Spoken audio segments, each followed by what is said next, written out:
Chapter 388. Happy times always pass by quickly. Amidst the laughter and laughter of the group of 10, the curtain of night was about to fall in the blink of an eye. When the sun set from above the sea level to the other side, the sky suddenly darkened and then brightened up again. Different from the daytime, the white cloud ribbons in the sky were now emitting faint red stars and light, illuminating the entire sky with the color of dusk and then the silver of the stars. Under the beautiful starlight, the stones that didn't seem to have any color during the day were now shining brightly like bright red diamonds. It was so beautiful that the group of 10 people standing by the beach were all stunned by it. That's right. That's right. It's so beautiful. Flandrachon's wine-red eyes were filled with splendor as she stared at the horizon and the ocean. She couldn't help but clench her fists tightly together. The lively Flandrachon seemed to have lost her ability to speak and move at this moment. She could only mutter a sentence to express her current feelings. Hinajuku, Mikoto, Ikaros, Shokuhu Misaki, Astria, Kinuhata Sai, Frenda, and Takitsuba Riku were also looking at the beautiful scenery. Everyone's heart calmed down. The beautiful scenery created a picturesque scene with the sea and sky. After a while, Chuju smiled. She said softly, "This time I was right to come." The girls nodded and they smiled. Wu Yan's heart blossomed when he saw the smiles on the girls' faces. He put on the most comfortable smile and the 9 girls looked at him in a daze. "Nana, Onie." Flandrachon tugged on Wu Yan's hand. She stared at Wu Yan's face with her ruby-like eyes. She looked at him with a hopeful expression. Next time, bring Flandrachon and the other sisters to the beach, okay?" Chuju, Mikoto, and the other girls turned to look at Wu Yan. Their eyes were filled with hope. Just like Flandrachon. They were all hopeful. It seems like they are also hopeful. They can go on a beach trip like this again. Wu Yan smiled. He squatted down and picked up Flandrachon. He looked at the girls and said in a half-joking, half-serious tone, "So, did you girls have fun today?" Hinajuku laughed, Mikoto laughed, the girls all laughed. They all looked at each other before turning to Wu Yan and said in unison, "Of course." Wu Yan laughed out loud and he hugged Flandrachon even tighter. "All right then, let's do it again next time." Yay, the girls cheered. As night fell, the 10 of them returned to the villa. They laid out the barbecued meat that Wu Yan just finished roasting in the living room along with the desserts, snacks, and drinks that they prepared beforehand. The 10 of them formed a circle as they laughed and joked around while destroying the food in front of them. Each of them had a wide grin on their faces. Of course, they weren't always harmonious. For example, Mikoto and Shokuhu Misaki were eternal rivals. They would quarrel every now and then and they would turn their fire on Wu Yan. Wu Yan was under a lot of pressure. Flandrachon, on the other hand, got together with Astria. Flandrachon looked like a child less than 10 years old while Flandrachon looked like a young lady in her prime. However, both of them had the same naivety and intelligence. Therefore, it was a perfect fit for both of them to be together. Of course, that's if Astria doesn't teach Flandrachon how to eat. Kinuhata Sai, Frenda, and Takitsuba Riku have been in the same organization ever since they were in Academy City. That's why their relationship is so good. No matter where they go, they get along very well. After that, they got together with Shokuhu Misaki in Silveria World Institute. That's why they're not as unfamiliar with each other as they were in the beginning.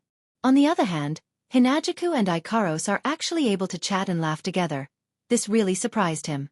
But it's not that strange. Hinajuku may be a tsundere but she still has an unconcealable gentleness in her bones. Ikaros is the same. She's as gentle as water towards the people she cares about. In a way, they are similar in some ways. In fact, strictly speaking, the 9 girls present more or less had some similarities. Even though their personalities were quite different, they were all the same.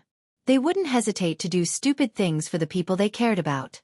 Perhaps this was the reason why the girls were willing to come together despite the constant friction on the surface. Before the party ended, Shokuhu Misaki frowned. She tugged at her swimsuit and turned to Wu Yan. "Yen, where's the bathroom? My body feels sticky after soaking in the seawater. It's a little uncomfortable." Hearing Shokuhu Misaki's words, the girls quieted down and started to frown. Indeed, after hearing Shokuhu Misaki's words, they started to feel a little uncomfortable. Wu Yan paused for a second before nodding his head. He mused for a bit before smiling. "I remember that when I rented this villa, I saw in the introduction that there was a hot spring in one of the rooms on the ground floor. The eyes of the girls brightened up and their spirits jolted. Their faces showed traces of excitement which made Wu Yan chuckle. He knew it. Girls have zero resistance to hot springs and whatnot. The room on the ground floor? I got it. Mikoto stood up impatiently and pulled Hinajuku over. Chuju, let's go soak in the hot spring together. Hinajuku nodded immediately. She was also looking forward to the hot spring. All the girls were the same. After soaking in the seawater, they could soak in the hot spring. It must be said that this was a very tempting experience. So one by one, they stood up from the floor and ran towards the hot spring in groups. We haven't finished eating yet. Wu Yan was stunned when he saw all the girls running out. He quickly called out to the girls, but what he got in return was a voice that came from afar. Let's eat later. In the end, only Wu Yan was left. He sat in front of a pile of food and watched the girls running away. He didn't know whether to laugh or cry. Sighing, Wu Yan picked up a feather from Astria's wing and mumbled. Aren't you a foodie? Why are you attracted to the hot spring as well?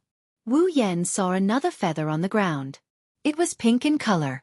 Wu Yan sighed again. All right, even Ikaros abandoned her master for the sake of the hot spring. Wu Yan didn't know that even if all the hot springs in the world were placed in front of Ikaros, it still wouldn't be as important as her master. The reason why Ikaros isn't here is because Hinajuku conveniently dragged her away. Finishing his drink in one gulp, Wu Yan's mind started drifting away. After all, it was so lively just a moment ago and now he's the only one left. More or less, he's not used to it. Wu Yan looked at the direction where the girls disappeared. He rolled his eyes and whispered. How about I go soak in the hot spring too? They're all my wives anyway. Wu Yan shook his head with a bitter smile. I'm afraid Mikoto will electrocute me the moment I enter and everyone in the hot spring will be injured by the electric current. Wu Yan looked at the food on the ground. He rolled his eyes and smiled evilly. I can't get my hands on the hot spring, but I can get my hands on the food as well. Chapter 389. Inside a room on the ground floor of the mansion. When the girls pushed open the wooden door, they were greeted by a wooden changing room. There were two similar wooden wardrobe racks on both sides of the room. There was another wooden door on the other side of the door. Warm air seeped out from the gap between the wooden door and steam filled the room. The girls' intuition told them that there must be a hot spring behind the wooden door. Flandrachan's face was filled with joy. Her nose sniffed the air. It smells so good inside. Astria mimicked Flandrachan and sniffed the air. A fragrance entered Astria's nose and her face lit up. Ugh! It smells so good. Is there anything good inside? It's not good, dummy. Kinuhata Sai shook her head with a smile. Astria wasn't happy with the word, dummy. You're the dummy. Dummy. Dummy. Kinuhata Sai's mouth twitched. She couldn't keep her cool. I feel like I'm such a failure. I got called a dummy by a dummy. Shokuhu Misaki walked into the changing room and picked up a bottle from the corner. This is probably the reason. This isn't a proper hot spring hotel. The hot spring must have a strong distilled smell. If we don't remove the distilled smell, the hot spring won't work. Whatever, it doesn't matter where the smell comes from. Mikoto walked into the changing room impatiently. Anyway, let's soak in the hot spring first. The girls couldn't help but nod and walk into the changing room. Daisy, who was at the back, pulled the wooden door and hesitated for a moment before locking it. It seemed like she was guarding against a certain wolf's sudden attack. The girls began to slowly take off their clothes. To be more precise, it should be swimsuits. Therefore, the swimsuits were taken off quickly. White and tender bodies suddenly appeared in the air of this space. Some were naked, some were young and some were young. The body odor of the girls merged with the processed fragrance in the air. It was as if a pink atmosphere bloomed in the air. In front of the hot spring, the low-breasted women no longer looked at the big-breasted women. They pulled open the wooden door, and a hot spring covered in steam appeared in front of them, causing them to laugh in unison. Yo! Flandrachan and Astria jumped into the hot spring, splashing water everywhere. The hot spring has different depths. The hot spring reaches up to Astria's chest. It didn't completely cover Astria's breasts, but it wasn't enough to make Astria shiver. The shallower part is only up to Flandrachan's shoulders. It's just enough for her short stature to move around. Ugh, it's so comfortable. Flandrachan and Astria closed their eyes and exhaled in comfort. The other 7 girls who haven't entered the pool yet were itching to get in as well. They all started running towards the hot spring. Wah! It's so warm. Kinuhata Sai slapped the surface of the water. She didn't care about her breasts. Her body floated on the surface of the water. She didn't mind if it was unsightly. In the end, I should have brought some drinks in. Drinking drinks while soaking in the hot spring. I'm almost drunk. She held her cheeks with both hands. There was indeed a slight blush on her cheeks, proving that she was indeed intoxicated. Shokuhu Misaki chuckled as she splashed some water on herself. The water droplets slid down her delicate skin. It's a sight that would make anyone want to take a bite out of. Shokuhu Misaki scanned the hot spring with her starry eyes. She stared straight at Astria's body. She tapped her lips and said in a tone as if she was measuring something. Astlia-chan, did your boobs get bigger again? Is that so? Astria flinched. She looked at her breasts that floated on the surface of the water. She blushed and shook her hands. No. Is that so? Shokuhu Misaki looked at Astria suspiciously. Her lips curled into a sly grin. She slowly moved to Astria's side and grabbed Astria's breasts with both hands. She started rubbing her breasts. Let me touch you. Don't. Astria screamed. Her body trembled from Shokuhu Misaki's touch. Her expression changed and a seductive moan came out of her mouth. It looks like it really did get bigger. Shokuhu Misaki muttered as she massaged Astria's breasts into all sorts of shapes. Seriously, they were already bigger than me and now they got even bigger. I can't accept this.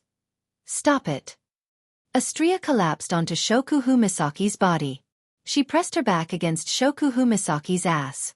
She started panting when she heard Shokuhu Misaki's words. Aikaro-senpai's are bigger than Astria's. Is that so? Shokuhu Misaki turned to look at Ikaros. She saw Ikaros sitting quietly in a corner. Ikaros was stroking her wings. She seemed to be tidying them up. Her pair of wings bounced back and forth on the surface of the water, creating small ripples. Takitsubu Riku and Ikaros were sitting together with their eyes closed. The 2 women didn't like to talk so they didn't participate in the conversation. They didn't seem to have heard Shokuhu Misaki's words either. Shokuhu Misaki shook the water off her blonde hair. She asked in confusion. It looks similar to Astria-chan's. Astria raised her hand meekly. But Master said Aikaro-senpai's breasts are his favorite. Shokuhu Misaki raised an eyebrow. She gave Ikaros a deep look. Ikaros blushed a little, not sure if it's because the hot spring is too comfortable or because she heard Astria's words. Favorite. Shokuhu Misaki narrowed her eyes. She looked at Ikaros' breasts for a second, then at her own breasts. She lowered her head. Shokuhu Misaki humphed and said unwillingly. Humph. I won't lose either. That bastard doesn't care what size they are, as long as it's a girl, he'll like them. Admittedly, even if mind control doesn't work on Wu Yan, Jusama has a pretty good grasp of Wu Yan's intentions. In the other corner, Hinajuku and Mikoto looked at each other. They've been watching Shokuhu Misaki's actions from start to finish. They turned their heads and looked at each other. Then they faced the wall and started drawing circles with their hands. Gosh. Chuju-ne-san, Mikoto-ne-san, what's wrong? Flandra-chan flapped her crystal pendant wings and came in front of Chuju and Mikoto. She looked at their back and asked in confusion. Hearing this, Hinajuku and Mikoto turned around and looked at Flandra-chan. Their eyes couldn't help but move to Flandra-chan's chest, and their expressions became much better. Have we fallen to the point of comparing ourselves to a child? Chuju and Mikoto cried for a while before forcing a smile. And nothing. Oh. Flandra-chan didn't suspect anything and started playing with the water again. Chuju and Mikoto were envious of Flandra-chan's happy face. It's great to be a child. You don't have to worry about anything.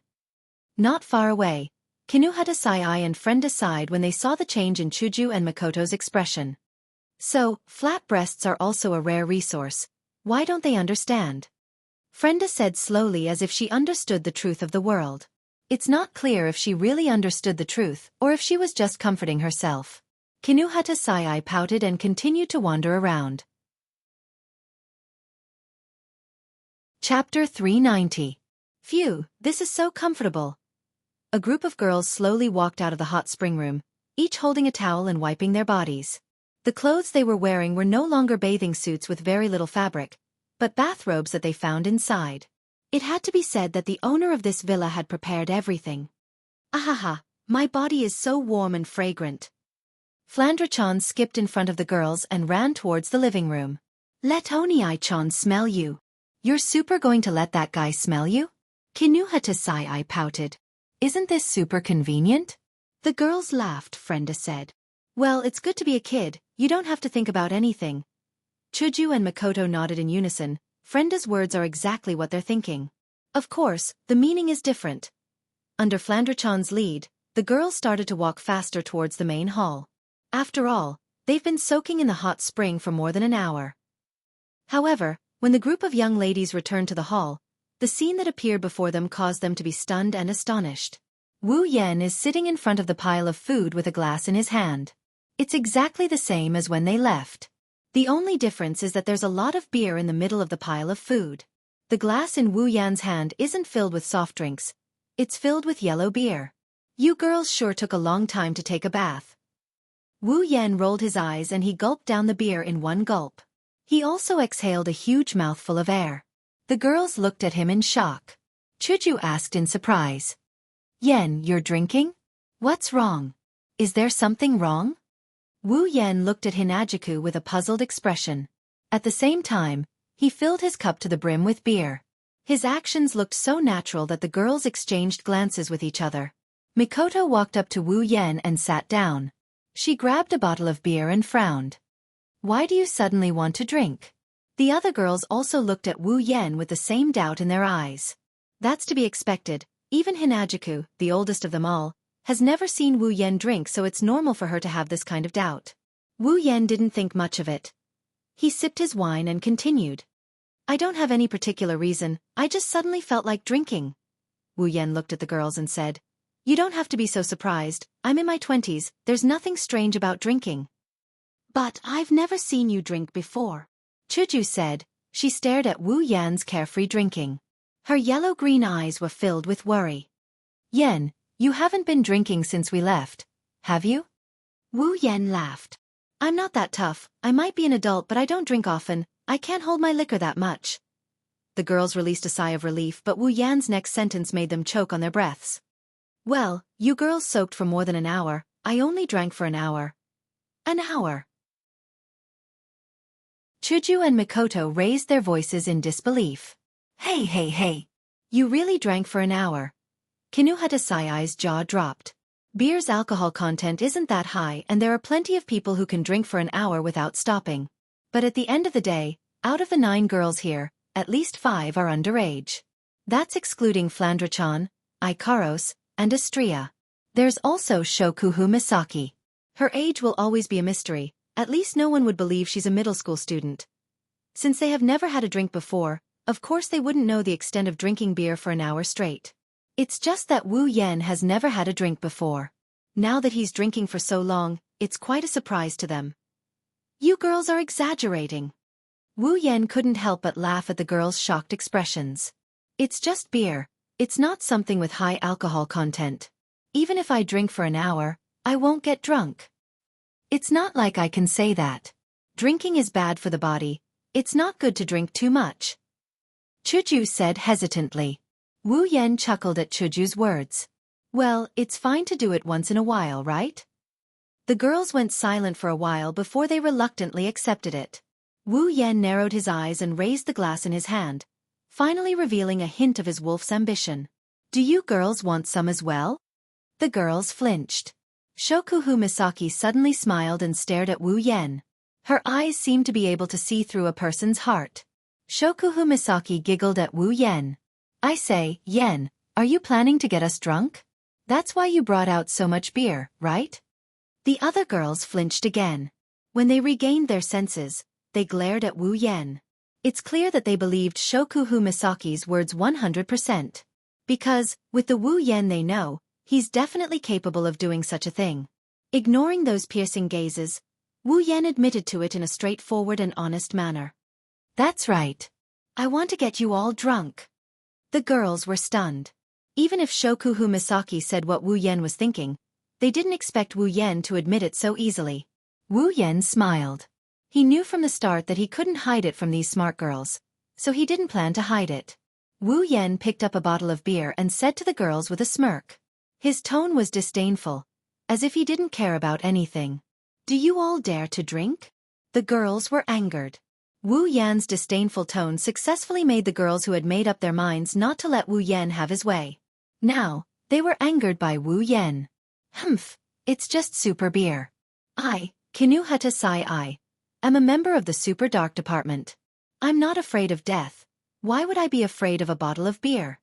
Kinuhata Sai immediately stood up, narrowed her eyes and stared at Wu Yen. She grabbed a bottle of beer and poured it. Mikoto and Chuju were the same as Kinuhata Sai.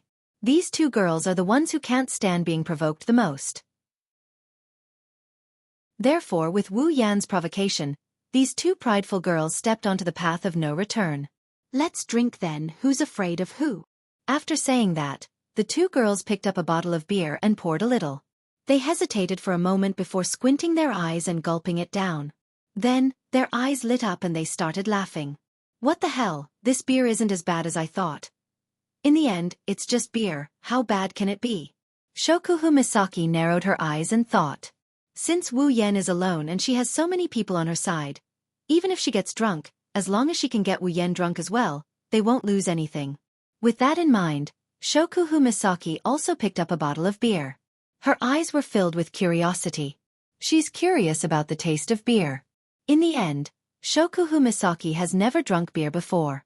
At this time, Ikaros, Astria, and Takitsubu Riku already started pouring beer.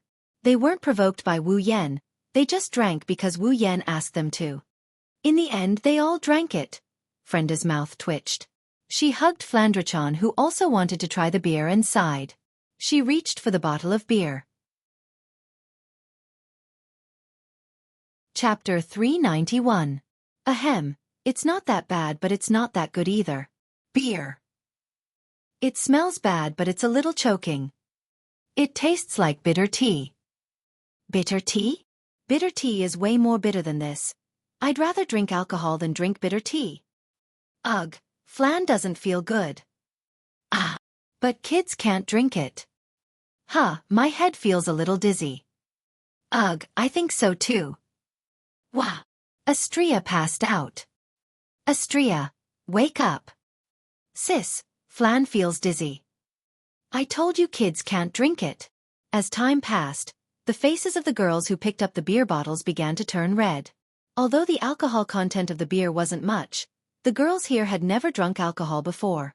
Therefore, just ordinary beer was enough to make them dizzy.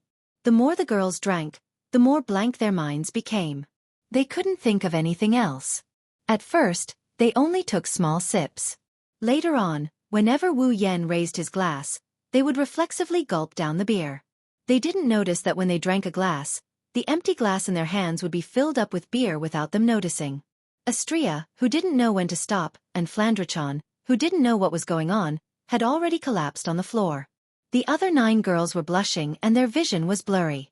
They didn't even care about Astria and Flandra-chan who passed out on the floor.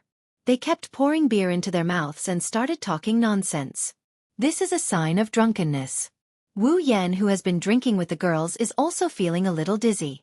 However, Wu Yen didn't bother to deal with this feeling. He even allowed himself to stay in this state. Since he decided to have a good time, Wu Yen decided to indulge himself for once. The feeling of being drunk is a little uncomfortable, but for Wu Yen, this is a way to relax because he doesn't need to think about anything else. Perhaps the group of girls also had the same thought. Therefore, they subconsciously didn't use their own abilities to keep themselves awake. Of course, they would definitely regret it after this. The moon began to slowly climb into the sky, proving the extent of the night's progress. Empty beer bottles littered the ground. Hinajuku, Mikoto, Ikaros, Flandra-chan, Shokuhu Misaki, Astria, Kinuhata Sai, Frenda, and Takitsubu Riku were all in the same state as the beer bottles. The girls were speechless at the sight of this. Wu Yen looked at the girls lying in front of him. Their faces were flushed red and their mouths were pouting. Wu Yan's wine-red eyes flashed a little before he smiled proudly. You want to compete with me in drinking? I might have lost to you 9 in the past, but now, I am a true ancestor. Even if I don't suppress the alcohol in my body, I won't lose to you girls. Wu Yan muttered while shaking his head. His gaze landed on Flandrachon and he bitterly smiled. I didn't think even Flandrachon would get drunk. This is a huge sin. Wu Yan wobbled as he stood up. He may have knocked out the girls, but he drank quite a bit as well. He didn't try to suppress his drunkenness. He's a bit drunk as well. He's trying his best to maintain some semblance of sanity. He knows that he can't let Flandrachon sleep on the ground. Wu Yan got up and picked Flandrachon up. He staggered into a room and covered her with a blanket. Looking at Flandrachon's blushing face, he smiled. She still had a smile on her face. It was as if she was dreaming of something good. Good night, little cutie. Wu Yan kissed Flandrachon on the forehead before he walked out of the room and closed the door behind him. Well then. Wu Yan's red eyes landed on the girls on the floor. He put his hands on his hips and laughed. This is such a good opportunity. If I don't throw you girls into a bed, I'll be letting myself down. With a chuckle, Wu Yan finally started the busiest night of his life. He carried 8 girls into another room and tossed them into a bed. He then walked out of the room and picked up another girl. Again and again, he tossed all 8 girls into the room. This room is the biggest room Wu Yan has seen since he came to this villa. Moreover, the bed is also the biggest in this villa. It can fit the bodies of 8 girls. Wu Yan couldn't help but feel sorrowful. Could it be that the owner of this villa also had the idea of sleeping together under the same blanket? Looking at the beauties in front of him, Wu Yan didn't have the time to think. He snickered and pounced on one of the girls. Coincidentally, it's Xianxia whom Wu Yan hasn't gotten his hands on yet. Wu Yan flinched when he realized that his casual pounce landed on Xianxia first. Then, he felt the softness of the body beneath him and the feeling of those large breasts pressing against his body. He took a deep breath and then with a violent tug, he tore Xianxia's clothes apart. Due to the effects of alcohol, Wu Yan didn't hold back. He tore off her clothes again. In the blink of an eye, he was naked with Xianxia. Lowering his head, Wu Yan kissed Xianxia on the lips. At the same time, his hand slid across her smooth skin and he rubbed Xianxia's large breasts. You. Xianxia whimpered as she felt something entering her mouth. She subconsciously responded to Lin Sanjia's words. The two kissed each other with their tongues intertwined. Both of them tried their best to squeeze and lick each other's bodies. Xianxia started following her body's instincts even though she was in a daze. Burying his face into Xianxia's chest, Wu Yan felt so blissful that he almost wanted to sing. The result of this action is a suffocating feeling as if all the air in his body has been sucked out of him. But, compared to the fatally slippery feeling, the suffocating feeling is nothing. Finally, Wu Yan sucked in the crimson red he coveted. Xianxia moaned and straightened her body. Under Wu Yan's relentless assault, Xianxia moaned repeatedly. Her crimson eyes slowly opened. There was a misty look in them. Under the influence of alcohol in her body, Xianxia's brain that wasn't good at thinking to begin with lost its ability to think. She looked at Wu Yan who buried his head in her chest and she moaned in a daze while moaning softly. Master! The delicate master ignited the fire in Wu Yan's heart. Wu Yan pulled Xianxia under him and straightened his back. Xianxia's cries of pain echoed throughout the room. Aside from Flandrachon, this gluttonous angel who didn't fall for Wu Yan finally became a true sister to Chuju and the others. You master! Xianxia hugged Wu Yan tightly as she kept moaning. Her crimson eyes turned misty as she followed Wu Yan's movements. Her body moved up and down as she moaned incessantly. Chapter 392. The silver moon quietly rotated, the frost quietly fell, the stars quietly emerged, and the curtain of night quietly flowed. Some drifting black clouds seemed to have reached some kind of consensus with the moon and the stars to mind their own business. You occupy your territory, and I occupy mine. There was no sign of the two sides converging at all. The waves surged onto the beach. As they rose and fell, the beach at the front was unusually wet. Compared to the dry sand at the back, there was an unusually clear difference in color. Some small animals were hiding in some corner, silently making their presence known and making their own noises, filling the night sky with lively chirping sounds. Inside a certain room in the mansion, the atmosphere was unbearably calm. Pain is unavoidable for a first-time experience. However, when the pain subsides, Astria's body and mind are filled with satisfaction. She couldn't help but moan in pleasure. Astria was like a small boat in the middle of a storm. Her body shook violently as she groaned in pain. A strange smell lingered in the room. The center of the storm became even more violent. Astria closed her eyes as she endured Wu Yan's thrusts. Waves after waves of unfamiliar sensations assaulted her. Astria hugged Wu Yan's neck tightly as she opened her mouth and moaned seductively. Astria couldn't hold back her desire. She didn't have any intention of suppressing it. She didn't care about the 7 sleeping girls beside her. She moaned as loudly as she could. Maybe it's because she hasn't regained her consciousness yet, or maybe it's because this idiot doesn't know what it means to be reserved. Wu Yan's evil fire burned brighter as he listened to Astria's sweet moans. His thrusts became even more violent as he pounced on Astria. The two of them slowly climbed to the top of the world. When the climax arrived, Astria let out a long moan. Her long moan echoed throughout the space. The space rippled with a faint pink hue. After lying on top of Astria for a few minutes, Wu Yan got up. Astria's crimson eyes glanced at Wu Yan subconsciously. Exhaustion flooded Astria's mind. She slowly closed her eyes and fell asleep. This time, Wu Yan was lying on top of the body closest to Astria. It was Ikaros. Wu Yan reached out and caressed Ikaros's skin that has been caressed countless times. He kissed Ikaros on the lips. His tongue slid into her mouth and captured that little tongue that is slowly moving around. Slowly, they started entangling. He gently tugged on the belt of Ikaros' bathrobe. Ikaros' bathrobe slid down to reveal her body. He lovingly caressed Ikaros' body until she moaned and her skin turned pink. Wu Yan hugged Ikaros and pressed her body against his. His chest pressed against Ikaros' body. He skillfully penetrated her. The forceful entry caused Ikaros to moan. Ikaros slowly opened her eyes and her indigo-colored pupils landed on Wu Yan's face, who was right in front of her. It's unknown if she woke up or not. Ikaros was panting. Her eyes were blurred. She closed her eyes and welcomed Wu Yan's thrusts. Thus the light and hurried moaning sounds, but different sounds, once again resounded in this space.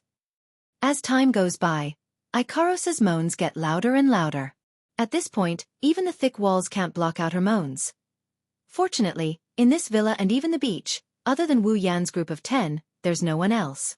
Or else, the moans would be enough to make them tremble. Of course, just because no one else can hear it, doesn't mean their own people can't hear it. You. After who knows how long, when Wu Yan and Ikaros were entangled with each other, a faint whimper came from the side.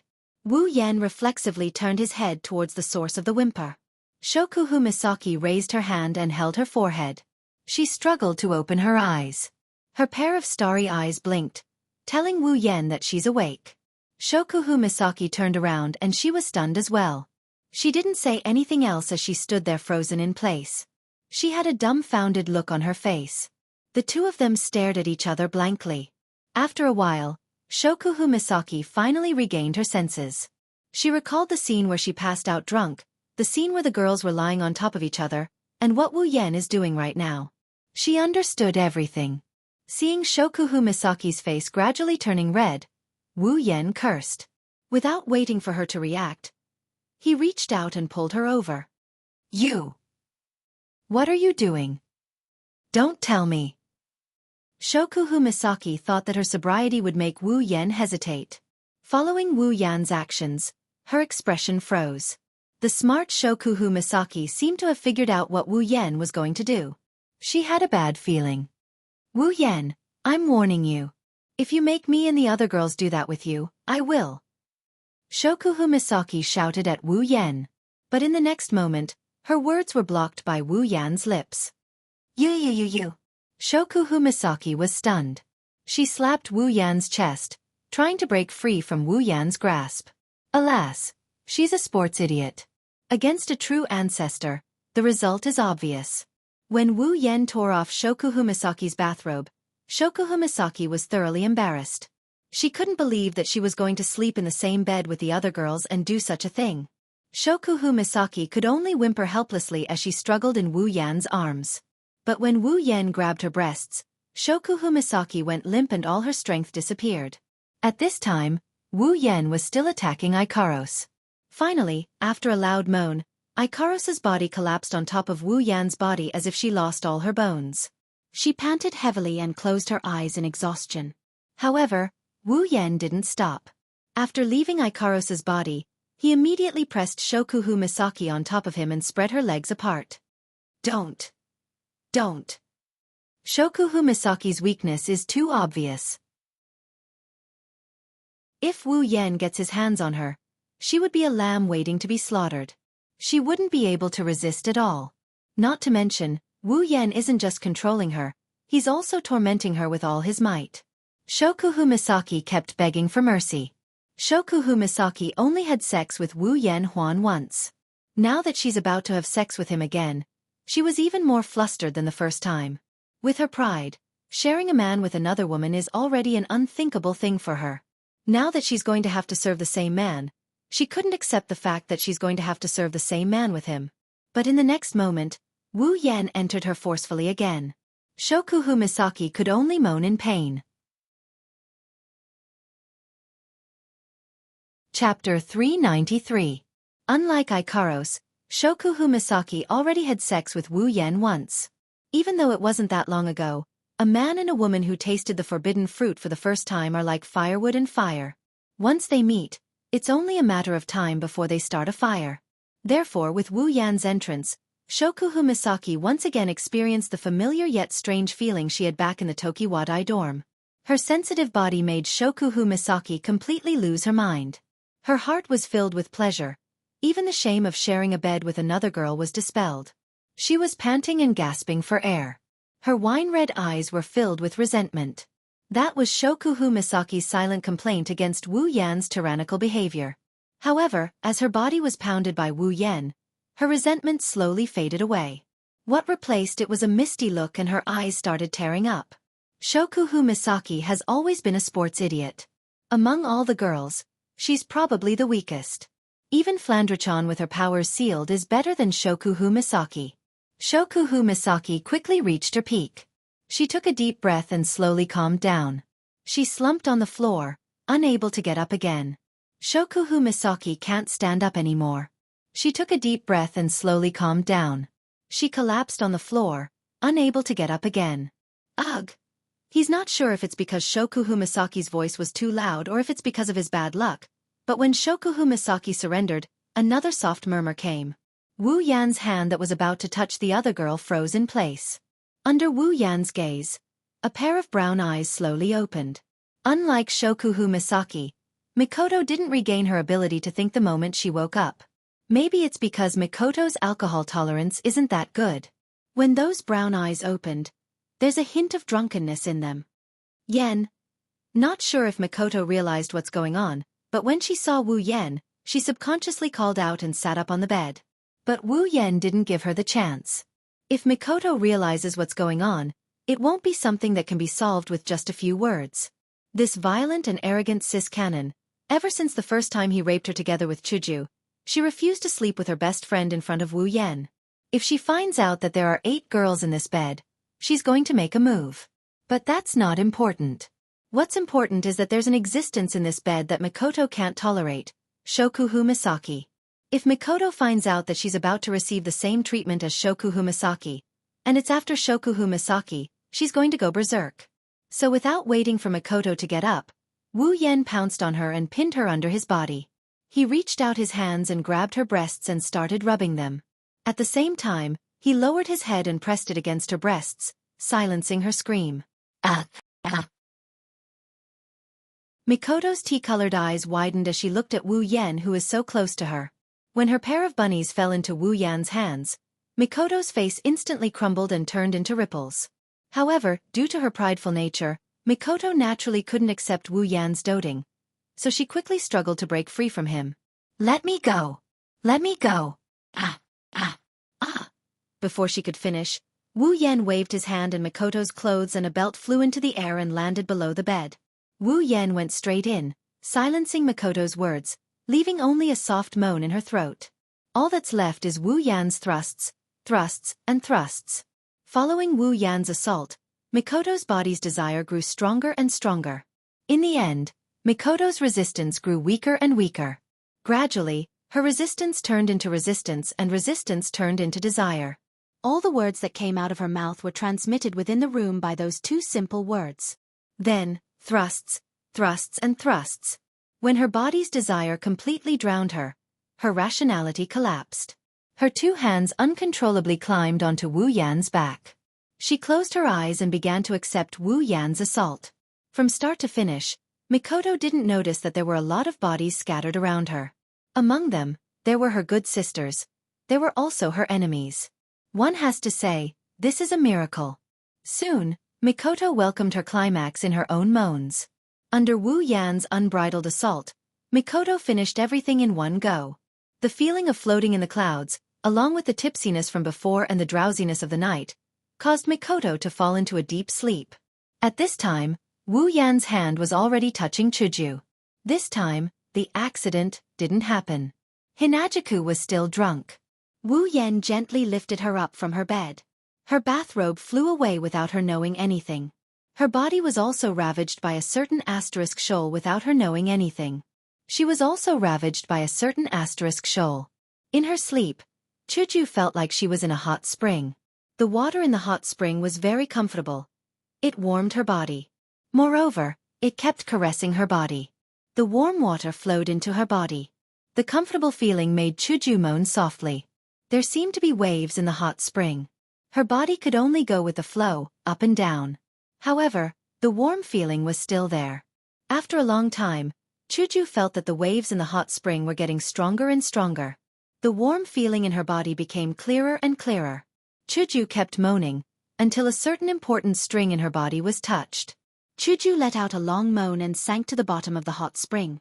Placing the sleeping Hinajuku back into his chest, Wu Yan reached out with his perverted hands and caressed Takitsubu Riku's voluptuous body.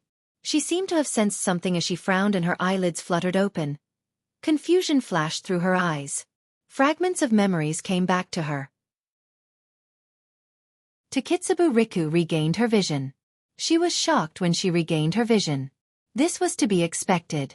When you see a few girls with red skin and panting breasts beside you, you would also react the same way. A scream rushed up to Takitsubu Riku's throat. However, before she could say anything, a hand blocked her mouth. Wu Yan covered her mouth with his hand and made a gesture. Takitsubu Riku knew what was going on when she saw this. Her pretty face turned red and she lowered her head, not daring to look at Wu Yan. Chuckling, Wu Yan picked up Takitsubu Riku and placed her on top of his body. He said in a gentle voice, "Little Riku, be a good girl, okay?" Takitsubu Riku's face turned red. Before she could react, her bathrobe flew down and overlapped with the bathrobes of the girls in front of her. She could no longer tell which bathrobe belonged to who. At the same time, Takitsubu Riku's delicate body was lifted up by Wu Yan. Takitsubu Riku's heart raced. She couldn't help but cover her breasts with her hands. She knew what was going to happen next. Hence, she could only close her eyes. Under Wu Yan's pressure, she raised her head. After a crisp sound, Takitsubu Riku landed on Wu Yan's body with a flushed face. Her breasts were held by Wu Yan and tossed up and down. Takitsubu Riku moaned with him. Very quickly, Kinuhata Sai and Frenda were also dragged into the battle by Wu Yan. With a simple wave of his hand, 2 more bathrobes appeared on the ground. 2 more moans could be heard as well.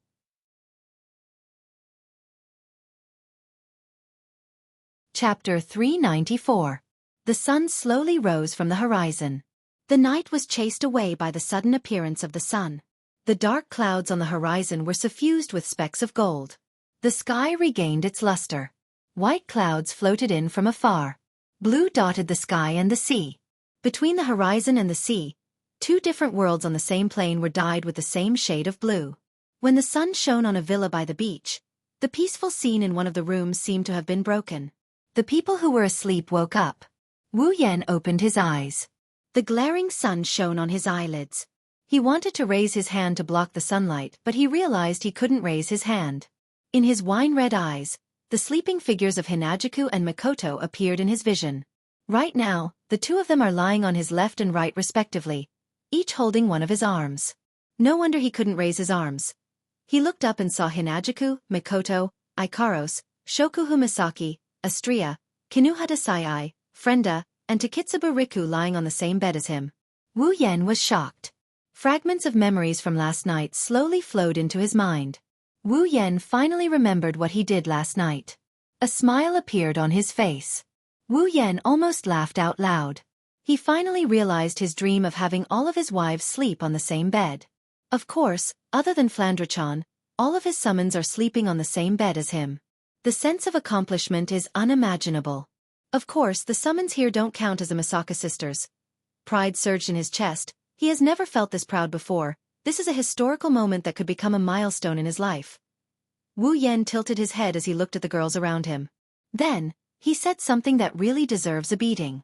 The Crystal Palace is endless. Comrade, you still have to work hard. Maybe even the heavens couldn't stand Wu Yan's pride.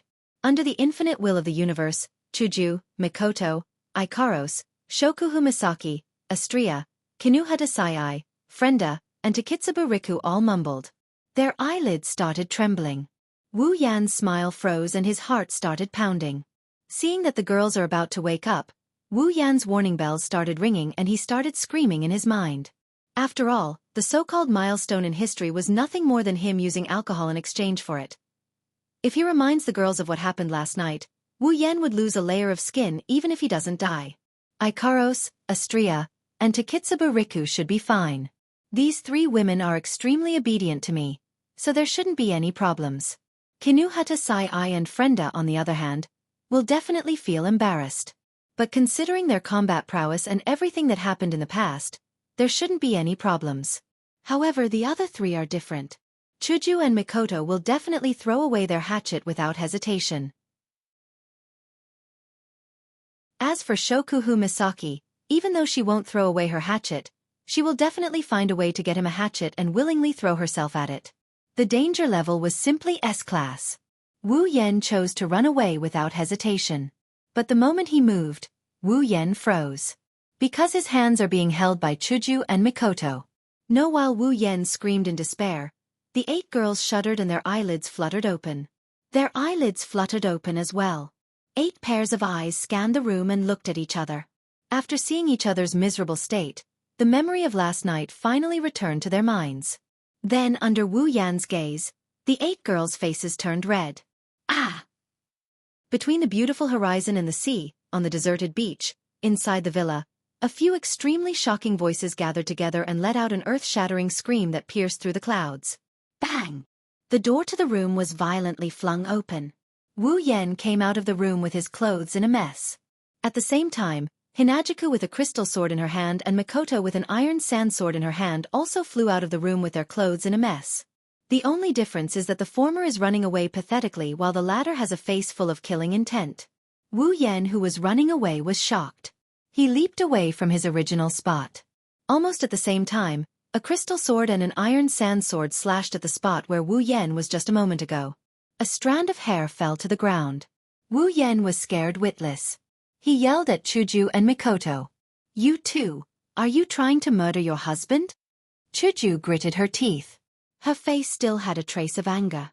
She raised her white cherry and said with a murderous look, "This is called cleaning house." Wu Yan couldn't stay calm anymore. "Who taught you to say that?" Mikoto took 2 steps forward, her other hand also materializing an iron sand sword. Her face was gloomy. "You can stand there obediently and let us chop you up or wait for us to catch you and chop you into 18 pieces. You decide." "You can't do this." Shokuhu Misaki came out of the room with a group of girls. Except for Ikaros and Takitsubo Riku, who had a worried look on their faces, the other 4 girls had a cold look on their faces. Shokuhu Misaki straightened her clothes and sneered. "Little Yen, you have the body of a true ancestor. You can't die. Why don't you just let us vent our anger on you?" To make the always smiling Jusama speak in such a tone, one can only imagine how angry Jusama is. Wu Yen swallowed his saliva and forced a smile. "Must it be so bloody?" "Of course." Other than Ikaros and Takitsubo Riku, the other 6 girls answered without hesitation. This made Wu Yan's scalp tingle. "You Oni-san, it's so noisy." The door opened and Flandre-chan rubbed her eyes while hugging a pillow. She told Wu Yan how cute she is. The girls were stunned by her cuteness.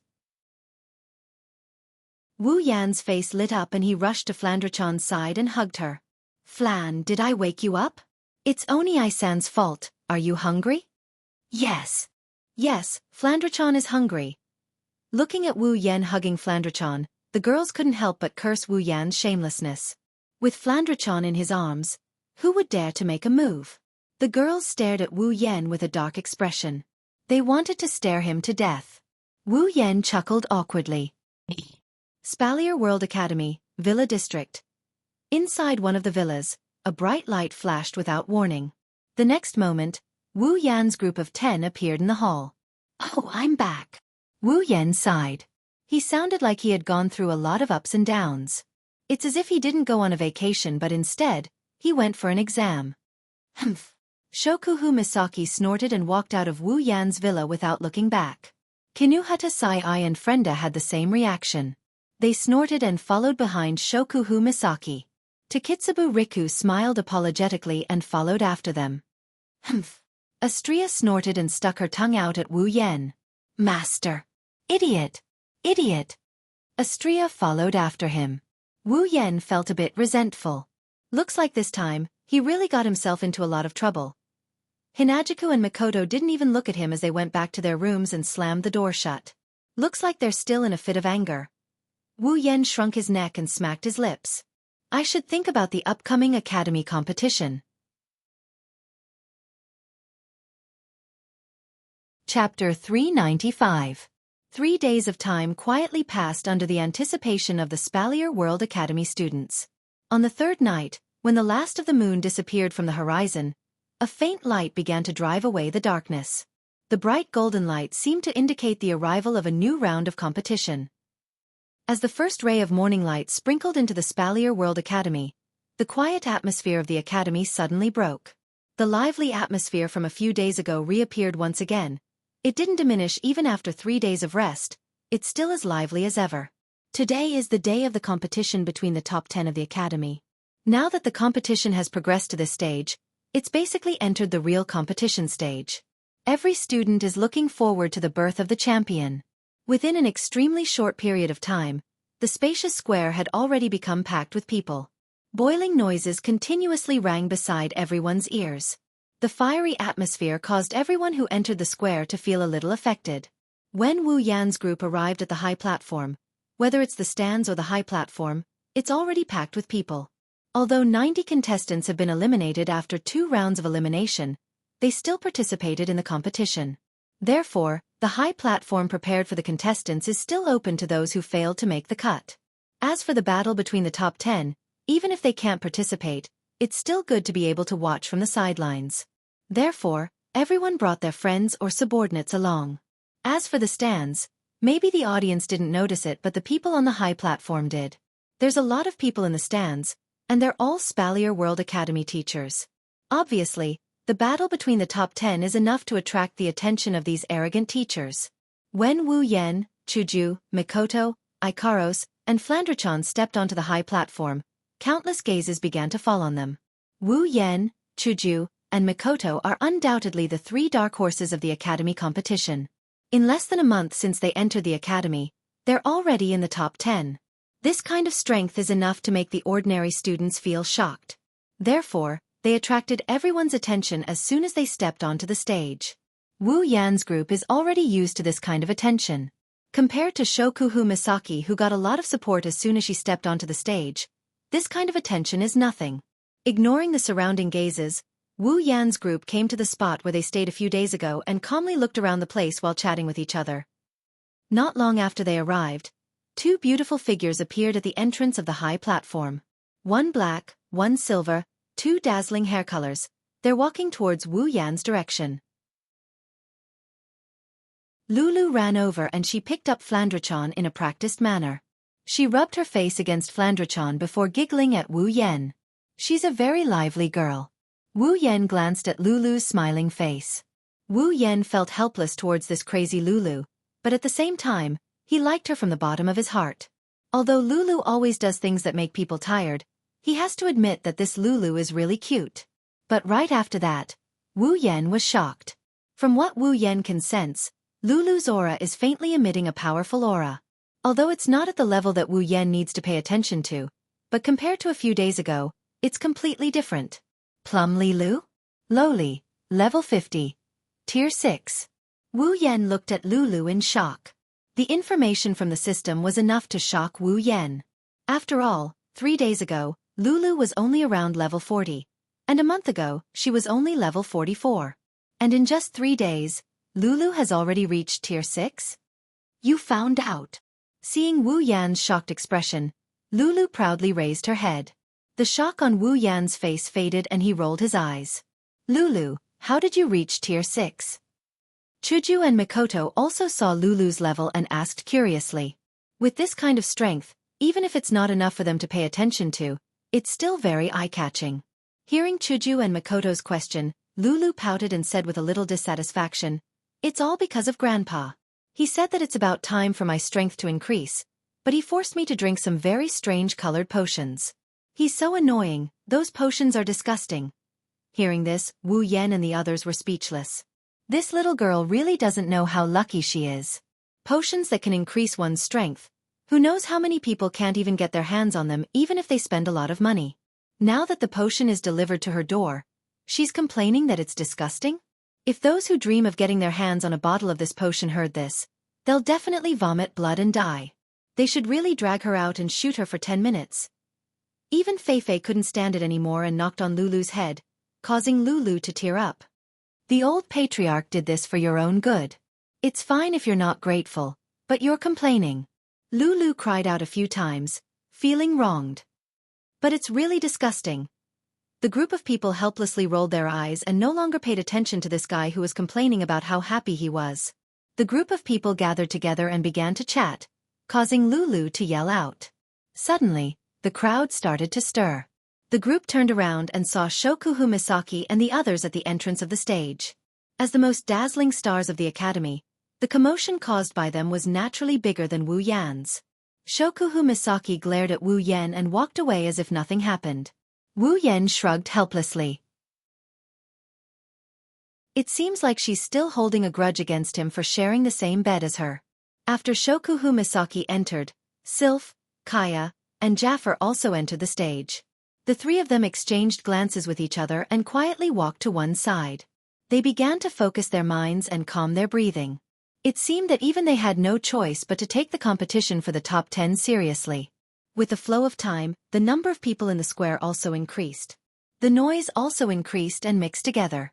When a couple of rushing air sounds appeared in the sky above the square, the noise that permeated the square finally slowly died down. Numerous gazes were thrown towards the special seats on the tall platform. Over there, the upper echelons of the academy, led by the Thunder King, also took their seats. Under everyone's gaze, Lei Wang slowly stood up and announced, "The third round of the academy tournament begins now." After 2 rounds of elimination, the top 10 contestants have finally been decided. According to the rules of the competition, the pairings for the battles will still be decided by random selection. As soon as he finished speaking, the Thunder Emperor placed a crystal ball in front of him and slowly raised it. At the same time, a projection was projected from the crystal ball. On it was the list of the top 10. The last 10 contestants will be randomly paired into 5 matches. The victors will be paired into 2 matches like the second round. The final contestant standing on the stage will be the champion of the tournament. Hearing the Thunder Emperor's words, the atmosphere in the arena immediately became a lot tenser. Everyone stared at the crystal ball on the special elevated platform in silence, their hearts faintly stirred. The final round of the academy tournament is about to begin. The Thunder King chuckled softly. As if to whet everyone's appetite, he slowly opened the crystal ball and raised it in front of everyone. However, the smile on his face quickly disappeared and was replaced by a look of astonishment. When everyone saw the list of opponents on the crystal ball, they all had the same expression as the Thunder King. After the Thunder Sovereign recovered his wits, his gaze slowly shifted to a spot on the tall platform as he helplessly shook his head. The first match of the third round of the academy tournament. Wu Yan versus Jaffa. The entire plaza was silent. Chapter 396. Everyone on the tall platform looked at each other. None of them had expected that the new student, who had been famous in the academy for the past month, would actually meet such a person here. Jaffer is one of the top 3 in the Spalier World Academy. The only one who can compare to him is Ka, and the only one who can suppress him is Sylph. Wu Yan is strong. Wu Yan proved this point in the past month. However, compared to Jaffer, who is at the peak of Tier 8, at least in the eyes of the public, no one thinks Wu Yan is a match for Jaffer. Perhaps if it was Mikoto, they wouldn't doubt Jaffer's defeat. However, it's Wu Yan. They can only shake their heads helplessly. It's a pity that this powerful newcomer can only make it this far. Ka glanced at Wu Yan and sighed. There's a trace of regret between his brows. Even though Ka values Wu Yan's strength, he doesn't think highly of Wu Yan. After all, even though he's 1 rank higher than Jaffer, they're on par in terms of strength. Kaya can't tell how strong Wu Yan is. After all, Wu Yan didn't use Do Chi or magic, so he can't tell how strong he is. However, from the previous matches, Kaya can tell that Wu Yan hasn't reached Tier 8 yet. Without reaching Tier 8, even if Wu Yan is at the peak of Tier 7 and is only 1 step away from Tier 8, this 1 step is like the difference between heaven and earth. Only those who reach Tier 8 will know that at this level, the difference between tiers is not something that can be made up with just 1 or 2 powerful armaments and secret arts. Challenging someone above one's level might be possible in the lower or middle levels, but in the higher levels, that is, the 7th level and above, it was undoubtedly a fool's dream. At the very least, Kaya had never seen anyone like that. Everyone's gaze involuntarily turned towards Jaffa. As the person in question, Jaffer didn't show much emotion. His expression was extremely calm. In Jaffer's mind, only Sylph, Ka, Mikoto, and Astria are worthy of his attention. He doesn't really care about the others. Ha! That guy is finally coming to an end. On the stage, Bing Mian almost jumped up and laughed out loud. Bing Ling lost to Wu Yan 3 days ago and he's still holding back his anger. He was cursing Wu Yan for running into Jaffer during the tournament, but he didn't expect it to come true. Bing Ling, who recovered from his injuries, furrowed his brows and looked at Wu Yan. No one knows what he's thinking. Yan. Lulu and Feifei looked at Wu Yan worriedly. They've been in the academy for a long time, so they know how strong Jaffer is. Please have some faith in me, okay?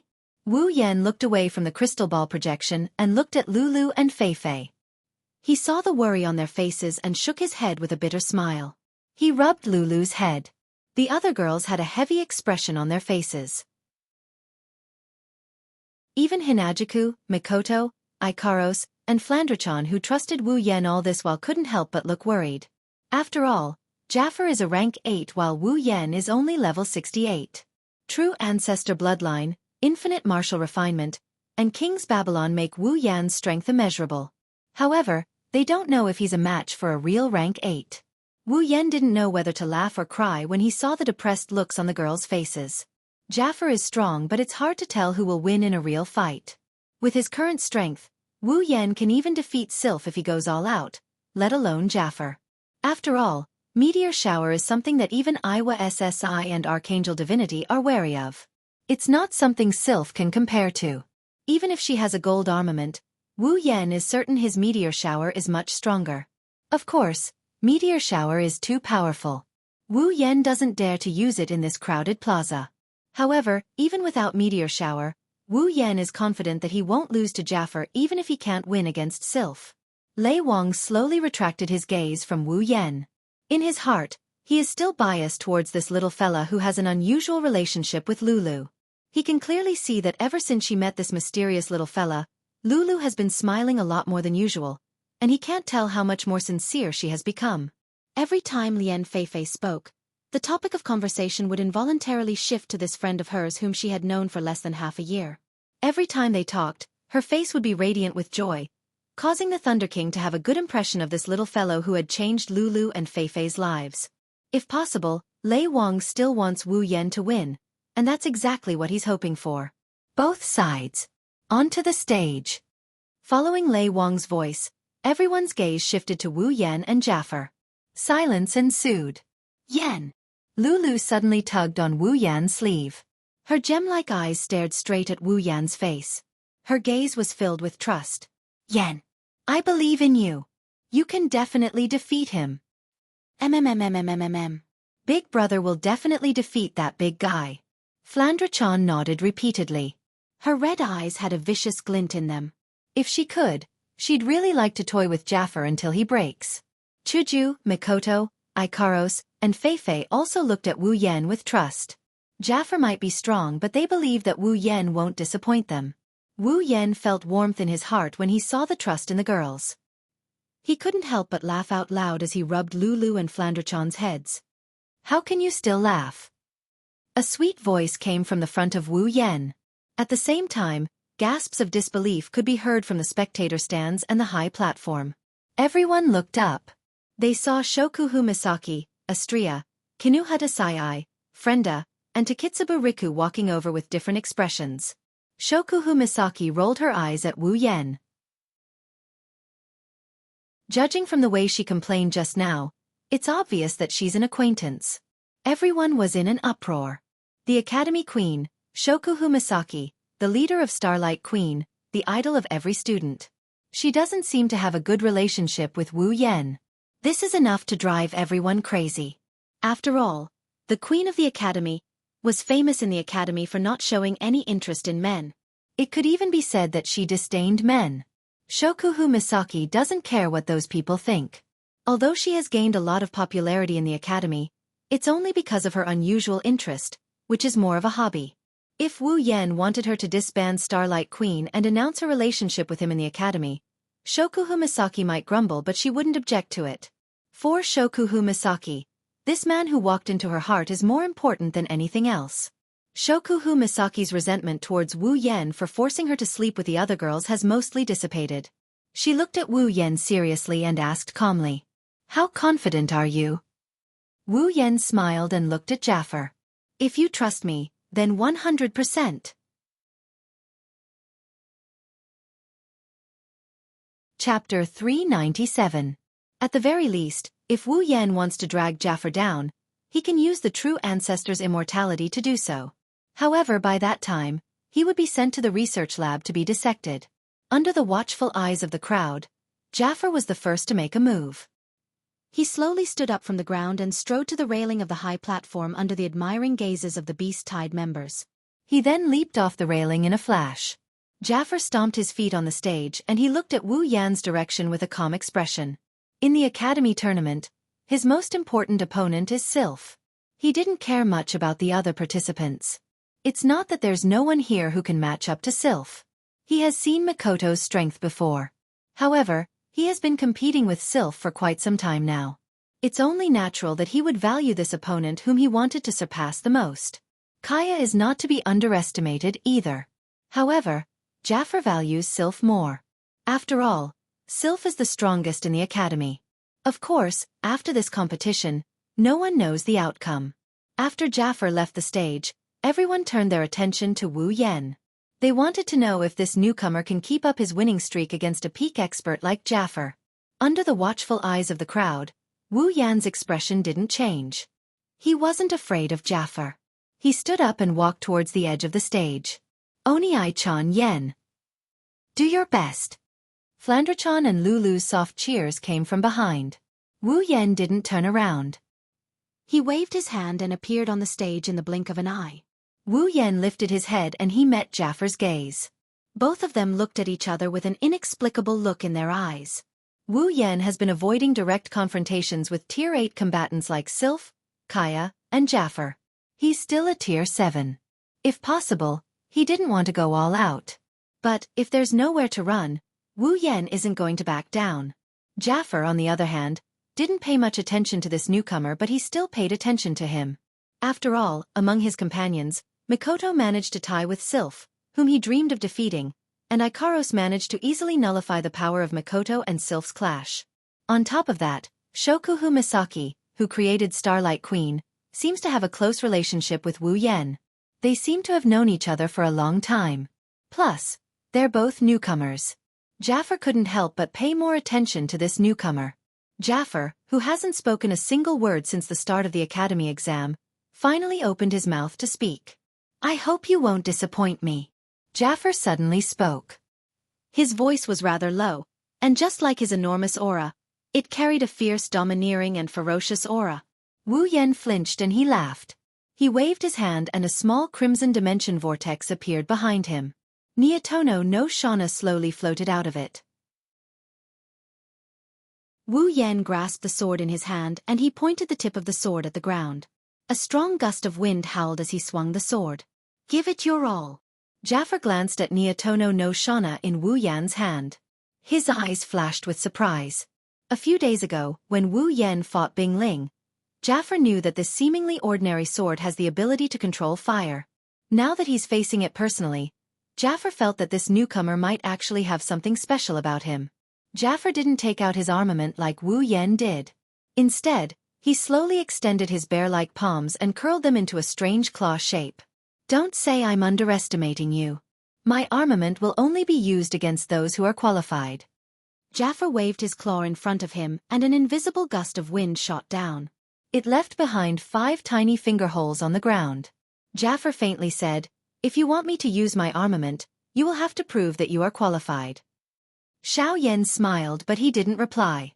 For someone as strong and arrogant as Jafar, he won't look you in the eye unless you display strength that is worthy of his attention. Perhaps if Mikoto, Ikaros, Astria, and the others weren't on his side and his performance in the previous matches wasn't that bad, Jafar might not even be bothered to speak to him.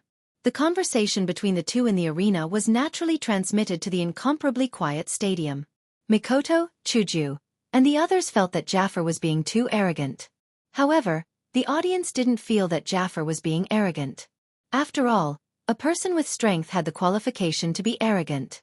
On the other hand, if a person without strength was arrogant, it was likely that the audience would spit at them. Some soft voices sounded from all over the viewing gallery. They were all guessing the situation of the battle. Seeing this, the Lei Wang waved his hand slightly.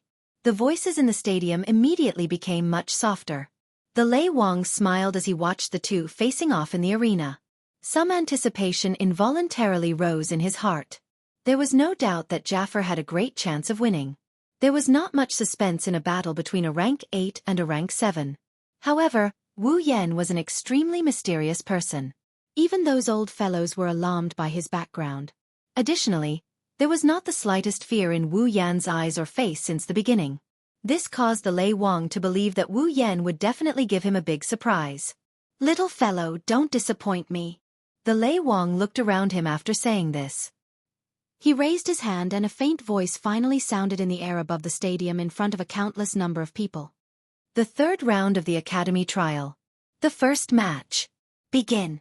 In the arena, an extremely ferocious aura suddenly erupted from Sa-Fe's body after the Thunder King's words sounded. This aura was so powerful that even the spectators, who were seated far away from the arena, found it difficult to breathe. As a wave of blood-colored Do Chi surged out of Sa-Fe's body, his large hand claws seemed to have once again swelled a little. His knuckles were slightly bent and a clear firecracker-like sound was emitted. At the same time, there was a ripple in the air and a partially visible beast figure appeared behind Jafar. Wu Yan tightened his grip on the Jianghu in his hand. A red lotus-like flame instantly surged out. The abruptly rising temperature caused Jafar's aura to become a little sluggish. Compared to Jafar, that much skinnier figure did not have even the slightest trace of Do Chi. However, a majestic aura spread from his body. His aura and Jafar's aura vaguely formed a situation where they were evenly split. Wu Yan exhaled a long breath. His arm suddenly shook and the Jianghu in his hand emitted a strange clang-clang sound. The sword was swung diagonally across the ground. A red lotus flame lingered over it. A hot wind grilled the ground until traces of hot air were formed. The wine-red color in his wine-red eyes slowly faded. Replacing it was a golden color that was filled with a pressure. He slowly lifted his eyes and looked at Sa-Fe, who was covered in Do Chi. Suddenly, the sound of thunder resounded in the arena. Soon after, a faint roar of thunder was emitted. A blurry black figure dragging a flaming armament shot forward in an imposing manner toward the unmoving Sa-Fe in front of a countless number of gazes. At this point in the Academy trial, this was the first time that Wu Yan had launched an attack in front of others. The distance of dozens of meters was covered in the blink of an eye. The two of them instantly approached each other in the arena. Their eyes met and the pressuring atmosphere finally erupted at this moment. Chapter 398. Qi. Jianghu cut through the air like a red ray of light. It was accompanied by a hot air that caused the air to fluctuate as it ruthlessly slashed at the immovable Sa-Fe. The force was so strong that even the air beneath the sword was completely expelled. A low and deep sonic boom sounded like an explosion that resounded from underground. It was muffled and terrifying. The hot wind from the red lotus flame pressed Sa-Fe's special student uniform tightly against his skin. At a glance, one could tell that if this attack hit, forget about the sharpness of the armament and the force on it being able to seriously injure Sa-Fe. Just the flames on it would be able to turn Sa-Fe into ashes. However, Sa-Fe's expression did not change because of the incoming attack from Xianxia. He indifferently watched Xianxia approach him. Sa-Fe finally moved when the sword was about to reach Sa-Fe's head. He casually took a step to the left and the sword fell with a loud bang, narrowly brushing past Sa-Fe's shoulder. Sa-Fe's claw suddenly curled slightly the moment Xianxia missed. Soon after, he casually swatted in a certain direction. The claw that seemed to be casually swatting the sword accurately hit the body of the Nian Temple Shana at the same time the sword fell. A powerful force surged out, ignoring the flames on the sword and pushing the Nian Temple Shana a little distance away. Wu Yan's movements inevitably paused for a moment when Xianxia's attack was interrupted. Sa-Fe took advantage of this pause and curled his hand into a beast claw with his palm facing the ground. It was accompanied by a cold and sharp wind as it grabbed at Wu Yan's chest. Wu Yan's golden eyes rotated. He extended his left hand at lightning speed and clenched it into a fist. The endless martial refining technique was unleashed to its limit at this moment. The force within his body swiftly gathered on his fist. Soon after, he viciously swung it out and collided with the incoming claw. Bang! A fist and a claw fiercely collided. A low muffled sound rang out from the point of contact between the fist and the claw. A ferocious force surged out and finally spread out in all directions. Wu Yan's body trembled slightly. He withdrew his long sword and fist and hurriedly retreated. Every step he took left a light footprint on the extremely hard ground. After leaving several footprints, Wu Yan's feet regained their lightness and landed in front of Sa-Fe. After completely dispelling the force from his hand, Wu Yan raised his head and looked at Sa-Fe, who had only taken one step back.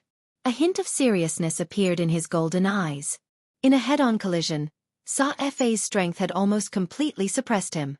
This was the first time Wu Yan had been suppressed by someone ever since he exchanged for the endless martial refining technique. Coupled with the powerful body of a true ancestor, he had gained unparalleled strength. Wu Yan took a deep breath of air that was slightly hot due to the flames of the Xianxia. He stared intently at Sa-Fe and tightened his grip on the Xianxia.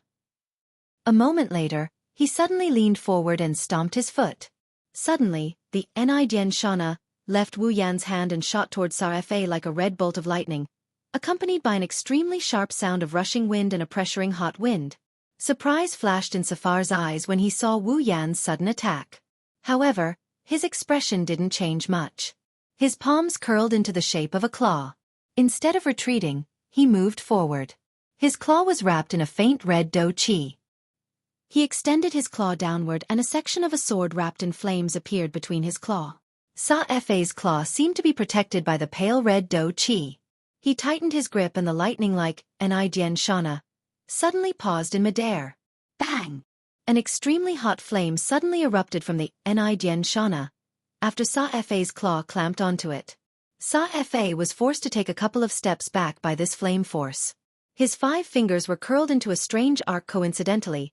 Each of his fingers came into contact with the blade of the Xianxia. The frightening heat contained in the blade caused Sa-Fe's expression to change. Surprise had just risen in his heart when another shock quickly followed. This was because the flame on the Xianxia seemed to have come alive after Sa-Fe grabbed it. It spread toward his hand. Sa-Fe immediately felt the dough qi wrapped around his hand drop rapidly as the hot flame climbed up his arm. His claw abruptly released the Xianxia, but it still slid down powerlessly and landed on the ground. Swoosh! The moment the Xianxia slid down, a faint sound of something tearing through the air rang out. Jaffer frowned and instantly looked up, only to see a blurry black figure appear before him at an extremely fast speed like a ghost. Wu Yan took advantage of the moment Sa-Fe was distracted by the red lotus flame on Xianxia to arrive in a flash. His 5 fingers clenched tightly as the electric current in his body exploded. It wildly circulated on the surface of his body and surged toward his tightly clenched fist. His fist was instantly wrapped in lightning. Lightning light fist. A low cry suddenly sounded. Wu Yan's lightning-covered fist viciously smashed towards Sa. The lightning around the fist grew several times stronger as the continuous low explosions sounded in everyone's ears like firecrackers. The ferocious lightning light fist caused Sa to narrow his eyes.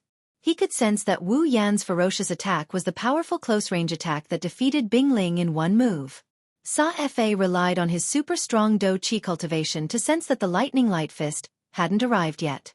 Even if he were to be hit by this punch, he wouldn't be in any good shape. However, the prerequisite is that you can hit me. You want to use this move to defeat me? You're still lacking. A smile surfaced on Fa's face. His hand claws once again curled as pale red Do Qi twined around his fingertips. The Do Qi shrank slightly and a dense, cold glint appeared on Fa's claws. I'd like to see if your battle skill can contend against my beast battle skill. The smile on Sa-Fe's face was instantly withdrawn with his claw facing the ground. He extended his arm and his claw shot forward. An invisible wind formed a vaguely visible Do Qi glow in front of the claw. Its momentum was extremely shocking. It was not the least bit inferior to Wu Yan's lightning light fist. The moment Sa-Fe extended his claw, the beast figure that had been floating behind Sa-Fe also extended its hand. It merged with Sa-Fe's claw and a beast claw covered in Do Qi appeared on top of it.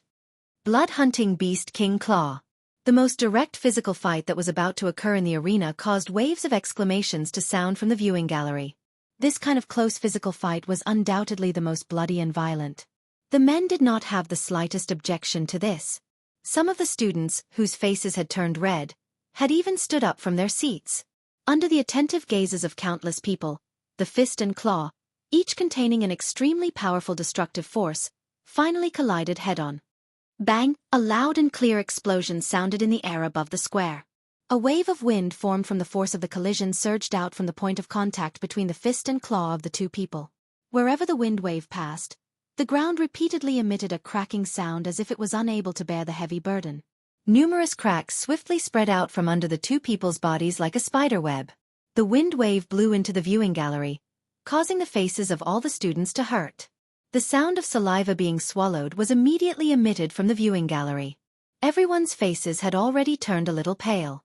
If they were the ones in the arena, they would definitely be seriously injured and sent flying. The fist and claw appeared to be entangled with each other. Air waves continued to wildly emit from the hands and feet of the two. The extremely sturdy ground swiftly cracked and turned into extremely tiny fragments. They were directly turned into dust by this air wave. How terrifying!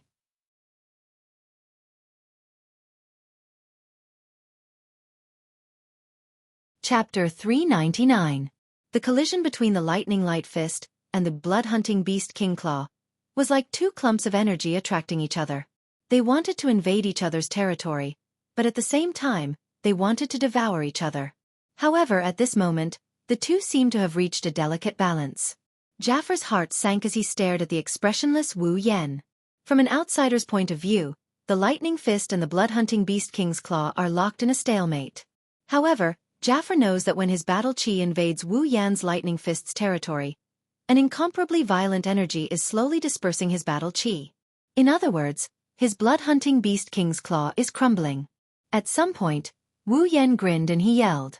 The lightning around his body surged and the sound of thunder boomed. The lightning bolts that surged in power were quickly replenished by Wu Yan's lightning fist. The lightning fist shone even brighter than before. Bang! Jaffar's blood-hunting beast King Claw crumbled in an instant as the lightning light fist shone brightly. Jaffar let out a muffled groan as his legs trembled violently and he was knocked back 10 meters away. Whoosh! The audience stood up in disbelief. They couldn't believe their eyes when they saw Jaffar being pushed back by Wu Yan. Jaffar was pushed back by Wu Yan. Kaya glanced at Jaffar in shock. If Kaya didn't know Jaffar's personality, he would have thought Jaffar was going easy on Wu Yan. After all, Jaffar is a rank 8 while Wu Yan is still a rank 7. Challenging someone of a higher cultivation level than him, could it be that he could really do it? Sylph looked at Wu Yan, who surrounded by lightning bolts. Her eyes were calm but no one knew what she was thinking. Good. Unlike the others, Chuju, Mikoto, Flandrachan, Lulu, and Mikoto are overjoyed. No matter what happens next, at least for now, Wu Yan has the upper hand. Even the Thunder King, who was seated on the special platform, couldn't help but smile. However, after a while, his smile disappeared. He knew that the real battle was about to begin. Jafar looked at the calm Wu Yan. After a long time, a deep voice came from his mouth and echoed throughout the arena. "You are qualified to make me use my armament." The spectators were stunned again. Jafar's words are an acknowledgement of Wu Yan's strength. For a moment, the entire place was silent. Everyone's gazes paused on the two people who were facing each other in the arena. Traces of fanaticism gradually flowed out from their eyes. The previous battle was exciting enough. Now that Jafar is going to use his full strength, won't the upcoming battle be even more exciting? How can the spectators not be excited? Wu Yan's heart tightened. Jafar is finally going to use his armament. The upcoming battle is going to be even more intense than before. Wu Yan might look like he easily forced Jafar back, but Wu Yan knows that it wasn't easy at all. Infinite martial refinement, true ancestor bloodline, and lightning user LVL5. He used all of these abilities to their fullest in an instant. Even so, he only managed to force Jafar back without injuring him. One can only imagine how big the gap between Tier 8 and Tier 7 is. Without those abilities, Wu Yan would have lost miserably. He wouldn't have been able to force Jafar back. Even if Wu Yan has some trump cards he hasn't used, who can be sure that Jafar doesn't have any trump cards? At this moment, Jafar also began to move. He raised his hands and a pair of razor-sharp claws appeared in his hands. The front end had 4 steel claws glinting with cold light while the back end had a buckle that could be fastened to his fists. Under everyone's gaze, Jafar quietly grabbed the pair of sharp claws. In the next second, a dense blood aura began to rise from Jafar's body. Specks of blood-red light danced in the air. Under the influence of the blood aura, Jafar's faint red dough chi turned blood-red. A ferocious beast aura emanated from Jafar. The beast shadow behind Jafar solidified a bit. Wu Yan's heart sank. He took a step forward and the lightning around his body intensified. Crackling sounds echoed incessantly. Wu Yan looked like the god of thunder descending to the mortal world. He clashed with the beast's aura. Interesting. Jafar grinned. His sharp claws drew 2 arcs in the air. The cold light from the claws flickered in the air. It was a chilling sight. In the next moment, Jafar crouched down and suddenly bounced up. His golden pupils shrunk and he saw Jafar closing in on him like a wolf. Wu Yan shuddered and he quickly retreated. However, Jafar was truly fast. The moment Wu Yan retreated, Jafar had already arrived in front of Wu Yan. Jafar reached out with one hand and the sharp claws on his fist went straight for Wu Yan's chest. A thick blood-red combat aura surged into Jafar's sharp claws. The shadow of a beast's claw was faintly discernible. The sharp claws went straight for Wu Yan's chest. The wind generated by the claws was extremely sharp and the combat aura was extraordinarily dense. If Wu Yan were to be hit by this attack, he would definitely be severely injured. Just as the claws were about to touch Wu Yan's chest, Wu Yan suddenly gave up on blocking the attack. The claws went through his arms and went straight for his chest. Wu Yan's free hand pointed at the void. A crimson spatial ripple appeared from Wu Yan's finger and spread in front of Wu Yan. When the ripple faded and the crimson spatial ripple took shape, a dozen iron sand swords shot out from the spatial ripple and blocked Jafar's claws. Violent lightning surged out of Jafar's body and landed on the iron sand swords. The iron sand swords buzzed and began to vibrate rapidly.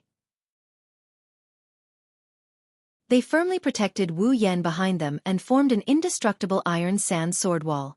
Jafar's expression changed slightly before sinking.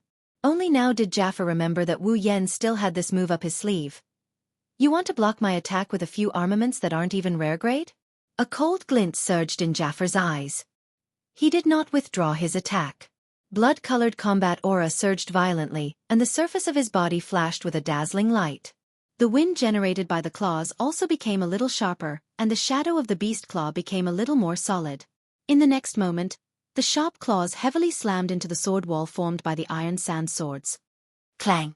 The sharp claws collided with the iron sword, and the sound of weapons colliding rang out. Following this crisp sound, a claw mark appeared on the iron sword wall. Clang, clang, clang.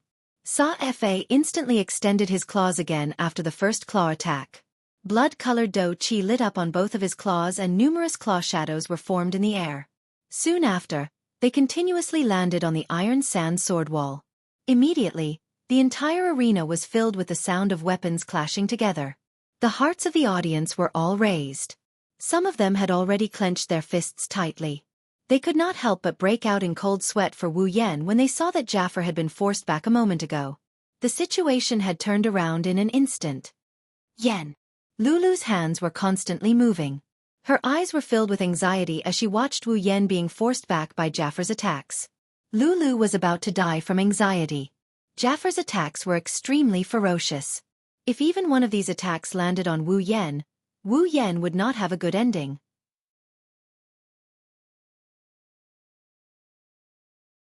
Chapter 400. Jaffer's frenzied attacks caused more and more claw marks to appear on the iron sand sword wall. At this point, there were already a few claw marks that penetrated the iron sand sword wall. Jaffer turned into a ferocious beast as he unleashed a barrage of claws at Wu Yan. Many of the spectators felt a chill down their spines as they watched Jaffer unleash his ferocious attacks. Some of them felt pity for Wu Yan. Wu Yan's defeat would be the moment the iron sand sword wall crumbled under Jaffer's ferocious attacks. Only Sylph, Ka, Mikoto and a few others remained calm. They noticed that Wu Yan had one hand on the iron sand sword wall while the other hand was flashing with electricity. Jaffer was completely unaware of Wu Yan's actions. He continued to attack the iron sand sword wall with his claws. The iron sand sword wall was on the verge of crumbling under Jaffer's ferocious attacks. The iron sand sword wall let out a cracking sound under Jaffer's frenzied attacks. When Jaffer attacked with his claws again, the iron sand sword wall couldn't hold on any longer. The iron sand sword wall shook violently and finally exploded under Jaffer's claw attack.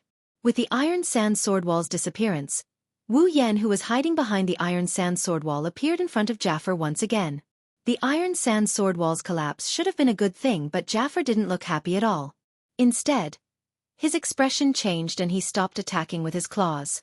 That's because Wu Yan's golden eyes flashed with a hint of a sneer when he saw his iron sand sword wall shattering. His other hand was extended towards Jaffer with a token in it. Jaffer's body tensed up as he stared at the hand holding the token. A bolt of lightning flashed in his eyes, and Jaffer felt goosebumps all over his body. A strong sense of danger surged in his heart, and his pupils shrank to the size of a needle.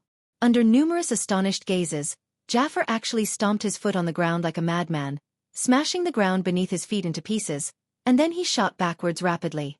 However, Wu Yan's hand glowed brightly and a bluish-white electric current flowed towards the token in his hand. Then, an orange beam shot out from Wu Yan's hand. The audience cried out in surprise when they saw the orange beam. Even Sylph, who was on the high platform, had a serious expression on her face. That's because that's the same attack Mikoto used during their battle in the arena tower. The orange light beam flashed out at an unimaginable speed. In the blink of an eye, it had arrived in front of Sa-Fa as his expression rapidly changed.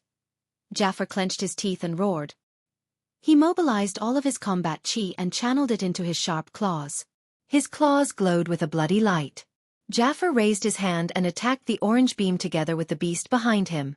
However, at the next moment, a crimson ripple emerged between the orange beam and the crimson claw. The orange beam instantly darted into the crimson space.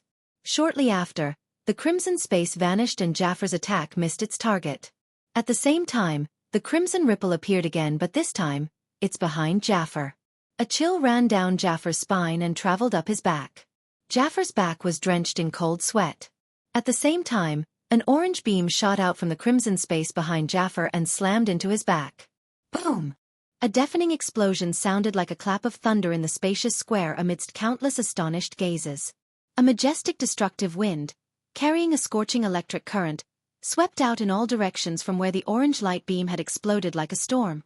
Wherever the electric current passed, the arena would immediately crumble apart. Cracks that were as thick as an arm swiftly spread across the entire stage like a spider web.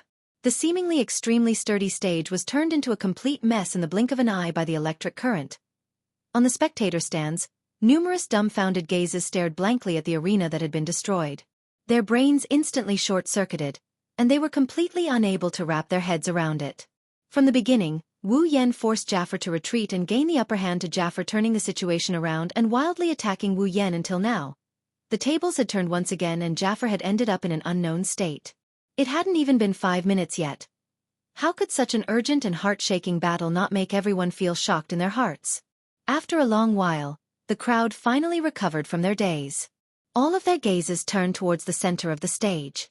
Wu Yan's expression didn't change, but his chest started heaving up and down. Their gazes were filled with astonishment and shock. Some were even a little absent-minded.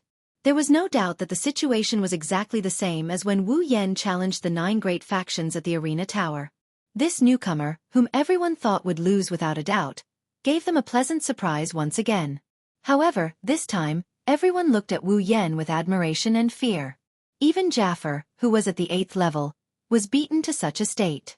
Although the outcome of the battle hadn't been decided yet, Wu Yan's attitude as a powerhouse was deeply ingrained in everyone's hearts. After all, Wu Yan was challenging someone of a higher level than him. Looking at Jaffer, who was shrouded in a cloud of dust after being hit by the orange beam, the audience widened their eyes in astonishment. As long as Jaffer's figure is lying on the ground, it means that Wu Yan succeeded in his challenge. This is an event worthy of being recorded in the history books. That's why Sylph and Ka stared at Jaffer, trying to see through the center of the dust cloud. Wu Yan also stared at Jaffer. He felt a little relieved. He didn't expect this idea to work. Before this, Wu Yan had already guessed that the Gate of Babylon can be opened anywhere he wants. After all, the Gate of Babylon is a space-type equipment. If it can be opened on his back, then it can be opened on other places as well. Wu Yan had this idea, but he didn't try it out. He didn't expect it to work today. With the attention of everyone present, the dust that enveloped Sa gradually became lighter. A moment later, a gentle breeze gently blew across the arena and swept away the dust. The area that had almost turned into ruins appeared before everyone's eyes. At that spot, a tall figure, who was emitting a wild and ferocious aura like a wild beast, gradually appeared in front of everyone's line of sight. Unfortunately, the appearance of this silhouette didn't dispel the notion of failing the cross-realm challenge. Instead, it made Wu Yan's figure even more engraved in their minds. The tall figure's uniform is now in tatters. There's even smoke rising from it. Jaffer's appearance has changed drastically. He looks battered and exhausted. Everyone's eyes froze because Jaffer, who was in a sorry state, lowered his head slightly, and a strange bloody light flashed in his eyes. It was as if it was an injured wild beast that had begun to bite its enemy without regard for anything else. Chapter 401. Jaffer's black bear-like pupils are now redder than any other color. Jaffer lowered his head and the beast phantom behind him stepped forward and overlapped with his body. At the next moment, a surge of crimson warrior energy that could condense into solid state crazily burned on Jaffer's body. Shit! Kaya was shocked. He grabbed the railing in front of him and leaned forward. Looking at Jaffer, he bit his lips. Jaffer! He went berserk. Berserk? What's that? On the other side, Hinajiku and Makoto also learned about the word berserk from Fei Fei's shocked mouth.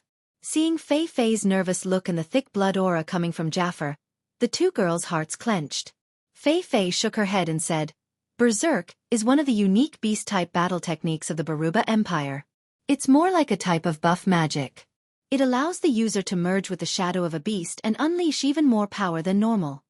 Fei Fei shook her head in a serious manner. Even stronger than normal. Hinajiku and Makoto frowned at the same time. Isn't that troublesome? If it's only troublesome, that's fine. Fei Fei smiled bitterly.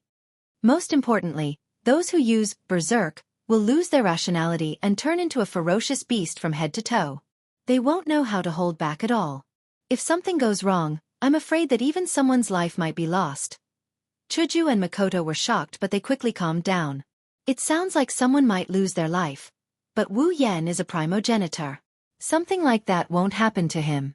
Lulu, on the other hand, didn't know about this. She started panicking. Fei Fei, what should we do? Fei Fei waved her hand, indicating for Lulu to calm down.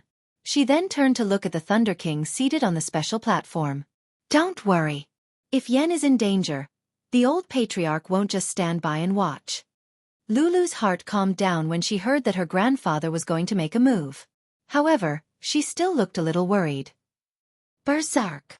With Wu Yan's hearing, he heard every word. He frowned as he looked at Jaffer, who looked like a beast about to wake up from its slumber. He sighed inwardly. This is going to be a tough nut to crack. Wu Yan exhaled softly and calmed his emotions. At the very least, Jaffer won't be able to harm him with his primogenitor form. Exposing his primogenitor form might make him the center of attention, but it's better to go all out. I don't care if you're a berserk or a sissy. Since you're not moving, I won't hold back. A crisp snap of a finger rang out.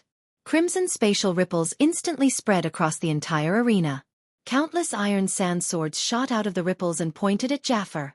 With another snap, the iron sand sword pierced through the air and shot toward Jaffer like a missile, bombarding the motionless Jaffer. However, when the iron sand sword struck Jaffer's body, the beast shadow that overlapped with Jaffer's body swayed and expanded abruptly, enveloping Jaffer's body. The iron sand sword then struck the beast shadow's body. Ding! Ding! Ding! Ding! Ding! When the iron sand swords hit the beast shadow, it was as if they hit a steel wall. When the iron sand sword stopped, the beast shadow slowly returned to its original size. There wasn't a single crack on it and Jaffer was unharmed. Wu Yan's expression darkened. He smiled bitterly in his heart. This is going to be troublesome. At that moment, Jaffer lifted his head abruptly in his berserk state. Roar! Jaffer let out a roar that sounded like a lion or a tiger. The roar turned into sound waves that swirled around the plaza like a vortex. The audience covered their ears in pain, including some of the stronger students on the high platform. Only Sylph and Ka were able to maintain their composure. In the field, the sound wave hit Wu Yan's body and made his head explode. His mind went blank from the explosion and his heart started beating fast. Could it be that the sound waves can directly attack someone's mental state? Fortunately, Wu Yan guessed right. Jaffer's roars can affect a person's mental power when he's in berserk mode. This isn't the case for everyone who learned the beast battle technique. It's just that Jaffer's beast battle technique is a variant of the beast battle technique. That's why Jaffer is secretly known as the magician's killer. A magician's mana is directly linked to their mental state. If Sylph and Ka didn't have some tricks up their sleeves, Jaffer would have become the strongest magician in the academy. Wu Yan isn't a magician, but everyone has their own mental power. Even if he's not a magician, he was still affected. His mind blanked out for a split second. Jaffer took advantage of that split second of blankness to get close to Wu Yan. Wu Yan only regained his senses when Jaffer's beastly eyes appeared in front of him. Jaffer's claws came crashing down. Wu Yan's expression changed when he felt the terrifying force coming from Jaffer's claws. Wu Yan gritted his teeth and a spark appeared on his forehead. In the next moment, crimson ripples appeared around Jaffer. However, it wasn't an iron sand sword that appeared, it was an iron sand whip. Just as Wu Yan expected, the moment the iron sand whip appeared, Jaffer's beastly shadow expanded and protected his body. If it was an iron sand sword, Wu Yan would have been heavily injured by Jaffer's claws. However, the iron sand whip was a different story altogether. The iron sand whips were like ropes. They twisted and wrapped around the beast shadow, binding it tightly. As the beast shadow was bound by the iron sand whips, Jaffer, who had become one with the beast shadow in his berserk state, suddenly stopped smashing down with his sharp claws. It was this pause that gave Wu Yan a chance. Wu Yan didn't retreat. Instead, he charged forward. His fists were covered in lightning, and the lightning fist was instantly formed. Wu Yan let out a cold grunt and threw both lightning fists at Jaffer. To be more precise, they landed on the beastly shadow in front of Jaffer. Bang! A muffled sound rang out as the lightning light fist landed on the beast shadow. However, the beast shadow was not damaged at all. Its defensive power was actually so terrifying. Wu Yan's golden eyes glinted. He withdrew his fists and the lightning on his fists surged. In the next second, Wu Yan's lightning fists landed on the beastly shadow in front of Jaffer. Bang! Bang! Bang! Bang! Bang! Bang! This time, it was Wu Yan's turn to unleash a barrage of attacks. Just like how Jaffer attacked the iron sand sword wall, Wu Yan threw a series of lightning fists at the beastly shadow. Of course, the beastly shadow couldn't be imprinted with a single punch. However, as Wu Yan's lightning fists landed, cracks began to appear on the beastly shadow. Everyone on the stands looked at Wu Yan, who turned into a boxer and used Jaffer as a punching bag. They exchanged glances with each other, feeling a little resentful. They finally realized that Jaffer wasn't the only beast in the academy that could become a beast. If Wu Yan went to the Baruba Empire to learn beast combat skills, he would become a beast as well. As time passed, the sound of the lightning light fists striking the beast shadow continued to resound in the air above the square. Not long after, cracks finally appeared on the beast shadow.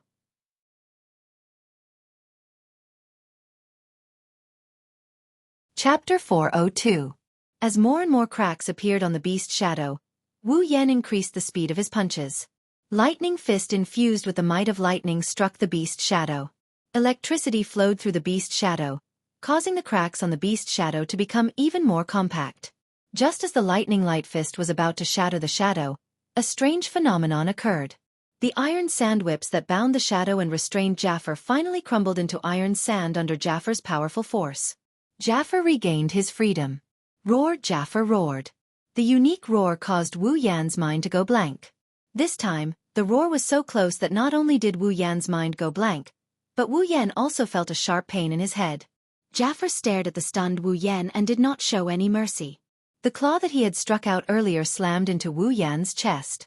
At this critical moment, a wave of energy finally emerged from Wu Yan's mind. It penetrated the surface of Wu Yan's body and formed an invisible dragon-shaped armor on Wu Yan's body. It was the spiritual dragon armor that had been transformed into a noble relic. However, Jaffer's claw, with the help of fury and the buff from the rare armament, became abnormally terrifying. Even the spiritual dragon armor, which had been transformed into a noble relic, was frozen for a moment before it shattered into pieces and returned to Wu Yan's body. Jaffer's claw did not slow down and slammed into Wu Yan's chest. Bang! The claw slammed into Wu Yan's body. Before the pain could reach Wu Yan's mind, Wu Yan's body was sent flying and he landed heavily on the ground. The sound of his body hitting the ground reverberated in everyone's heart. Hinajuku, Mikoto, Ikaros, Flandrachan, Lulu, Fei Fei, Shokuhu Misaki, Astria, Kinuha Desai, Frenda, and Takitsuba Riku were all shocked by the scene. The 11 girls were shocked as well. Master Oniai-chan. Ikaros, Astria, and Flandrachan shouted at the same time. They wanted to spread their wings and fly off the stage, but Chuju and Shokuhu Misaki stopped them. Don't worry. Xiao Yan has the body of a true ancestor. Even if his body is crushed, he can recover in an instant. This injury is nothing.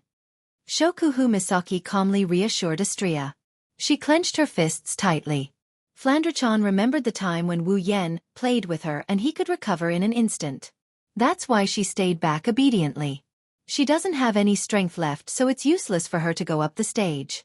Ikaros, on the other hand, stared at Wu Yan with her indigo eyes. Her heart ached for Wu Yan. Even if Wu Yan got bitten by a mosquito, she would still feel sorry for him. Just as the girls thought, Wu Yan is fine. Even if he doesn't have the immortal body, he's protected by the spiritual dragon armor. Jaffer's claw didn't do much damage to him. Wu Yan got up from the ground and spat out a mouthful of blood. He endured the dizziness brought on by Jaffer's roar and cursed in his mind. However, he didn't dare to be careless. He quickly dodged Jaffer's attack. It had to be said that Jaffer's strength had indeed become very powerful after going berserk. However, at the same time, his weakness of losing his rationality was also very obvious. Now, Jaffer's every move was no longer as meticulous as before. Instead, he was like a real beast that only knew how to attack. In such a situation, as long as he used his ultimate move, Jaffer would definitely be defeated. That's why Jaffer couldn't surpass Sylph and Ka to become the strongest in the academy. Of course, the prerequisite is that your ultimate move must be able to shatter Jaffer's protective beast phantoms and heavily injure him. Wu Yan's expression turned gloomy, but he quickly regained his composure. He stomped on the ground and leaped out of Jaffer's attack range. Wu Yan spread his arms and shouted. In the next moment, bright blue and white lightning started flashing around his body. The scale of the flashing lightning is much greater than before. In the blink of an eye, Wu Yan's body was completely covered in lightning. At the same time, in the clear and boundless sky, a violent wind suddenly blew. Dark clouds floated over from the distance and gathered in the sky above the square. Not long after, the entire sky above the square was covered by dark clouds. Lightning flashed within the dark clouds. No way! Mikoto looked at the thunderclouds in the sky in shock. Her expression changed drastically. Is Yen going to use that move? The girls wanted to know which move Yen Mo is going to use, but the situation on the stage has already changed. The thunderclouds in the sky began to become denser and denser, but the area was slowly shrinking. Only when it had shrunk to the same size as the arena below did the thunderclouds stop shrinking. Countless lightning flashed in the thunderclouds, producing loud and clear sounds of thunder. At a certain moment, the thunderclouds suddenly began to churn like boiling water. All of the lightning was hidden within the thunderclouds. The sound of thunder disappeared, but it gave everyone a terrifying pressure. That little guy, what is he trying to do? At this moment, the Thunder King's heart was also a little uneasy. It was not that he was afraid, but if something went wrong and an accident happened, it would be terrible. Wu Yen made his move. His hand was slowly raised towards the sky. Then, he suddenly swung it down. Lightning strike! As Wu Yen swung his hand, a bolt of lightning shot out from the dark clouds and struck Jaffer. Boom! The crazily flashing lightning flashed across the entire square. Everyone closed their eyes at the same time. A huge shockwave spread out from the square, blowing away some of the lighter items. Everyone could only grab onto the heavy items around them to prevent themselves from being blown away. Everyone could faintly hear the sound of a beast roaring in pain as the lightning flashed in the arena. Then, the roar slowly weakened. The gale gradually weakened. In the spectator stands, the spectators poked their heads out of their seats and looked into the arena with a frightened expression on their faces. When they saw the situation clearly, everyone looked at each other in dismay. The arena can no longer be called a stage. It's now a pile of rubble. Both Jaffer and Wu Yen are lying on the ground. Yen! Little Yen! Master! Oni-chan! The group of young ladies on the tall platform were all shocked. The Thunder King, who was on the special tall platform, also looked at the arena in surprise. Then, he stood up and flew down the platform, arriving beside the two of them. He reached out and checked their bodies. After a while, the Lightning King let out a sigh of relief. When the girls saw the Lightning King leave the stage, they all came down from the stage. Yen! Lulu pounced on Wu Yen. When she saw that Wu Yen was unconscious, she quickly asked the Lightning King, "Grandpa, what happened to him?" "Lass, don't worry. He's fine." The Lightning King didn't know whether to laugh or cry. He just fainted because he suffered a mental shock. He'll be fine after some rest. The girls sighed in relief. Fei Fei looked at the Lightning King in confusion. Mental shock? The Lightning King nodded. In the final attack, Jaffer was defeated by the little guy. However, when the lightning struck, Jaffer let out a beast roar. Due to his heavy injuries, the roar's power increased exponentially. The mental shock was also great. Naturally, he fainted. The Lightning King stood up after he finished speaking. For this match, I hereby announce.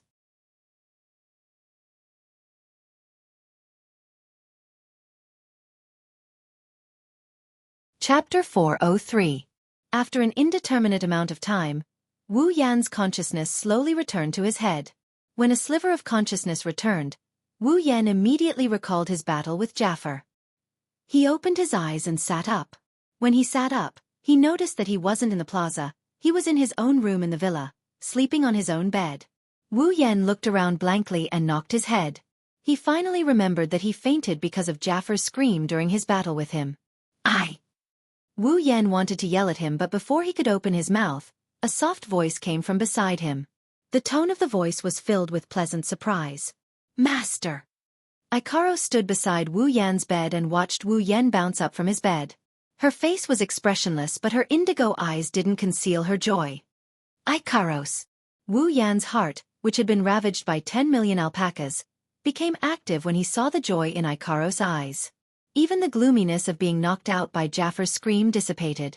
Master, are you all right? Ikaros took 2 steps forward and crouched down. She said in a worried tone. What she didn't notice is that as she crouched down, more than half of her big breasts that couldn't be restrained by the uniform got exposed. A certain cleavage is so deep that Wu Yan almost jumped right into it. I'm fine. Forcing a smile. He quickly averted his gaze. If he keeps looking at her like this, he's going to turn into a wolf. Big brother. You're finally awake. The door was violently flung open. Before Wu Yan could react, a small figure rushed into the room with lightning speed. Halfway through, she jumped up and threw herself into Wu Yan's arms. Flan. Wu Yan quickly caught Flandrachan in his arms. When Flandrachan arrived, Chuju, Mikoto, Shokuhu Misaki, Astria, Kinuhata Sai, Frenda, and Takitsubu Riku came in as well. Seeing that all the girls are here, Wu Yan flinched and asked in surprise. Why are you all here? Is there no need for the tournament? Hearing this, the girls couldn't help but roll their eyes at Wu Yan. Hinajiku put her hands on her hips and said, What school tournament? It ended a long time ago. It's already over. Wu Yan was really surprised this time. How did it end so fast? Fast. Shokuhu Misaki sat beside Wu Yan's bed and looked at Wu Yan with a half smile. Do you know how long you've been sleeping? Wu Yan was stunned again when he heard Shokuhu Misaki's words. Shokuhu Misaki said, You've been sleeping for an entire day. Nani? Wu Yan jumped up from the bed. An entire day? Are you sure it's an entire day? The girls nodded at the same time. Wu Yan choked on his breath and lowered his head in dejection. He didn't think that he would be so fragile. He slept for an entire day just because someone called him. Wu Yan sighed and looked at the girls. So, what's the result of the tournament? Who's the final champion? Wu Yan asked. Astria raised her head proudly and snorted proudly. Wu Yan raised an eyebrow. Astria won't be the final champion, right? Is that strange? Shokuhu Misaki stretched her body. Her voluptuous body was on full display. Astria's level is already above all the other participants. She also has 2 powerful rare armaments. It won't be hard for her to become the champion. Wu Yan was speechless when he saw Shokuhu Misaki's satisfied expression. That's true. But since Astria is the champion, you should be the one who benefits the most. You can't say that. Shokuhu Misaki giggled. Astria-chan is also a member of Starlight Queen. Now that she's the champion of the tournament, it's only natural that Starlight Queen would rise in status as well. Wu Yan's mouth twitched. He said in a flustered tone. Where did you learn so many idioms? Wu Yan pondered for a moment. Then the new rankings are out, right? The girls looked at each other. Shokuhu Misaki said. Yeah, they came out after the tournament ended. The top 3 are Astria, Sylph, and Mikoto. Kar is 4th, Jaffer is 6th, Feifei and Chuju are 7th and 8th respectively. You can ignore the 10th place. Little Yen, you are 5th. 5th. Wu Yan was happy. He thought he would be ranked below Jaffer after being yelled at. Wu Yan didn't expect them to take 4 of the top 10 spots in the Spalier World Academy. Astria is 1st, Mikoto is 3rd, himself is 5th, and Chuju is 8th. Of the 3 strongest students in the academy, only Sylph is in the top 3. I'm afraid Ka and Jaffer are in a bad mood right now. Wu Yan chuckled inside. Ka may not be a bad guy, but he's infatuated with Ikaros. Wu Yan didn't feel too good about it. Jaffer on the other hand, Wu Yan isn't the type of person who would bury the hatchet with a single fight. It's fine if it's just a fight, but he ended up in a humiliating position. Wu Yan frowned and looked at Shokuhu Misaki with a confused expression. What about the 9th place? You didn't say anything about the 9th place, right?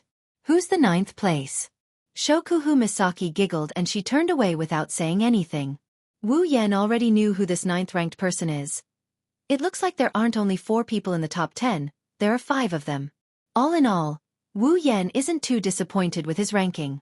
Of course, that doesn't mean the others aren't disappointed as well. Not far away, Mikoto was kicking the chair under her feet, muttering something under her breath. It's hard to tell what she's muttering, but it's clear that she's upset. Sizing Mikoto up, he gave it some thought and he understood why Mikoto is acting like this. Sylph is ranked 2nd and Mikoto is ranked 3rd. It's obvious that Mikoto lost to Sylph during the inter-school tournament. Amused, he asked Mikoto. What's wrong? Are you that upset about losing to Sylph? Mikoto stopped and looked at Wu Yan with an annoyed expression. I didn't lose to Sylph. You didn't. Wu Yan shrugged, disbelief written all over his face. If Mikoto didn't lose to someone else in a fight, she wouldn't be acting like this. Sure enough, in the next moment, Mikoto said firmly. It was because she had a gold armament that I lost. I didn't lose to her, I lost to that gold armament. Wu Yan was speechless. On the other hand, Chuju nodded in agreement. That's true. If Sylph didn't have a gold armament, it's hard to say who would have won. That's right. Mikoto happily lifted her head and nodded. But at this time, Shokuhu Misaki smiled and spoke. You still lost in the end. Mikoto's smile froze and she glared at Shokuhu Misaki. I didn't lose. I said I lost to the armament. Era. Shokuhu Misaki covered her mouth and giggled. Misaka-san, I didn't know you'd find excuses for your loss. Mikoto clenched her fists and resisted the urge to shoot Shokuhu Misaki. She humphed coldly and turned her head away. Shokuhu Misaki was bored.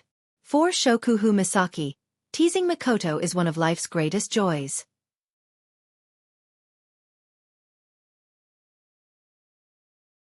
Chapter 404. Opening up the system. There was already a notification. His fight for ranking mission had already reached the top 10. Next, it was time to fight for the top 3. However, the top 3. Wu Yan glanced at Xianxia and then at Mikoto before lowering his head in dejection. These two girls, if he were to go up against them, he wouldn't stand a chance against them. Xianxia's level is much higher than mine, she's even stronger than Jaffer. Plus, she's a melee angel. Her combat prowess is off the charts.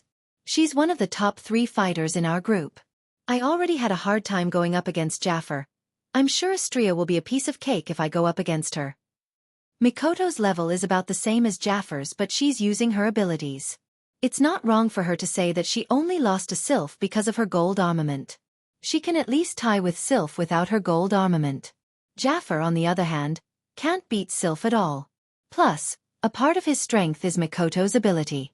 Against Mikoto, the wielder of Uehara, Wu Yan doesn't think he can beat her with just the power of the electroshock user. If Mikoto can't beat her, then Sylph. It looks like the top 3 is out of the question for now.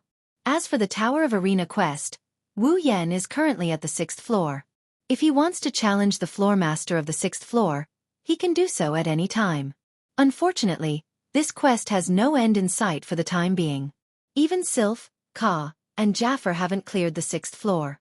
This means that the strongest student in the Spalier World Academy is currently stuck on the 6th floor. Even if he goes up, he won't stand much of a chance. The 2 quests in Silveria World Institute won't make any progress in a short period of time, unless I reach level 70. After the battle with Jaffer, Wu Yan noticed that he leveled up to level 69. One more level and Wu Yan will become a true Tier 8 powerhouse. When that happens, Wu Yan, who can challenge those above him at Tier 7, can challenge the 6th floor of the Tower of Arena. However, this one level might seem easy, but it's actually very far away. After all, tier and level are 2 completely different things. Wu Yan still remembers how long it took Mikoto to level up. If it wasn't for the help of the 20,000 sisters who fought in the Behemoth Forest, he wouldn't have reached level 69 even if he defeated Jaffer. That's why it's going to take a lot of effort to level up. Should I make another plan? The girls in the room noticed Wu Yan's silence. They all turned to look at Wu Yan. What are you thinking about? Shokuhu Misaki was the closest to Wu Yan, so she was the first to notice Wu Yan's contemplative expression. Wu Yan's expression told her that Wu Yan has something to announce. Looking at the girls, Wu Yan made up his mind and he told the girls. I am thinking, maybe we should head to the next dungeon world. The girls looked at Wu Yan. Chuju came to Wu Yan's side and asked. Why do you want to go to a dungeon all of a sudden? Wu Yan shrugged and helplessly continued. You guys know that I have 2 missions in the academy, right? Currently, these 2 missions are within the scope of my abilities. I can't do anything more than that with my current strength. Super, is that so? Kinuhata Sai tilted her head and looked at Xianxia. If you super make Xianxia surrender, wouldn't you be able to super complete the fight for ranking mission? If only it was that easy. Wu Yan rolled his eyes and continued in an annoyed manner. The problem is that the system doesn't recognize it. If there isn't a huge disparity in strength, then that's fine. The system can still determine if the user is competent enough, so it will recognize it. However, between me and Xianxia, honestly, don't you think there isn't a huge disparity in strength between us? The girls laughed dryly when they heard Wu Yan's words. They agreed that Wu Yan and Xianxia's strength was too far apart. So, you want to enter a dungeon and use the time difference between the dungeon and the spalier world to level up? Shokuhu Misaki asked in realization. This is one of the reasons why I can earn some points. I can exchange them for abilities or armaments to increase my strength. Of course, this is only one of the reasons. Wu Yan smiled mysteriously. He extended his hand and a beautiful crystal appeared in his hand. The girls stared at it in awe. Mysterious crystal? Chuju asked hesitantly. Isn't that the mysterious crystal he got from Butler Whirlwind? Under the watchful eyes of the girls, Wu Yan nodded and he raised the crystal above his head. When I was in the magic catalog world, I obtained 2 special items, Control Brain and Dark Matter Crystal.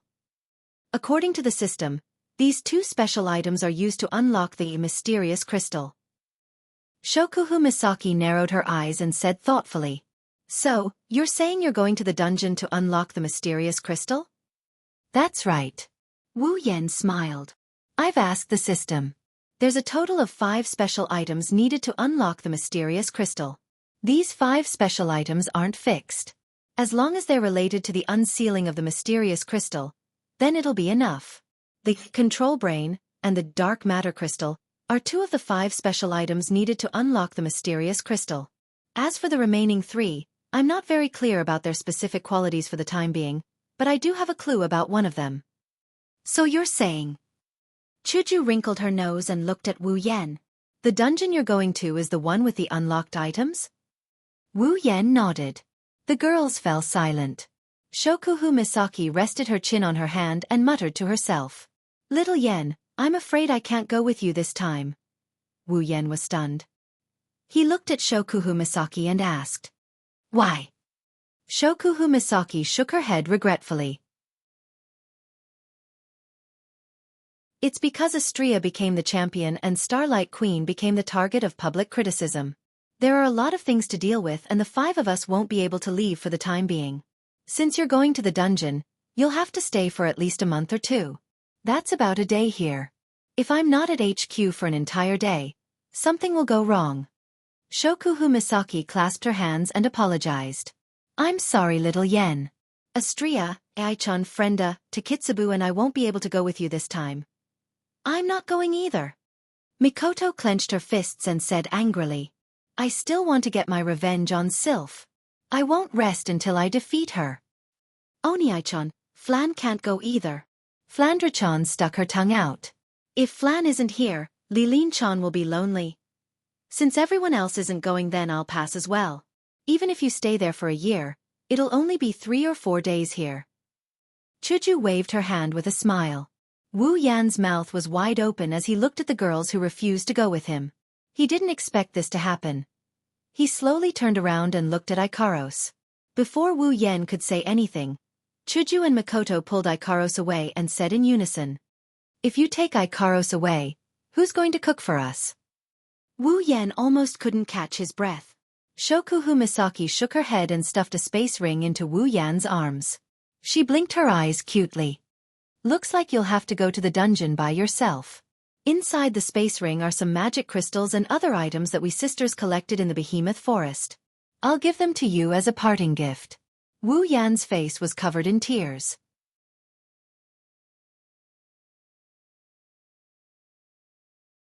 Chapter 405. Shokuhu Misaki's parting gift was given to him by Shokuhu Misaki. Wu Yan took a look at his character status and let out a long sigh. He clearly had 9 girls by his side, but in the end, he was reduced to a situation where he had to challenge the dungeon alone. Was there anything sadder than this in the world? If you guys don't want to go, then so be it. I will go alone. After he said that, he turned around and ignored the girls in the room. Seeing Wu Yan throwing a tantrum, the girls couldn't help but giggle. Wu Yan is pretty cute when he's throwing a tantrum. Of course, they can only say this in their hearts. If Wu Yan finds out that they called him cute, he's going to be in big trouble. With his personality, he's going to use his actions to prove that he's not cute and he's going to drag them down with him. Wu Yan opened up the dungeon tab. His wine-red eyes scanned the screen. Not long after, his gaze stopped on one of the dungeon names. Date Battle. This is Wu Yan's goal. In fact, using such a world to level up was very unwise. Although there were many powerful sprites in the world of Date Battle, there were no less than 5 or 6 of them. However, there were only a few sprites that could be used to level up, and then there was nothing else. Even if he farmed all of them, it's hard to say whether or not he could reach level 70. Plus, the elves in Date Battle are all ridiculously strong. Conservatively speaking, they're all at Astria's level. Even if he wanted to farm them, would he be able to do it? That's why he chose Date Battle. His main goal isn't to level up, it's to unlock the mysterious crystal's special item. According to the system, one of the items needed to unlock the mysterious crystal must contain spatial properties. In the Date Battle world, the item that appears the most is the Spacequake. And after asking the system, the answer given by the system was that it was possible. As for the matter of leveling up, 100 days in the other world was only 1 day in this world. Once he obtained the item to unlock the mysterious crystal, he would choose another world to level up. However, he needs to bleed a little bit. Beep. The Date Battle world is inactive. Beep. Please activate the Date Battle world. Activation cost: 200,000 equipment points, item points, ability points, summoning points. Do you wish to activate? 200,000 equipment points, item points, ability points, summoning points? Wu Yan's lips twitched as he clicked on the activation button. Then, he clicked on the activation button with an expressionless face. Beep. 200,000 equipment points, item points, ability points, summoning points have been deducted. Date Battle, world activated. Ding! Date Battle, world successfully activated. Character: Wu Yan. Ability: True Ancestor Bloodline, Infinite Martial Arts, Electromaster, LV5, Equipment: Kaibao of Wang, D rank, Summons: Misaka Makoto, Katsura Hinajaku, Ikaros, Astria, Flandra? Scarlet, Shokuhu Misaki, Kinuhata Sai, Frenda, Takitsubu Riku, Misaka Sisters, 20,000, Equipment Points. 120000 Item Points. 800000 Ability Points. 120000 Summoning Points. 180000 Level, 69. After deducting 100,000 points from each of the 4 types of points, the Date Battle column lit up. Looking at the Date Battle column, Wu Yan's pained expression slowly eased up. Glancing at the girls in the room, Wu Yan waved his hand. Well then, I'm leaving. Wu Yan clicked on the Date Battle section. After a flash of light, Wu Yan disappeared from the spot. The girls looked at the spot where Wu Yan was standing. Suddenly, Shokuhu Misaki seemed to have thought of something and she screamed in shock. Not good. The sudden scream startled the girls, and when they recovered, Mikoto immediately pointed at Shokuhu Misaki in dissatisfaction. Why are you screaming all of a sudden? If it was any other time, Shokuhu Misaki would have retaliated. But this time, Shokuhu Misaki had no intention of doing so. Instead, she stood up from her bed. Biting her lips, Shokuhu Misaki said regretfully, I should have known. If I knew, I would have followed him even if he disbanded Starlight Queen. The girls looked at each other in confusion. Why did Shokuhu Misaki suddenly go back on her words? Shokuhu Misaki glanced at them and said, What do you guys think if Xiao Yan brings a girl back? Hearing this, all the women froze in place. After a while, Astria smiled awkwardly and raised her hand weakly. I don't think so. Everyone turned to look at Astria. Astria shrunk her head and kept quiet. Mikoto narrowed her eyes. A dangerous glint flashed in her brown pupils. If Yen brings a girl back, I won't let him get away with it. The girls nodded in unison. Their faces were filled with determination. Only Shokuhu Misaki sighed faintly and said with a hint of bitterness, Are you really willing to do this? Of course. All of the girls said the same thing, but their voices were extremely weak. Shokuhu Misaki coldly snorted and touched her cheeks. Looks like I have to take some measures. Dungeon. Date Battle Dungeon Mission. Collect. Mission 1. Materialize all the dimensional quakes in the world and collect them. Current progress, 0. 10 mission reward, equipment points, item points, ability points, summoning points, 50,000 each. Mission 2. Yet to be activated. Mission 3. Yet to be activated, beep. User, you will only be able to leave this instance dungeon after completing all the quests in this instance dungeon. When Quest 1 is completed, Quest 2 will be activated. When Quest 2 is completed, Quest 3 will be activated. When Quest 3 is completed, user will be able to leave this instance dungeon. Reminder, the time ratio between the real world and the real world is 100:1. User can train in this dungeon without worry. Have a good time. When Wu Yan recovered from the dizziness caused by the teleportation, the mission notification rang in his ears. Wu Yan felt refreshed. His purpose for coming to this world was to collect spaceships. Unexpectedly, the quest for this instance dungeon had always been this one. This was just right. He slowly opened his eyes, and when he saw the scene in front of him, he jumped in fright. There's nothing in front of him. It's just pitch black. At this moment, the system notification rang out once more. Beep. Detected dimensional quakes in user's surroundings. Beep. User has entered the effective range of dimensional quakes. Do you wish to materialize dimensional quakes? Hearing the two system notifications, Wu Yan was stunned.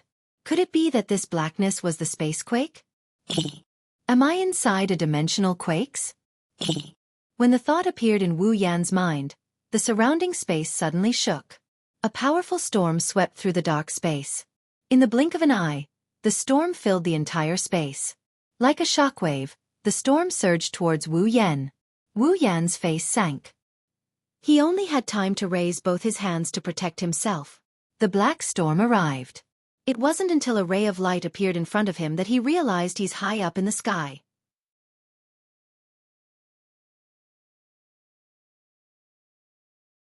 Chapter 406.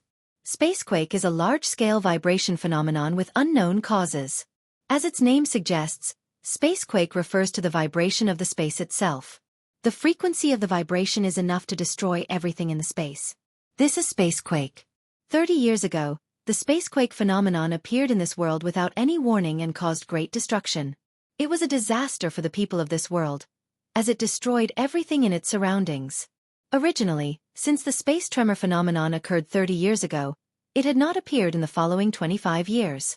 However, 5 years ago, with Tiangong City as the beginning, the space tremor phenomenon appeared again. And it is very frequent. Today, the spacequake phenomenon appeared once again. In a quiet town, people lived the same life day after day, year after year. The streets were filled with cars and pedestrians. Although it was noisy, it showed a strong sense of vitality. Until, woo woo woo woo woo, an ear-piercing alarm rang out from an unknown place, ringing throughout the entire street. Wherever the sound passed, whether it was pedestrians or cars, they all stopped their activities and looked up at the sky with a look of horror. After the sirens sounded for a while, a voice suddenly sounded. The premonition of spacequake has been detected in this area.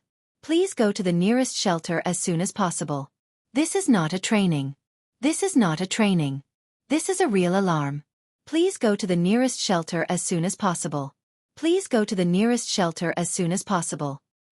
I repeat. As the alarm continued to sound, the pedestrians in the surrounding area ran to some specific places. Some drivers also parked their cars in the surrounding area and ran to those specific places. The lights, signs, and other signs on the streets had disappeared. Instead, they were replaced by the words spacequake warning, which kept flashing on the signs. Then, on some street parking lots, the parking areas suddenly sank and were protected by some thick steel walls. The pedestrians all ran into some underground driveways, underground tracks, and so on.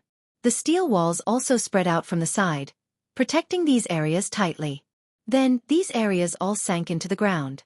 Some of the pedestrians who had yet to enter the shelter were heading to specific locations in an orderly manner.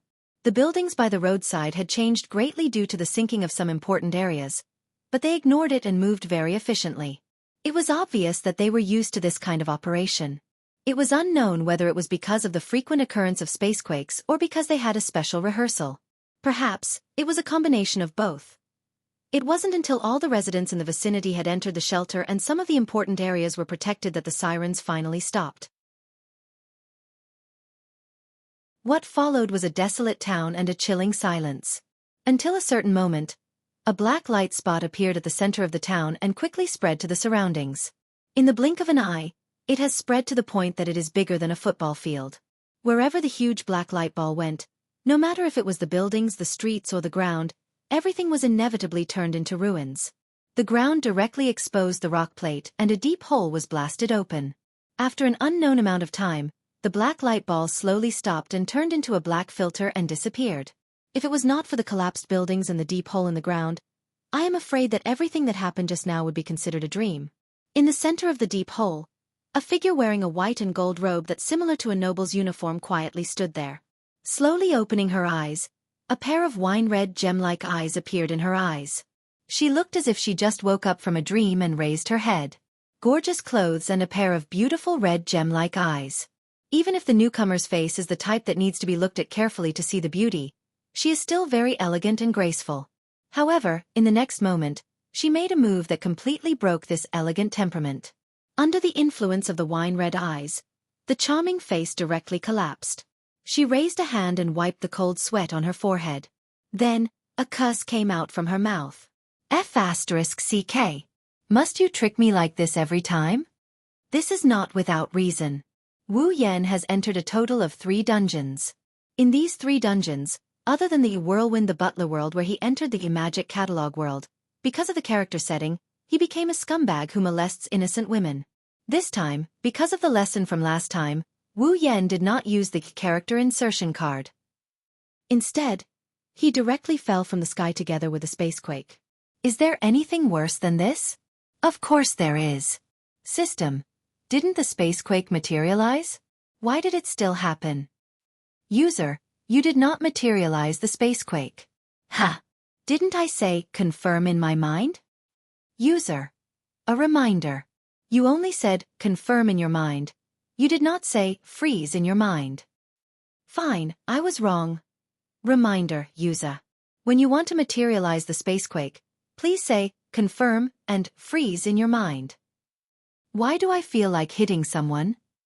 At this time, a few stars suddenly lit up in the distant sky. It attracted Wu Yan's attention. He looked up and saw 5 girls in mechs carrying various mechanical weapons. With the support of a flamethrower, they were flying towards him at an extremely fast speed. That's. Wu Yan was a little surprised. Land Self-Defense Force versus Elf Squad AST. That's right. The 5 girls flying towards Wu Yan were the Land Self-Defense Force versus Elf Squad AST. As the name suggests, this is a squad that specializes in dealing with and killing elves. The girl in the lead had short white hair that reached her shoulders. Her face was expressionless like a doll's. A pair of blue eyes stared straight at Wu Yan as if she was staring at a mortal enemy. Kite origami. Wu Yan frowned when he saw the appearance of the girl who hated the elves in the original work and the mech armor they are wearing. He bitterly chuckled to himself. They can't be thinking of themselves as elves, right? The truth was just as Wu Yan guessed. With the arrival of the spacequake, who else could it be other than elves? Although the AST had equipment to detect elves, no one would deliberately check for elves on Wu Yan at this moment. Only elves could come with the arrival of the spacequake.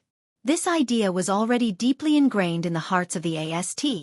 The 5 AST members, including Kite Origami, were stunned when they saw that the elf beneath them was a man. A trace of doubt flashed across their eyes. As far as they know, the elves that have appeared in the past were all female. Why is there a male now? Of course, this thought only lasted for a moment before it was thrown to the back of their minds. Just because they haven't seen elves before doesn't mean they don't exist. Their mission is to kill elves, not female elves. Therefore, when they approached again, the 5 girls raised their weapons at the same time. In the next moment, countless cannonballs were fired from their weapons and bombarded Wu Yan. The wine-red pupils of Wu Yan's eyes were fixed. A bluish-white electric current flashed across his forehead and flew out, colliding with the incoming cannonballs. Boom, boom, boom, boom, boom. In the sky, there was a sudden explosion of fire.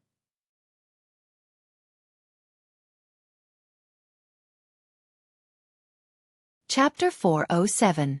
The flames lit up the entire sky, illuminating the cold faces of the 5 AST members. With 5 sonic booms, the 5 AST members directly passed through the dense flames. The flamethrowers on their backs blew away the flames as they charged straight at Jianghu. Then, the missiles that blotted out the sky and covered the earth shot out once again. Raising his eyebrows, Wu Yan looked at the missiles flying in the sky and the 5 expressionless girls behind them. He sighed and slowly raised his head. Although he really wanted to explain to them that he was not an elf, under such circumstances, he could guess that even if he did, the 5 members of AST would most likely not listen to him. It was more likely that they would act first and report later. Especially since among the 5, there's also Origami Kite who hates elves because her parents died under the power of elves. I can only fight first. Countless crimson spatial ripples spread out from Wu Yan's back. The scale is even wider than the missiles that blotted out the line of sight. Like countless stones thrown into the water, the ripples reverberated in the space. Black swords comparable in number to the missiles stretched out and pointed towards the sky. In the next moment, the whistling sound of missiles flying through the air was accompanied by the sound of explosions. The iron sand swords cut through the air as if they had been carefully calculated. Each of the iron sand swords pierced the warhead of the missile without the slightest mistake, cutting the missile that had yet to explode in half. Then, the iron sand swords whizzed through the exploding missile and shot towards the girls of AST. Seemingly aware that their missiles are useless against elves, the 5 girls didn't change their expressions. The flamethrowers on their backs sped up and dodged in all directions. Then they continued to charge towards Wu Yan. However, the iron sand swords aren't those missiles that can only travel in a straight line. The countless iron sand swords are the product of Wu Yan's ability. A bolt of lightning flashed from Wu Yan's hand. Along with the sound of electricity, the iron sand swords trembled and reversed in the air. Then, they shot towards the girls who were charging towards Wu Yan. This time, the expressions of the 5 AST members finally changed a little. Even Kitsune Origami showed an expression of gritting her teeth.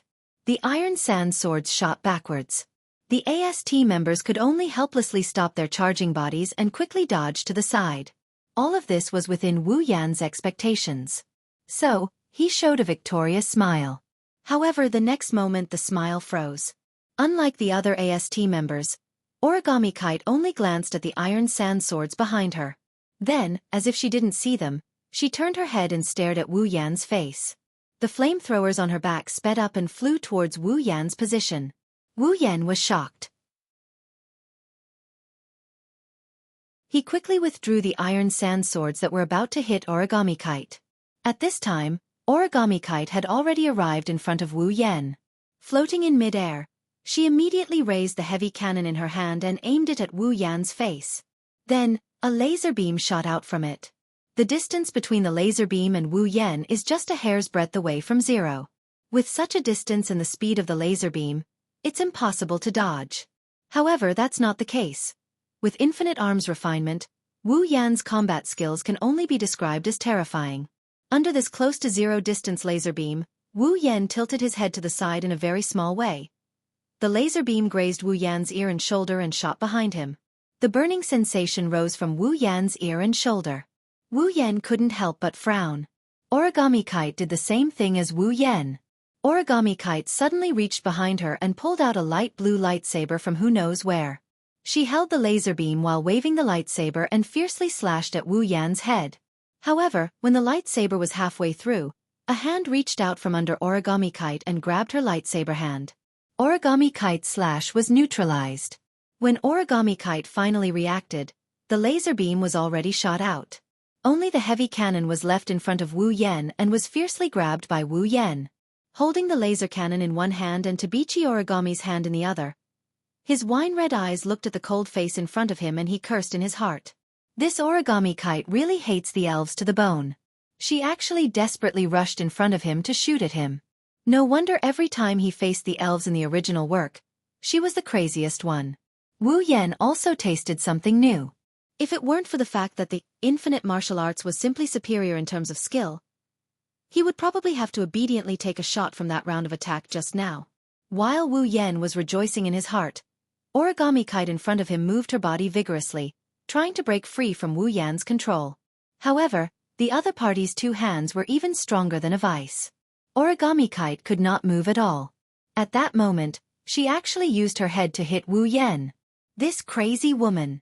With Wu Yan's true ancestor body, if Origami Kite really hit Wu Yan's head, she would definitely end up with a bloody head. At that moment, Wu Yan could only let go of Origami Kite's hand and retreat. Of course, Wu Yan wanted to let her go, but she did not want to let Wu Yan go. Origami Kite threw the laser cannon in her hand away. She held the light sword and charged at Wu Yan. After taking a few deep breaths, Wu Yan wished he could teach Origami Kite a good lesson. He had never fought such an aggrieved battle like today. He was merciful to his opponent, but his opponent beat him to death. If it weren't for Origami Kite having a deep reason to fight so hard, then even if she was a cute girl, Wu Yan would still beat her. But the next moment, Wu Yan could no longer have such thoughts. Ha! Origami Kite shouted coldly and rushed straight to Wu Yan. The light sword in her hand waved at Wu Yan with a violent frequency. In an instant, countless sword shadows cut through the air and slashed at Wu Yan. It can't be! Wu Yan was shocked. His wine-red pupils suddenly condensed. He did not dare to be careless anymore. With a hook of his finger, an iron sand sword shot down from the air and into Wu Yan's hand. With a stab, the iron sand sword stabbed one of the sword shadows. Suddenly, the countless sword shadows disappeared with Wu Yan's stab. The light sword in Origami Kite's hand was blocked by the iron sand sword. Origami Kite pulled back the light sword. Her body spun rapidly. The light sword in her hand was danced by Origami Kite into a sword wheel and slammed into the iron sand sword. Almost as soon as they collided, the iron sand sword broke with a "Kacha" sound. Holding the remaining half of the iron sand sword, he couldn't help but be stunned for a moment. He couldn't stay calm anymore. This Origami Kite was just an ordinary person. How could her combat power be so heaven-defying? At this time, Wu Yan remembered that in the original work, Origami Kite was an existence that could fight hand-to-hand with the elf knight sword god Toka.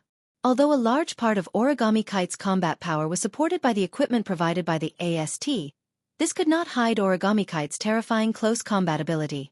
An ordinary person could actually fight against an elf.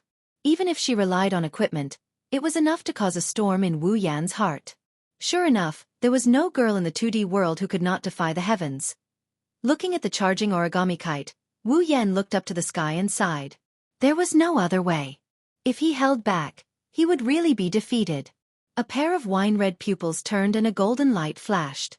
Suddenly, the moment Wu Yan was about to use his strength, the ground under Wu Yan's feet opened up. Wu Yan, who could not react in time, was directly swallowed in. Then, it returned to its original state. Wu Yan only had time to say, F***ck, before falling in.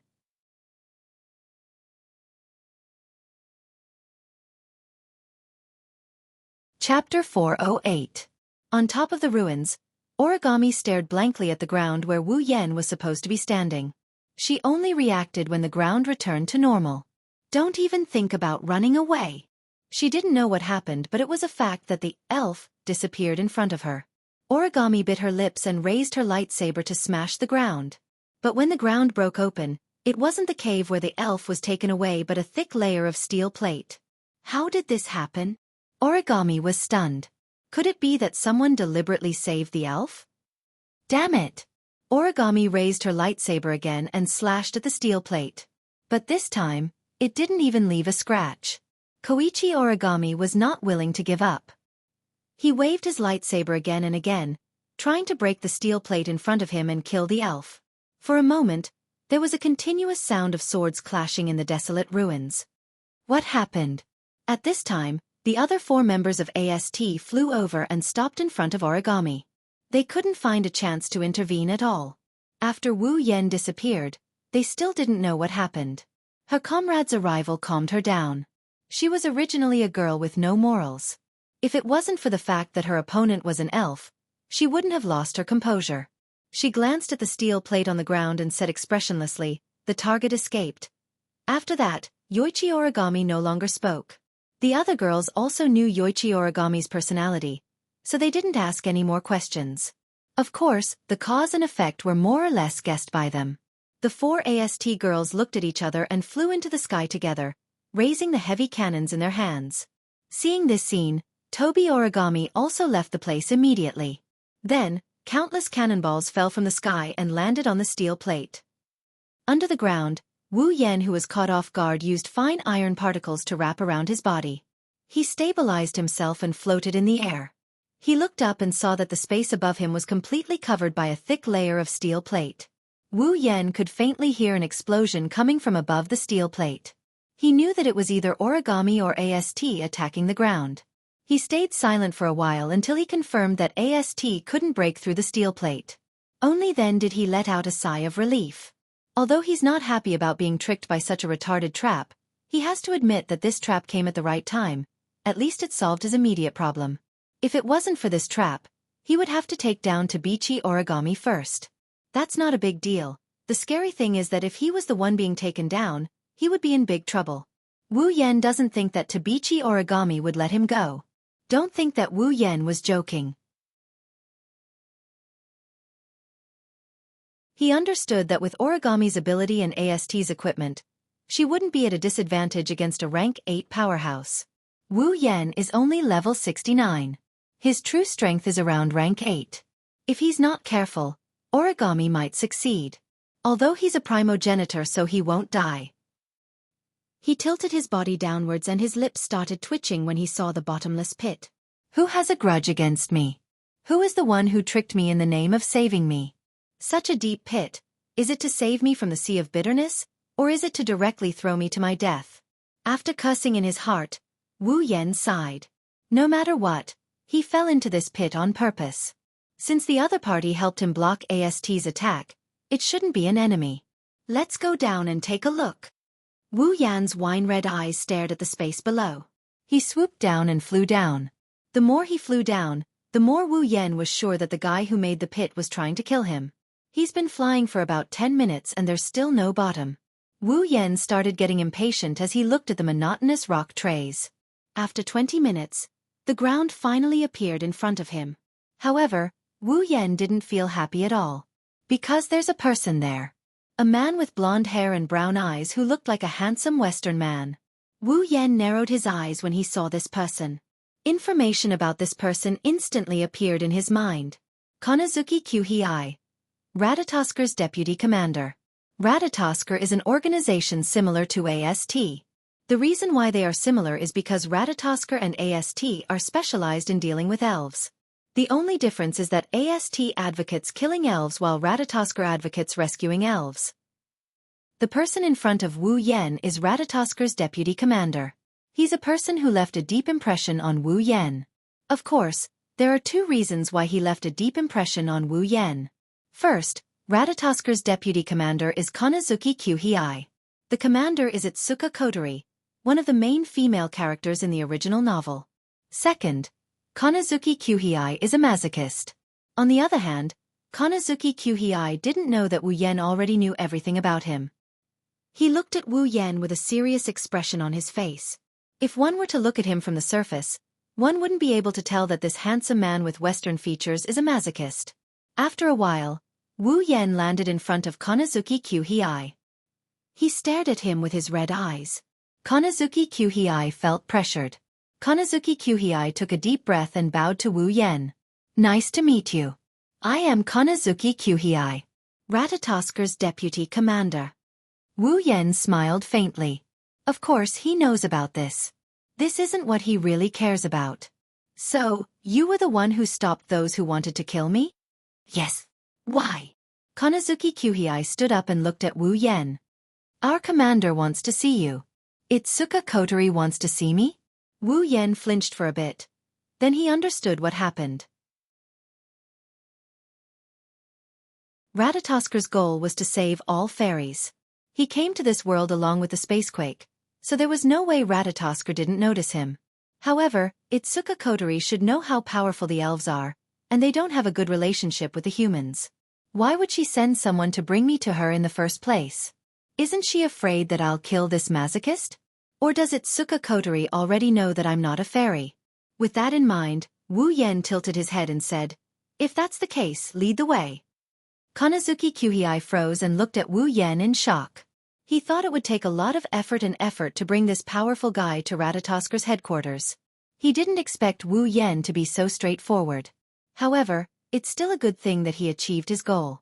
Kanazuki Kuhei smiled. Well then, please follow me. Just as Kanazuki Kuhei was about to lead the way, Wu Yen suddenly spoke. Oh right. Under Kanazuki Kuhei's confused gaze, Wu Yen walked up to him and threw a punch at his face. Ah! Kanazuki Kuhei screamed in pain and was sent flying. Wu Yen blew on his fist and walked forward. This is what you get for tricking me.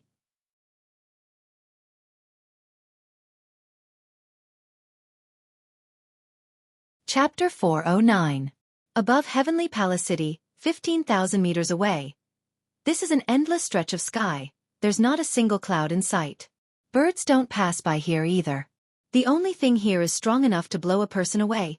However, when the wind blows past a certain area, it will strangely split into two and can't go any further. It's as if there's a wall in front of them that's blocking their path. That's exactly what happened. In a place that can't be seen with the naked eye, there's a huge airship floating in the air. It's like a flying fortress, guarding it without anyone noticing. Fraxinus was the name of this airship. It could also be called the headquarters of Ratatosker. Under Kanazuki Kuhei's lead, Wu Yen boarded the airship. He followed Kanazuki Kuhei to the command room. The commander of Ratatosker, Itsuka Kotori, is waiting for him. Looking around the interior of Fraxinus, Wu Yen couldn't help but sigh. In this world, technology has developed to a certain degree. Whether it's the existence of Fraxinus or the powerful equipment in AST, it's clear that this is the case. In terms of technological power, the world of Date Battle was definitely not inferior to the Academy City of the Magic Catalog world. It's just that in this world, all of the technology was developed for the elves. In some aspects, compared to Academy City, this world was still lacking. However, in terms of using technology to increase one's strength, this world was undoubtedly more advanced, at least in terms of the elves. After passing through a series of automatic doors, another one opened and a spacious command room appeared in front of Wu Yen. On the opposite side, there was a screen that was even bigger than a movie screen. Under the screen, there were 2 rows of seats. Above the seats, there was also a screen that was about the size of a television. Directly opposite the screen, there was a high platform.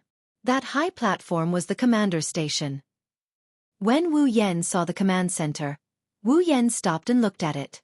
There's a petite figure sitting there. Her long red hair was tied into 2 ponytails with black ribbons. The black ribbons stood on top of the ponytails, looking like 2 long ears. It was very likable, and under the hair was a cute and delicate little face. She's wearing a school uniform. It's probably Ratatasker's uniform. She's wearing a red jacket with black stripes. It makes her petite figure look even more majestic.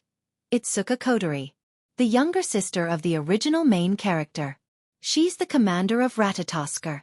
She's also an elf. Of course, no one knows Itsuka Kotori's identity as an elf. Maybe Kamizuki Kuhei and Murasame Rain know, but Wu Yen isn't stupid enough to say it out loud. Beside Itsuka Kotori, there was a woman with a silver ponytail and a tattered teddy bear in her chest pocket.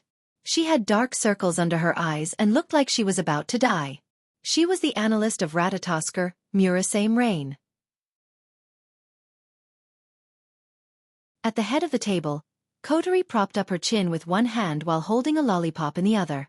She stared at Wu Yen with her red eyes that were as red as her hair. Then she laughed. Welcome to Ratatosker. After that, Itsuka Kotori stopped talking. She frowned and looked at Kamizuki Kuhei in confusion. By the way, what happened to your face? Kanazuki Kuhei smiled embarrassedly, and put down his hand that had been covering his face. His handsome face was now swollen like a pig's head, which made Kotori and Murasame Rain couldn't help but laugh. Kamizuki Kuhei laughed awkwardly and quickly put up a serious face. He raised his fist and coughed. His swollen face made him look even more hilarious. The person who caused all this is standing there with an innocent look on his face. It's like he has nothing to do with this. Kamizuki Kuhei gritted his teeth. If it wasn't for the fact that he's too weak, he would have pounced on him. In Kamizuki Kuhei's mind, the only person who can bully him is the commander. Itsuka Kotori sucked on the lollipop in her hand and ignored Kamizuki Kuhei. Kamizuki Kuhei's face was covered in tears. Kotori's expression turned serious. She rolled her eyes and she asked in a soft voice. You're not a fairy, are you? Wu Yan raised an eyebrow and shrugged. I don't think I said I was an elf. Itsuka Kotori turned around and looked at the screen. Wu Yan descended from the sky with Spacequake and destroyed everything around him. If you're not an elf, then why did you descend with Spacequake? Kanazuki Kuhei and Rain Murasame stared at Wu Yan while Itsuka Kotori stared at the screen. The command room fell into a deafening silence. After a while, the screen stopped and Itsuka Kotori looked at Wu Yan. It's obvious that she wants Wu Yan to answer her question. Wu Yan chuckled and looked at Itsuka Kotori. Why can't I descend with Spacequake if I'm not an elf? Wu Yan asked. Itsuka Kotori, Kanazuki Kuhei, and Murasame Rain were stunned. Wu Yan looked at Itsuka Kotori and he continued. Even without the Spacequake, the elves can still descend. As members of the elven faction, I'm sure you guys are aware of this. It's not strange for non-elves to descend along with the Spacequake. It's not strange? Of course not. Itsuka Kotori and the others screamed in their hearts but they didn't refute him. Itsuka Kotori straightened her back. Alright, if you're not an elf, then what are you? Are you a human? I've never heard of a human descending with Spacequake. Wu Yan smiled bitterly at Itsuka Kotori's words. Humans in the past they were. But now they are no longer. Itsuka Kotori's body trembled and her expression changed. She looked at Wu Yan with her red eyes and said with a trembling voice. What? What do you mean? Kamizuki Kuhei and Rain Murasame were shocked by Itsuka Kotori's reaction. They've never seen Itsuka Kotori like this before. Wu Yan was silent. He knew why Itsuka Kotori was acting like this. Itsuka Kotori was just like him. She started as a human but 5 years ago, Itsuka Kotori received some kind of power and became an elf. Maybe his words resonated with Itsuka Kotori. Wu Yan sighed and said with a smile. In order to obtain some power, so... Itsuka Kotori looked at Wu Yan with a complicated expression. After a while, she took a deep breath and recovered. She said to Wu Yan. You said you're not a human and you're not an elf. Then what are you? What am I? Wu Yan shrugged and pretended to ponder. I guess I'm a vampire. Vampire. Itsuka Kotori, Kamizuki Kuhei, and Rain Murasame looked at each other and laughed. They thought Wu Yan was talking nonsense. Wu Yan smiled casually. He told them the truth.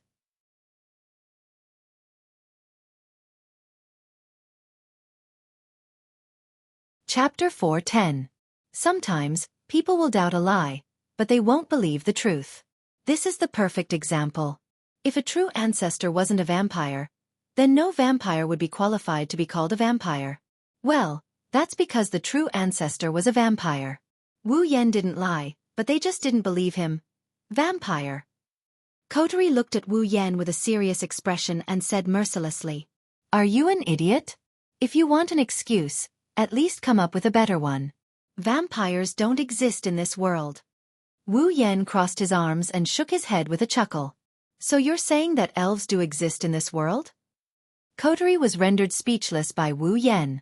She pursed her lips and retorted. But elves do exist in our world. Do you have any proof that you're a vampire?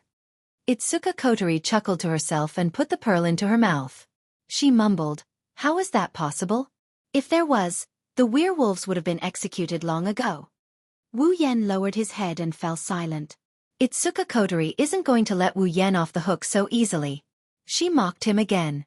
Say, did you get hit in the head by Spacequake because you're not a spirit but you came here together with Spacequake? Don't worry, even though Ratatoskra is an elven organization, we will still lend a helping hand to those who are in trouble. Do you need me to contact a mental hospital for you? Her words were really vicious. As expected of Itsuka Kotori who was in commander mode. Her vicious tongue was on full display. Speaking of which, I have to mention that Itsuka Kotori has 2 personalities.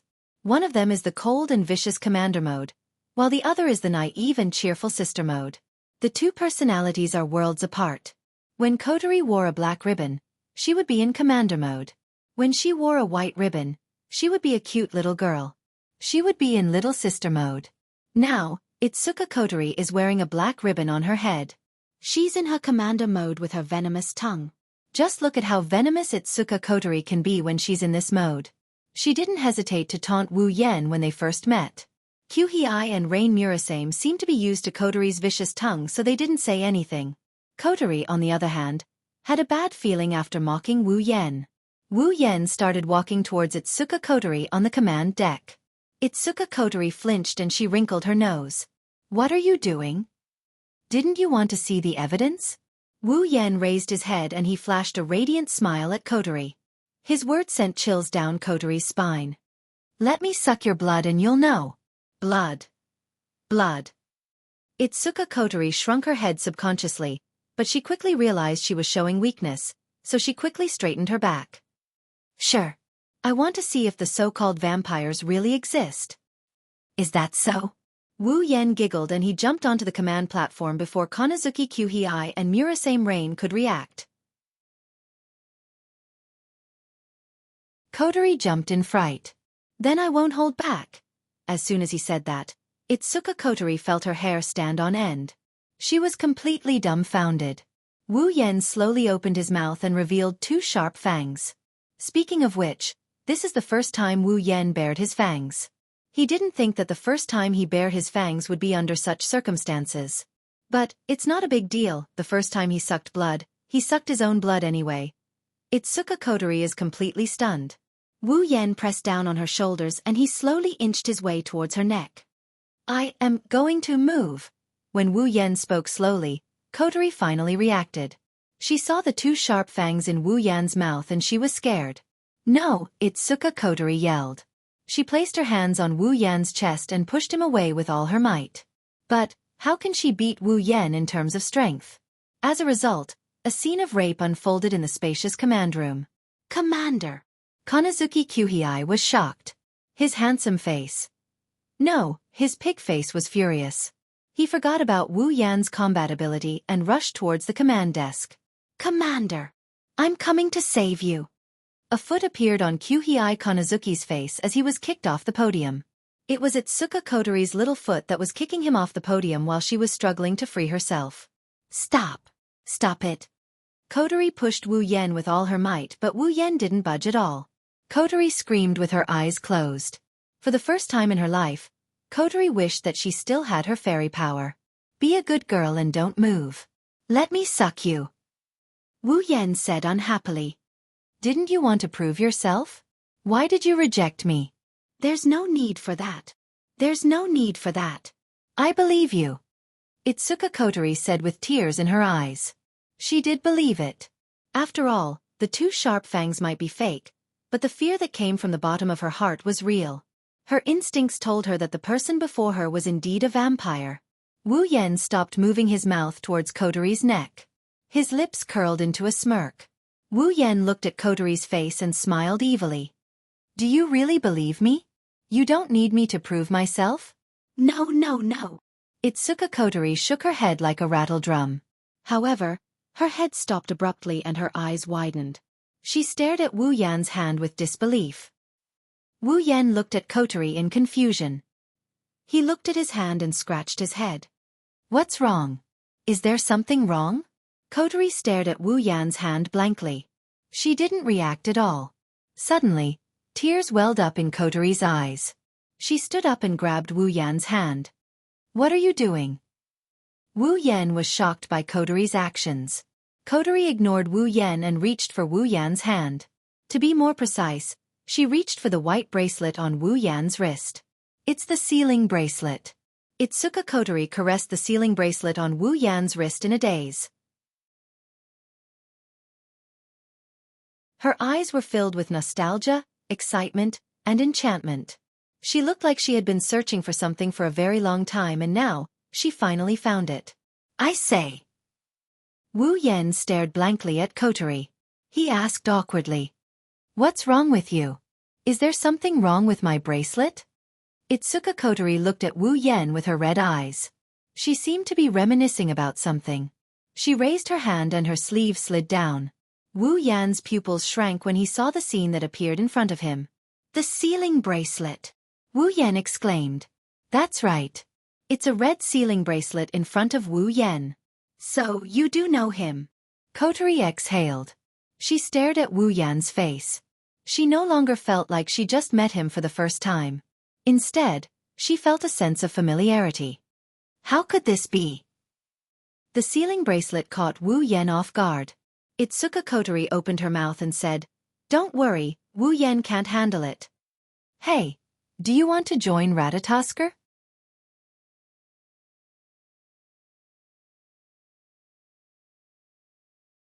Chapter 4:11. Listen up. Don't let the cat out of the bag in front of my family. Otherwise, you'll have to sleep on the streets. Kotori reminded Wu Yan for the nth time in front of her house. It seems like she's worried about Wu Yan's character. Wu Yan's heart twitched when he saw that. Wu Yan wanted to look up at the sky and let out a long sigh, but when he raised his head and saw the house in front of him, he stopped what he was about to do and his expression turned weird. How did he end up going home with Itsuka Kotori? Wu Yan himself is confused as to why he ended up going home with her. When he saw the red sealing bracelet on Itsuka Kotori's wrist, Wu Yan's mind went haywire. He had no idea what's going on here. It was his first time in this world, and it was his first time meeting Kotori. Why was she wearing the sealing bracelet? Could it be that the sealing bracelet exists in this world? As soon as the thought popped up in his mind, the system notification told Wu Yan that the sealing bracelet can only be found in the system. In other words, the sealing bracelet on Kotori's wrist came from the system. But then again, there's no way to explain this. He and Kotori just met today, and they didn't know each other at all. He's never been to this world before. More importantly, other than that time with Flandre-chan, he's never exchanged for another sealing bracelet. Where did the sealing ring in the Five Rivers Zither come from? If the red sealing bracelet appeared, where did the white sealing bracelet go?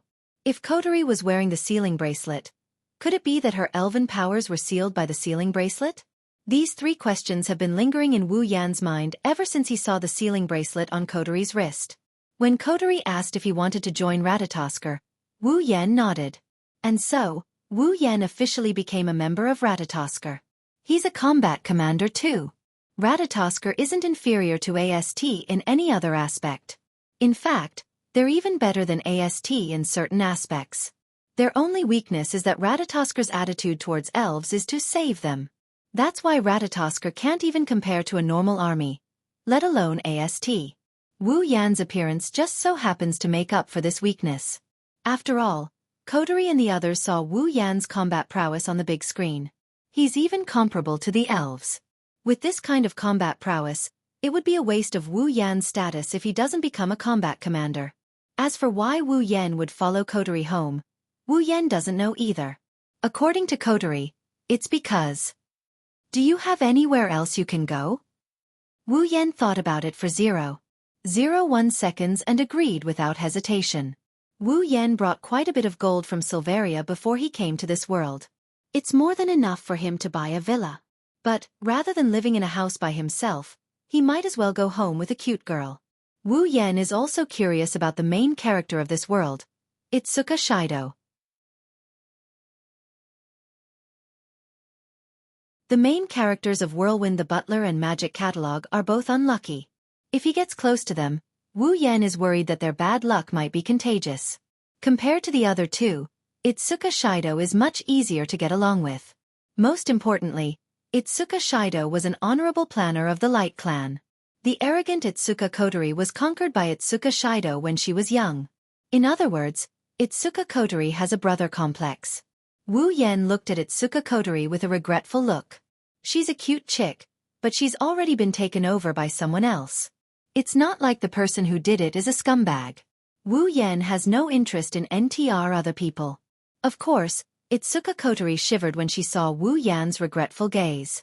She bared her fangs and said angrily, "What are you up to this time?" Wu Yan chuckled dryly and muttered, "Why do you say again?" "Huh." Itsuka Kotori harumphed. She turned around and looked at the entrance of her house. She hesitated for a moment before she turned around and said, "Listen up. Don't let the cat out of the bag in front of my family.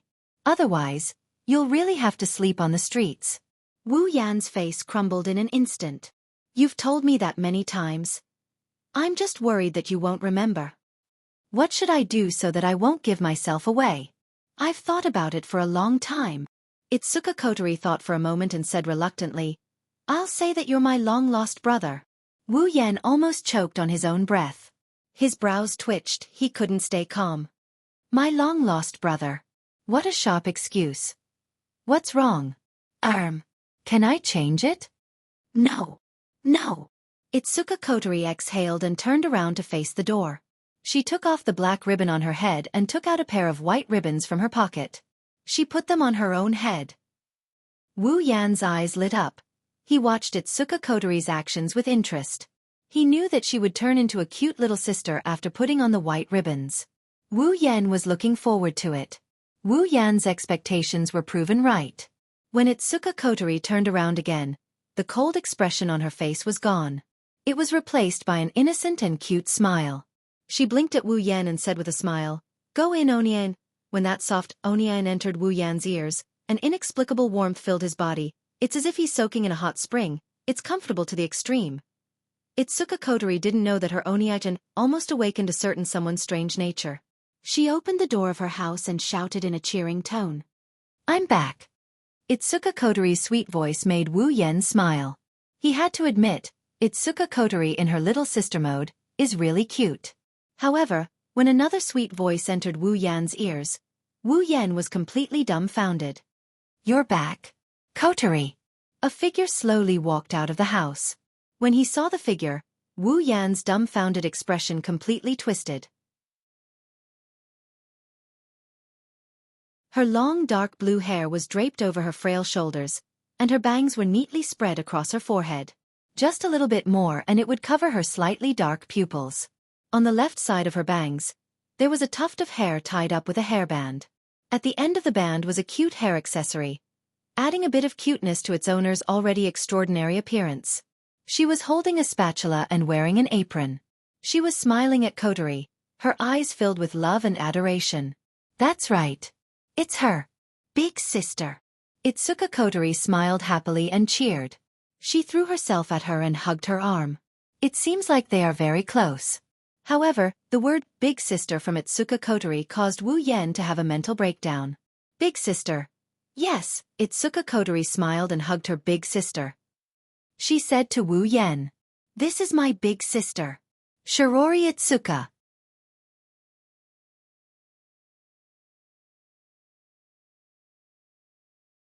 Chapter 4:12. Itsuka Shirori. Itsuka Kotori's older sister? Female. What about Itsuka Shido? Did Itsuka Shido turn into a girl? Is this Itsuka Shirori the main character of the original novel? Looking at the two girls hugging each other intimately, Wu Yan felt a bit absent-minded.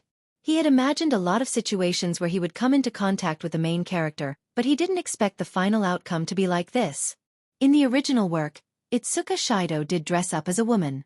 However, that was because he was trying to woo a certain elf who hated men. Wu Yan didn't believe that Itsuka Shido would dress up as a woman at home, or at least, he didn't have a habit of dressing up as a woman. Wu Yan swallowed his saliva and smiled awkwardly. He turned to Itsuka Kotori and asked in a serious tone. Do you only have one older sister in your family? Yes, Itsuka Kotori looked at Wu Yan strangely. She didn't understand why Wu Yan acted like this when he saw her older sister, but she still answered honestly. Are you sure you don't have an older brother? Itsuka Kotori shook her head quickly. Her two red ponytails swung back and forth, giving her a youthful vibe. Nope, I only have one older sister. Wu Yan's mouth twitched. In his mind, the thousands of tables in front of him have been destroyed by Wu Yan in the most violent way possible. He didn't expect Itsuka Shido to really turn into a girl. At this moment, Wu Yan felt like the date battle world that he was familiar with has become a stranger. The sealing ring that appeared out of nowhere. The main character of the original novel turned into a girl. Even if the plot characters are still the same people, no more, no less. At most, one of the main characters will be turned into a girl. But, Wu Yan can't be sure if things will continue the way they did in the original work in this world. When Wu Yan had this thought, he didn't know if the story would continue the same way as the original novel. Everything that happens next is beyond his expectations. Shirori furrowed her brows as she looked at Wu Yan, whose expression kept changing. She also noticed the weird questions he asked her. She pulled Itsuka Kotori and whispered into her ear. Kotori, who is this person? He looks really strange and suspicious. If Itsuka Kotori was in commander mode, she would be shocked by her sister's intuition. She would then reveal all the strange and suspicious things about Wu Yan without hesitation. Of course, Itsuka Kotori was a good girl in her younger sister mode. She shook her head as if she was trying to defend herself. He's not a strange person. Itsuka Kotori stepped forward and opened her hand. She grinned mischievously at Wu Yan. Sister. Let me introduce you. This is Kotori's long-lost older brother.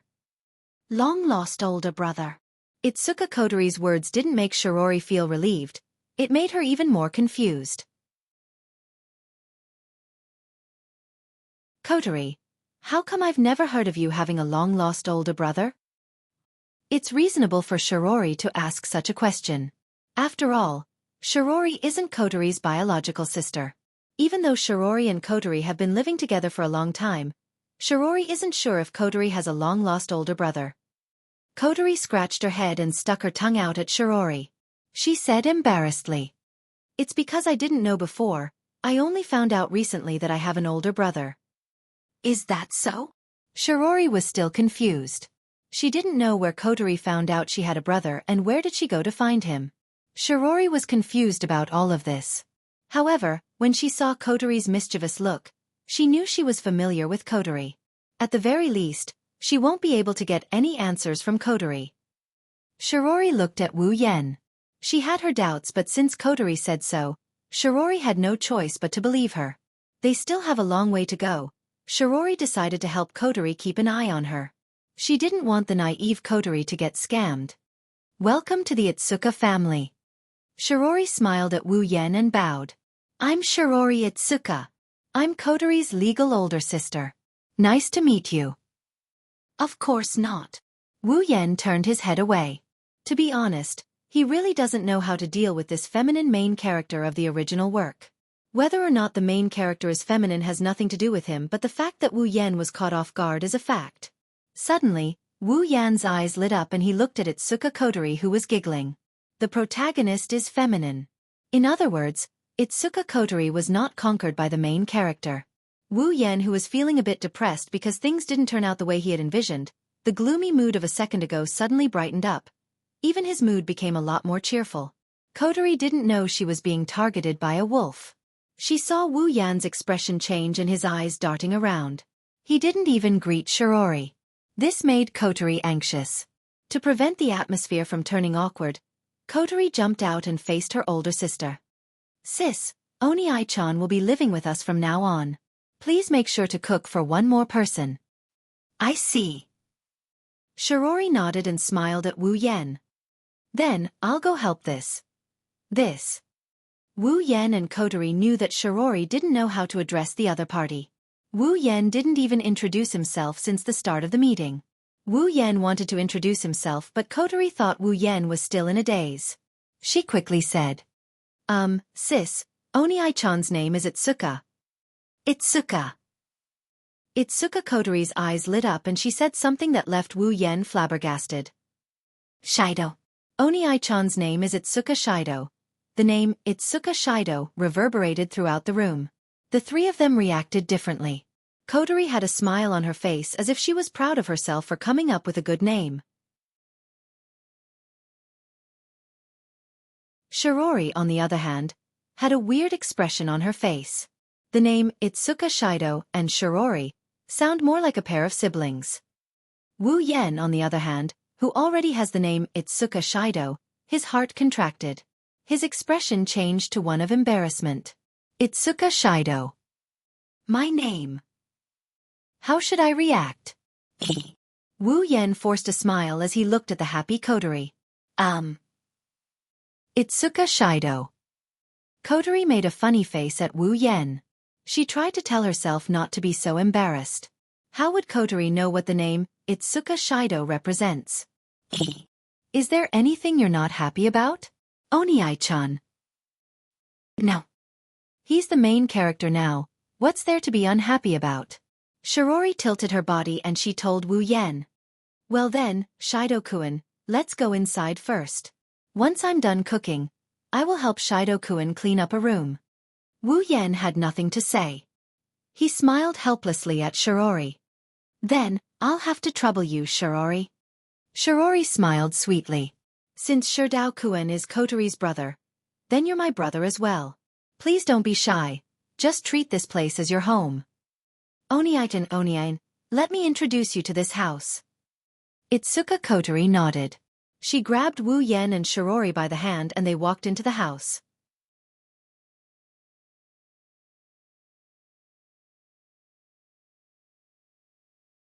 Chapter 413. Heavenly Palace City. Itsuka's home. Morning. Itsuka's home. Itsuka Shirori is already in the kitchen humming a tune. She skillfully flipped the pot in her hand. She looks like a virtuous cook. It's obvious that she enjoys cooking. In one of the rooms, Wu Yen, who has gotten used to sleeping in, didn't seem to be affected by the change of location and bed. He's still sleeping soundly under his blanket. It's as if he's not going to stop until the sky falls and the earth rends apart. At some point, Wu Yan's door opened and a girl with 2 red ponytails and a white ribbon poked her head out from behind the door. She looked around furtively before looking at the bed. Oni-chan found it. Itsuka Kotori covered her mouth and giggled. She tiptoed to the bed like a thief. When she was less than 1 meter away from Wu Yan's bed, Kotori yelled and she jumped up from the ground. She pounced on Wu Yan's bed and she stomped on Wu Yan's body. Oni-chan, wake up. Itsuka Kotori giggled as she danced around Wu Yen. She stomped her feet on the bed in an attempt to wake Wu Yen up from his slumber. However, Kotori weighs less than 40 kilograms. Even if she danced on Wu Yan's body, it's nothing to Wu Yen, who has the body of a true ancestor. She can't even tickle Wu Yen, let alone wake him up. Itsuka Kotori stopped and she glared at Wu Yen, who is still snoring away. She pursed her lips and she jumped up again. She kicked Wu Yen in the stomach with a flying kick. This time, no matter how light she is, Wu Yen can't ignore it. Wu Yen woke up when he felt the pain in his stomach. Oh, Oni-chan, good morning. Kotori greeted Wu Yen with a smile.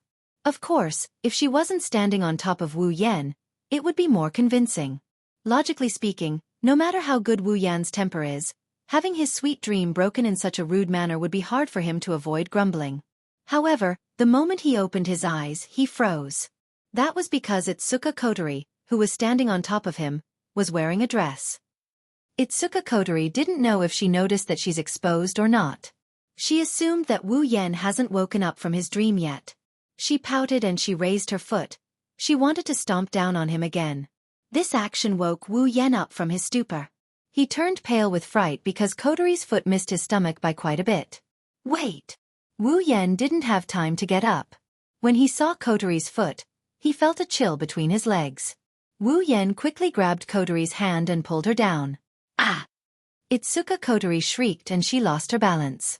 She fell straight into Wu Yan's arms. Wu Yen subconsciously raised his arms and hugged her into his arms. Itsuka Kotori's body stiffened. She could feel the pair of hands around her waist and the scent of a man so close to her. Her mind was muddled, and she couldn't react in time. This is the first time Kotori has been so close to a man. Wu Yen didn't feel anything like Kotori.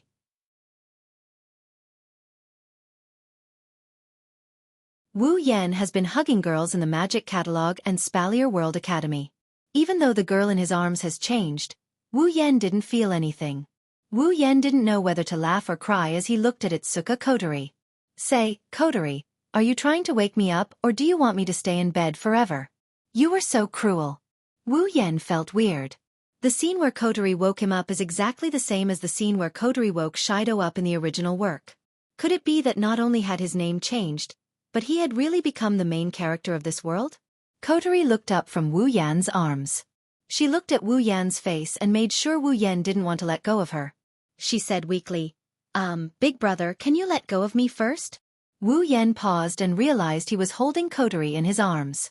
Wu Yen smiled when he saw Kotori's shy expression. Not only did he not let go of Kotori, he tightened his grip and pulled her into his embrace. Wu Yan's lips curled into a naughty grin. Let go? My naughty little sister woke up her big brother with a prank. How can I not punish her? Itsuka Kotori's face flushed red. Even her head felt a little dizzy. If it was a gentle hug before, then now it's a deep hug. Itsuka Kotori could even feel his thick chest pressing against her small breasts.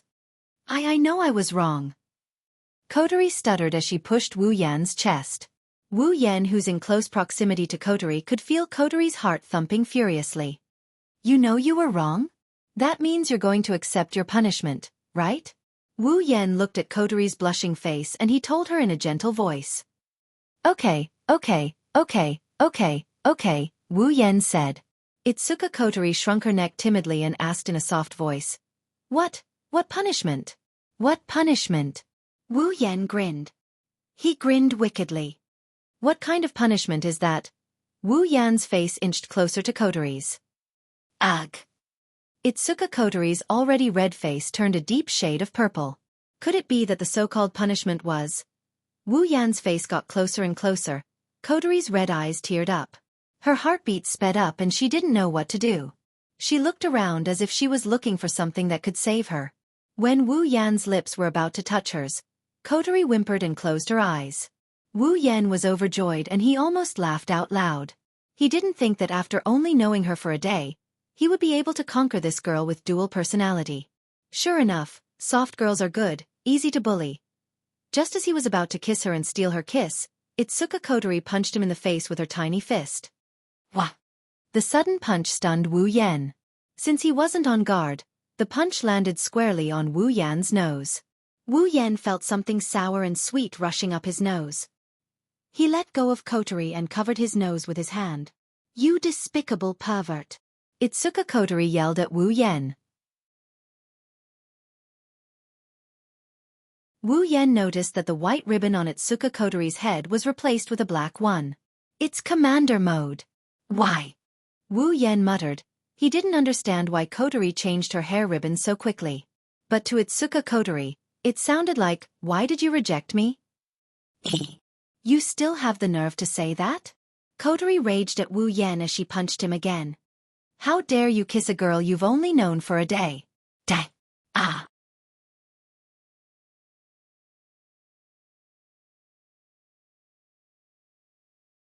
Chapter 4:14. Itsuka Shirori is holding a bowl of rice in her left hand. She didn't pick up the chopsticks in her right hand. She's looking at Wu Yan and Kotori with an odd expression on her face.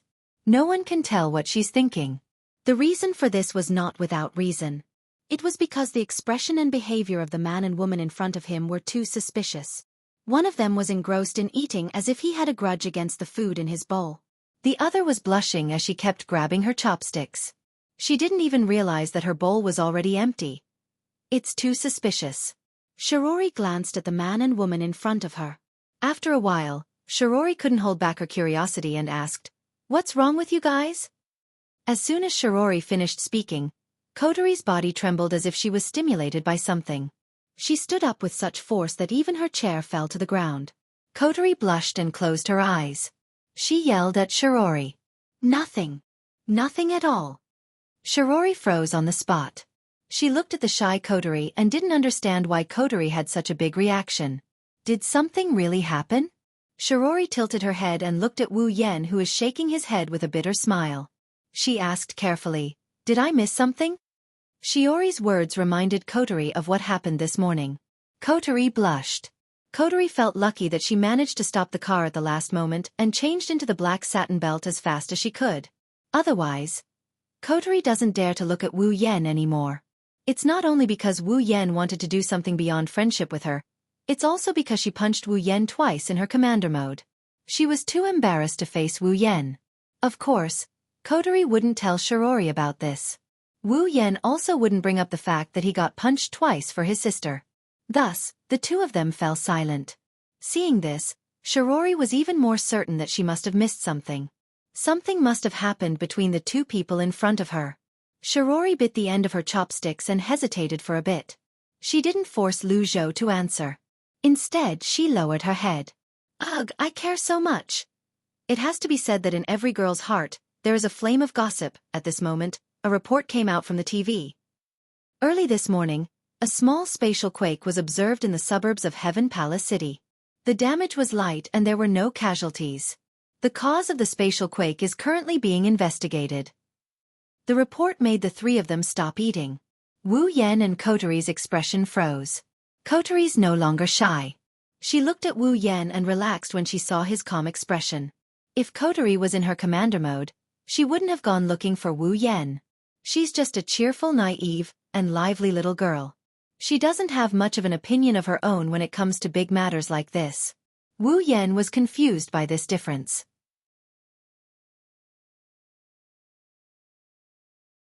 He doesn't know if Kotori's two personalities are really split personalities. On the surface, the two personalities share their memories. Kotori should know how to deal with spatial quakes calmly after seeing her other self as a commander. Of course, with such a profound question, he didn't even give the original story. How could Wu Yan come up with an answer in just one day? So, as usual, he'll just let it be. He'll cross the bridge when he comes to it anyway. Shirori didn't know that her two seemingly normal family members were in a different world from her, at least not for now. She looked at the TV and said, "Is it a bit too much lately?" Shirori is obviously talking about spatial quakes. Kotori glanced at the TV and said casually, "Yeah, they came a little early too." Kotori whispered her last sentence very softly so Shirori didn't hear her. Wu Yan, on the other hand, heard her and he chuckled before turning his back on her. Despite his nonchalant look, Wu Yan is actually very excited. Shirori and Kotori might not know what this news means, but how could Wu Yan not know? It means that the female lead of the original novel, Toka Toka, is about to arrive. Today was also the day where the storyline would begin. The atmosphere at the dinner table quieted down after the spatial quakes report. Shiori's heart sank when she heard about it. Wu Yan and Kotori had their own thoughts. Shirori recovered and looked at Wu Yan. "All right, Shido, what do you plan to do?" Wu Yan flinched when he heard that. He looked at her blankly. "What do I plan to do? What do you mean?" Shirori chuckled and said to Wu Yan, "Kotori and I are going to school soon. You're the only one left at home. Is that okay?" "Well, it's nothing." Wu Yan scratched his face. Before he could finish, Kotori stood up and cut him off. "Sis, you don't have to worry." Kotori wagged her finger. "Oni-chan won't be home alone. Wait, Oni-chan is going to school with you." "What?" Wu Yan and Shirori were shocked. Wu Yan wanted to say something but Kotori winked at him and signaled him to keep quiet. Wu Yan helplessly shrunk back into his seat. He knew that this must be Kotori's decision in her commander mode. Shirori looked at Wu Yan in surprise. "Shido, are you really going to school at Toritani Zen High?" "I think so." Wu Yan dryly laughed. He's more or less annoyed. He's already over 20 years old. He should be able to graduate from university. Now he has to go back to high school. It was fine back in Silveria World Institute since it was a completely different school and they only learned combat. However, it was different here. They were going to school for real and they had to carry a backpack around.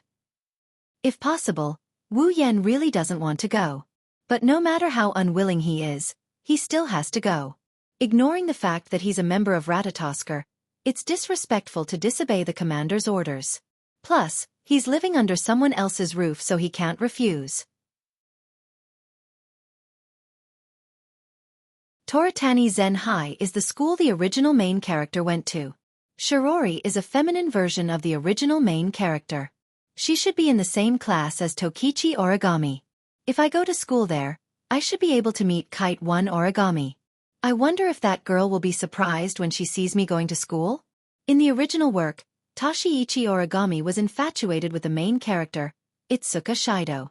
In the original work, Toshiichi Origami wanted to give herself to Itsuka Shido countless times. Now, Itsuka Shido has been replaced by Itsuka Shirori. Will Toshiichi Origami still be infatuated with the main character like in the original work? If she is, then that's interesting. Kotori nodded in satisfaction when she saw that Wu Yan didn't expose her. Shirori smiled and said, "Then there's no problem. I was worried that you would be lonely at home." Wu Yan could only chuckle. In a world like this, how can one be lonely?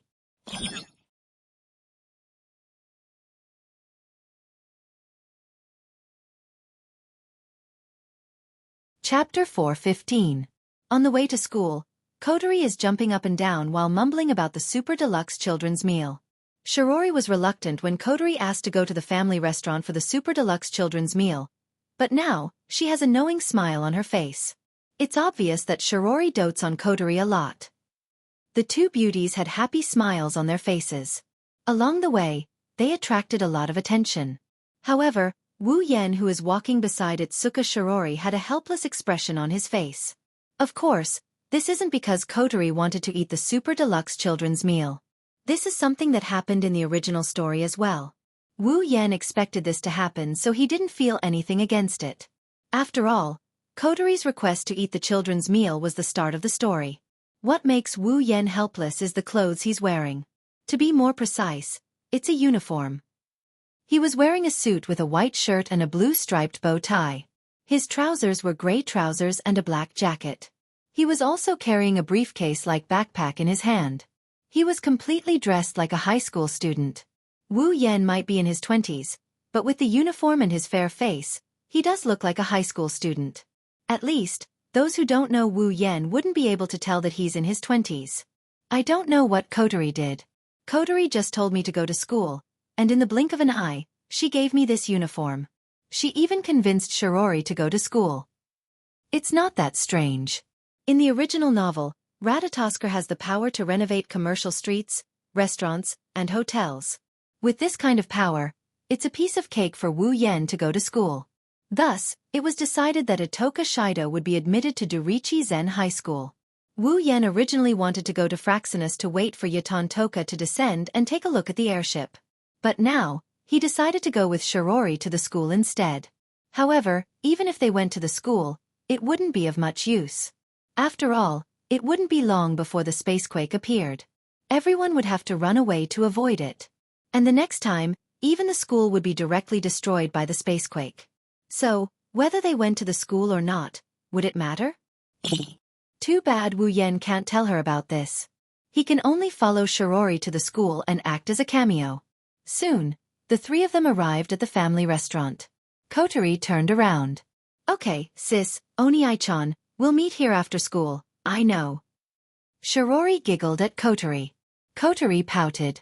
She started telling the two to come after school, even if there's a spacequake. Shirori couldn't do anything about it. Wu Yan snickered on the inside. After Kotori left, the two of them looked at each other. Shirori said softly. Then, Shido, let's go to school. It's a new semester. All the students have to report to the school. Wu Yan shrugged. He was about to follow Shirori to school when a figure hiding behind a telephone pole caught Wu Yan's attention. The person seemed to have noticed Wu Yan's attention. She quickly hid behind the pole. Wu Yan raised an eyebrow. A strange feeling rose in Wu Yan's heart. If Wu Yan is not mistaken, the person hiding behind the telephone pole should have a head of white shoulder-length hair. Tabichi origami. Wu Yan's lips twitched. He sneaked a peek at the electric pole and then at Shirori, who is walking in front of him. He's starting to lose his cool. Is Tokichi Origami still infatuated with the main character like the original work? But Tokichi Origami has become Shirori. Now, Tokichi Origami is me. There's no way Tokichi Origami would fall for a fake main character like me. Could it be that Tokichi Origami's surname changed because the main character became a girl? In other words, Tokichi Origami is a Yuri? At this moment, Wu Yan's heart is filled with unbearable emotions. Wu Yan's expression is conflicted. What's wrong? Shido, hurry up, we're going to be late. I got it. On the other side, Tokichi Origami stuck her head out from behind the pole. She looked at Wu Yan and Shirori walking towards the school. She frowned slightly. That elf. Tokichi Origami looked at Wu Yan, who is walking away. Why is he here? What is his purpose? Together with Shirori Itsuka, Yuichi Origami tapped the watch on her wrist as if she was doing something. After a long time, she raised her head in confusion. The elf is here, why is there no psychic wave reaction? He lifted his head and looked at the class sign with 2 to 4 written on it. He didn't say anything, but after a while, he let out a long sigh. Dori Lai Chan High School 2nd Year 4th Class. The original main character's class. Although Wu Yan had some guesses on the way here, he still got a headache when he was assigned to this class. There's Shirori and Tokichi Origami in this class. Did I really become the main character of this world? But I don't have the enviable ability to seal a fairy's power with just a kiss. In the classroom, the seemingly cute but aged head teacher also finished the opening speech of the new semester. She said to the students below, "Well, next, there will be a transfer student who will be joining our class and learning with us." Hearing this, the students all had different reactions. They were just guessing the surname and appearance of the person. For these students, it was undoubtedly an exciting thing to have a beautiful female classmate or a handsome male classmate in the same class as them. Shirori, who was sitting in the last row, was stunned when she heard the homeroom teacher. "Transfer student. Don't tell me it's Shido. He's in this class?" The homeroom teacher seemed to have expected this reaction, so she didn't say anything else.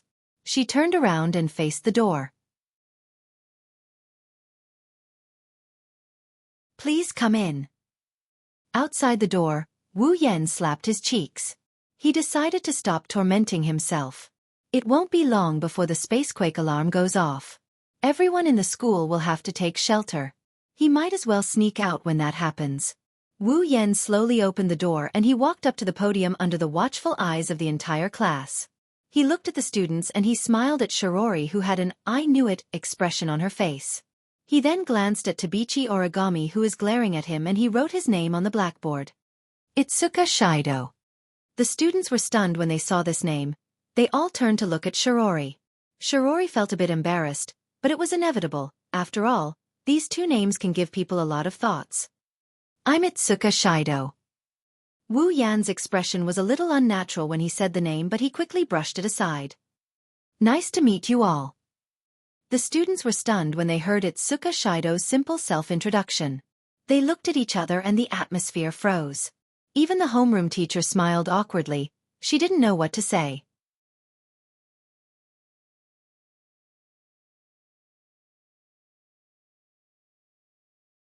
Chapter 4:16. Tiangong City, Duralai Zen High School. For the entire morning, the teacher on the podium lectured non-stop with spittle flying all over the place. She didn't even pause in the middle of her lecture, which made one sigh in admiration of her skill. However, Wu Yan didn't even listen to a single word during the entire morning's lesson. It's not that he can't understand, with his perfect memory ability. Even if he can't listen to it, he can still remember it. But for him, going to class is a form of torture, and he, as a standard otaku, had already endured this torture for 12 whole years. And this didn't even include the kindergarten. Fortunately, Japan's classes aren't as boring as China's. Classes aren't that long. There are also clubs, and clubs. For some people, it's a pleasure to attend classes here. Wu Yan, on the other hand, spent the whole morning in a daze. Other than Wu Yan, there's another person who didn't pay attention to a single word. That's Tashiichi Origami. On the surface, she's always the top student in the school year. She's an all-rounder in sports and got full marks in looks. She's the best of the best. But today, for the first time in her life, she's doing something that didn't invade her mind. That's because this morning, she placed all of her attention on Wu Yan, who is sitting beside her. Like he's worried that Wu Yan might go on a rampage and hurt someone. Being stared at for an entire morning, Wu Yan's heart twitched and his whole body felt weird. It's not that he doesn't like being stared at by pretty girls, it's just that Tabichi Origami's stare at him, if there's even the slightest bit of emotion in it, even if it's just killing intent, it's fine. But she just stared at him with an emotionless expression for an entire morning. Who would be able to remain calm under that kind of mechanical gaze? After class, Shirori tidied up her textbooks and her desk before looking at Wu Yan. "Shido, let's go to the family dining room. Kodori should be waiting there." Wu Yan was about to nod when Tashiichi Origami suddenly stood up. Wu Yan froze. Tashiichi Origami walked up to Wu Yan and stared at Wu Yan's face. Wu Yan's scalp went numb. He wanted to cry, but no tears came out. "Sis, you've been staring at me for the entire morning. Haven't you had enough? I'm not handsome at all. I only gained a little bit after becoming a true ancestor. Do you have to stare at me so hard?" Perhaps Tashiichi Origami heard Wu Yan's complaints. She slowly opened her mouth and said expressionlessly to Wu Yan, "Why are you here?" Wu Yan laughed dryly. "Although I could guess that you would definitely ask me this question, why don't you look surprised at all?" On the other side, Shirori scratched her face, hesitated for a moment, and raised her hand. Do you know each other? Tabichi Origami turned around to look at Shirori. Wu Yan could see Tabichi Origami looking at Shirori with a blank expression.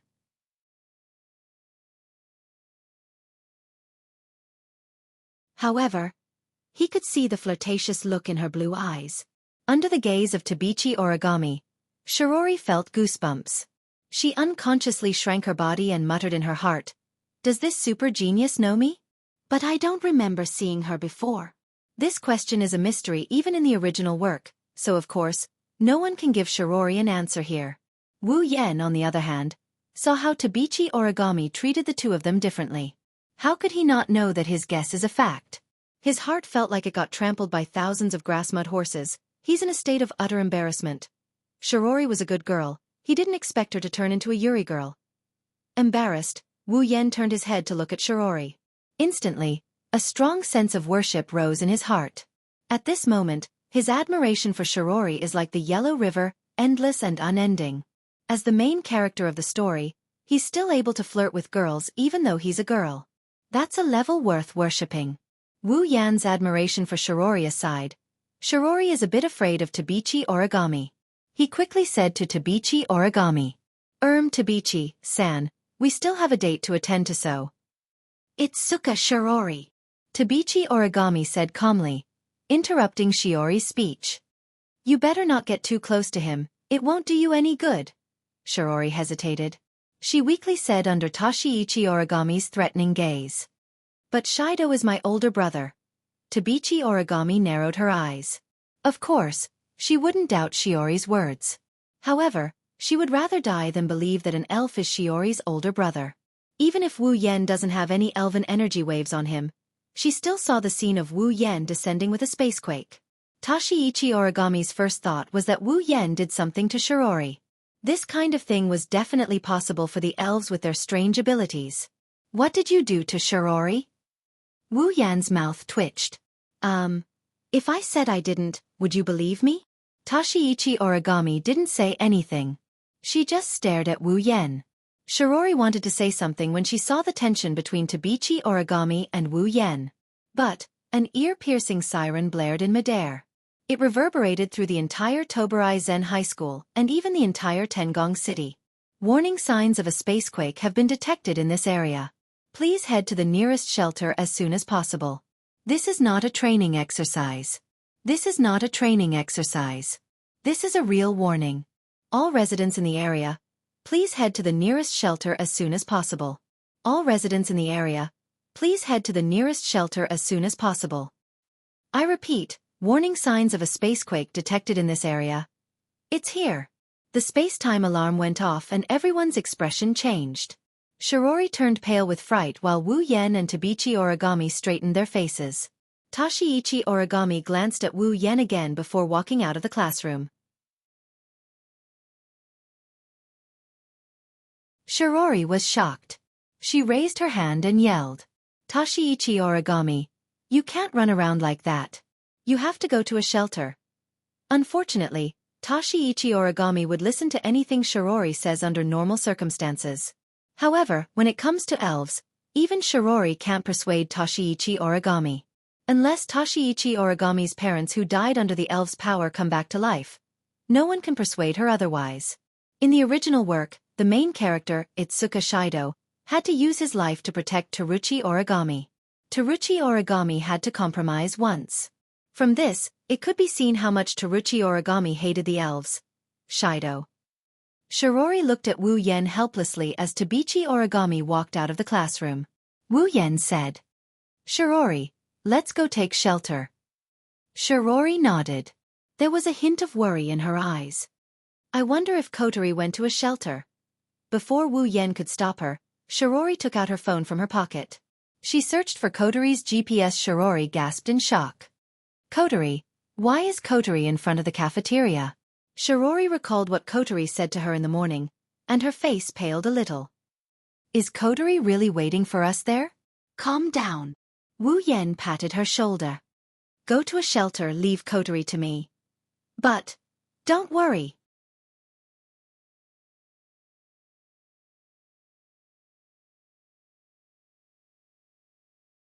Chapter 417.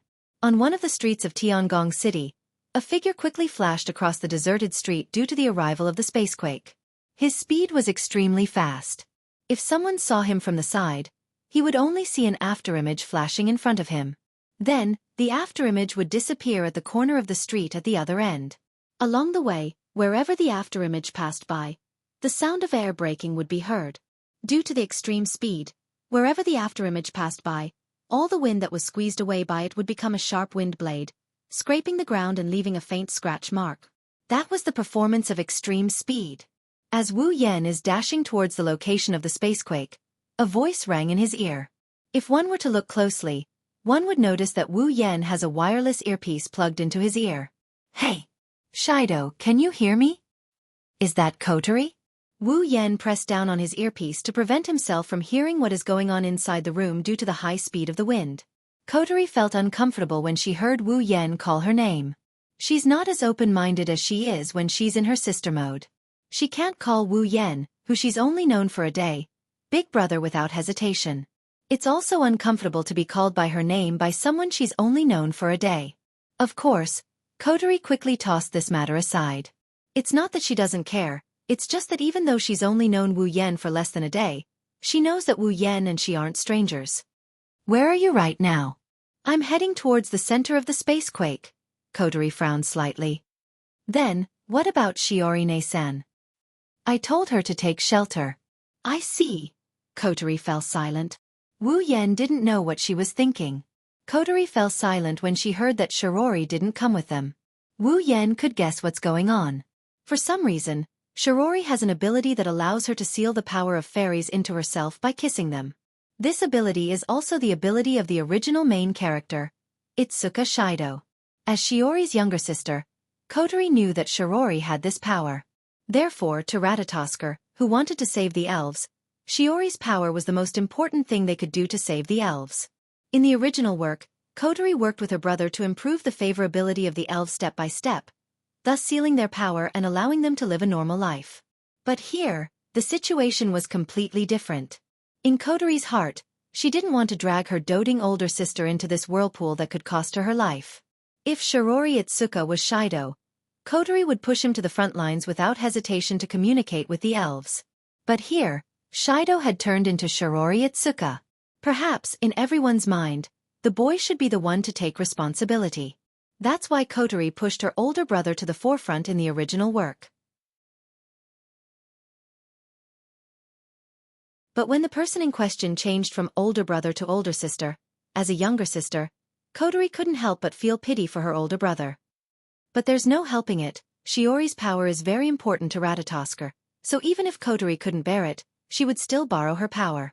But now, it's different. That's because Wu Yan is here. Hey, do you still have that kind of bracelet that can seal power? Wu Yan couldn't help but be stunned. A bracelet that seals one's power? Are you talking about the sealing hoop? It doesn't matter what it's called. Do you still have it? I do have some. If he wants the sealing bracelet, he can get it from the system at any time. Kotori's sudden question baffled him, but he still answered honestly. That's good. Kotori's expression relaxed. She smiled when she saw Wu Yan's current location reflected on the screen. She sucked on the jewel in her hand and she said in a serious tone. Listen up, Sherdao. Ratatosker will assist you from now on. Your mission is to use the sealing ring to seal the power of the descending elf. Ha! What do you mean by ha? Kotori yelled. Answer yes. Yes. Wu Yan sighed and put down his hand from his ear. He didn't know whether to laugh or cry. Great. I'm going to be the main character of this world. It's a pity that my props, which were about to break through 1,000,000 with great difficulty, are going to shrink again this time. Wu Yan dodged another corner and he dashed towards the location of the spacequake. His smooth movements and shocking speed made the people in Fraxinus feel dizzy watching him on the big screen. Suddenly, a terrifying space-time wave appeared in front of Wu Yan. The wind around him became heavier. At the same time, a black light flashed in front of him. Beep. Spatial tremors have been detected around the user. Beep. User has entered the effective detection range of Spacequake.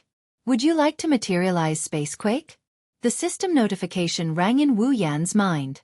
Wu Yan's serious expression turned into joy. He said yes in his mind. Beep. Spacequake materialization has begun. Materializing.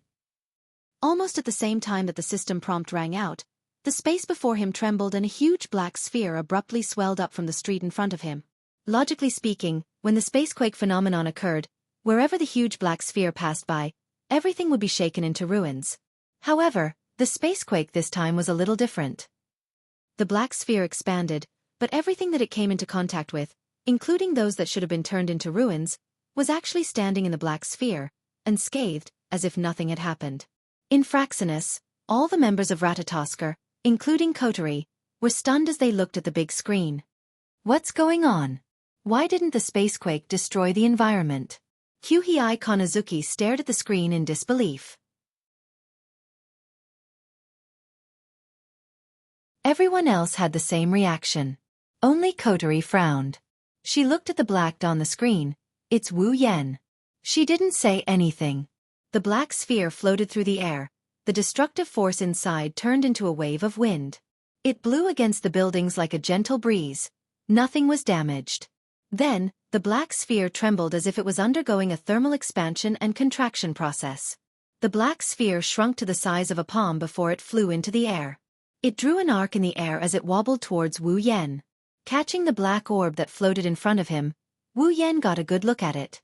It's a crystal orb that seems to contain a small black hole.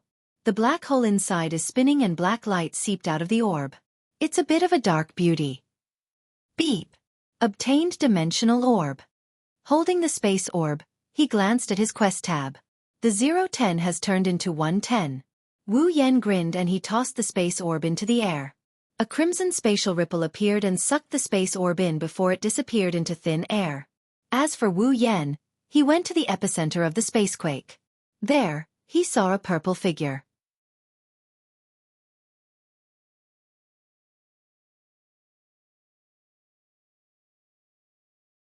Chapter 4:18. Her long purple hair is tied up by a pair of purple crystal hair ornaments that look like butterflies. Her purple hair flutters down her back like a splash of water. It's a stunning sight to behold. She was wearing armor that looked like a ceremonial dress. Her skirt was made of pink silk. There was a pink feather on her chest, neck, and between her ribs. Not only did it give her a heroic spirit, it also gave her a beautiful appearance. A golden throne stood beside her. Below the throne was a bottomless black hole. One could tell that the throne floated up from the black hole. Its owner was standing on top of the throne. At the top of the throne, there was a thorn-shaped giant sword. Specks of purple light wandered around his body. A pair of inconceivable purple crystal eyes were flashing with a unique light, as if he was trying to understand this world. Princess, level 78. Wu Yan is speechless at the sight of the beautiful girl. Wu Yan has seen his fair share of beautiful girls in his life. Chuju, Mikoto, Ikaros, Shokuhu Misaki, Astria, Flandrachan, Kinuhada Sayai, Frenda, Takitsuba Riku, Lulu, Feifei, all of them are cute and beautiful. None of them are inferior to the girl in front of him in terms of looks. But, at this moment, it's as if she's the only one left in this world. Her beauty is so extreme that even Wu Yan couldn't help but admire her beauty. Night Sword God Toka, the elf with the codename Princess. She's the first female lead of the original novel and the first elf to appear. Of course, Night Sword God Toka doesn't have a name yet. In the original novel, the name Toka was given by Itsuka Shido. The surname Night Sword God Toka was given later on. The current Night Sword God Toka doesn't have a name yet. She only has the codename Princess. Night Sword God Toka finally noticed Wu Yan. Wu Yan's figure is reflected in her purple crystal eyes. Her eyes are filled with hostility. It's this hostility that woke Wu Yan up from the beautiful scene of Night Sword God Toka's arrival. At the same time, Night Sword God Toka made her first move. Night Sword God Toka leaped to the top of the throne. She pulled out the sharp great sword from the throne and swung it. A purple sword wave pierced through the ground and headed for Wu Yan. Toka's sudden attack startled Wu Yan. He waved his hand and a samurai sword radiating an aura of vicissitudes of life emerged from the crimson spatial ripples. Wu Yan grasped the sword in his hand. Nyedon no Shana. When Wu Yan gripped Nyotono no Shana, the red lotus fire ignited on the blade. The dense red flames howled in the air, causing the surrounding air to heat up. Wu Yan did the same thing as Toka. He swung his sword with all his might. In an instant, a wave of fire gushed out from the nether temple Xianxia and ignited the ground to meet the violet sword wave. The two forces collided. Bang! The collision between the sword wave and the fire wave completely destroyed the surrounding ground. The buildings and the ground that were originally intact because of the spacequake could not escape the fate of destruction under this collision and turned into ruins. Night Sword God Toka was stunned. She tilted her head in confusion. In her limited memory, there was no memory of a human who could use an angel. Could it be that the opponent was also an elf? The so-called angel was actually a weapon used by elves. For example, the great sword in Night Sword God Toka's hand and the golden throne were her angels. Elves can summon their angels by using their own power. Clearly, when Wu Yan pulled out Nyedon no Shana from the gate of Babylon, Night Sword God Toka thought it was an elf using an angel. With that thought in mind, Yamatagami Toka didn't let go of his hostility towards Wu Yan. Instead, the hostility in his eyes intensified. He even looked a bit sad. Not just humans, even elves want to kill me? Night Sword God Toka raised her great sword and leaped into the air. Her body flashed in the air and she rushed towards Wu Yan at an incredible speed. Wu Yan's wine-red pupils shrunk and turned gold in an instant. His heart was heavy as he looked at Night Sword God Toka rushing towards him. The feedback from the system is clear. Night Sword God Toka is a level 78 being. Coupled with the power of an angel, Night Sword God Toka is comparable to Ikaros. Wu Yan, on the other hand, is only comparable to a beginner tier 8 being around level 70. Ikaros and Night Sword God Toka who are extremely close to tier 9, there is no way he can compare to them. A moment of carelessness and defeat would not be surprising. However, when Night Sword God Toka arrived in front of him and pointed her great sword at him, Wu Yan's instinctive warning from the sudden attack subsided almost instantly. Are you here to kill me too? When he said this, Night Blade God 10 Fragrance's face was filled with sorrow. His pair of amethyst-like eyes flashed with a heart-wrenching expression. He was clearly so helpless. Wu Yan fell into a daze when he saw this face. A faint silhouette that only Wu Yan can see appeared in his line of sight. She's much smaller than Night Sword God Toka with brown shoulder-length hair and a pair of brown eyes. It's Mikoto herself.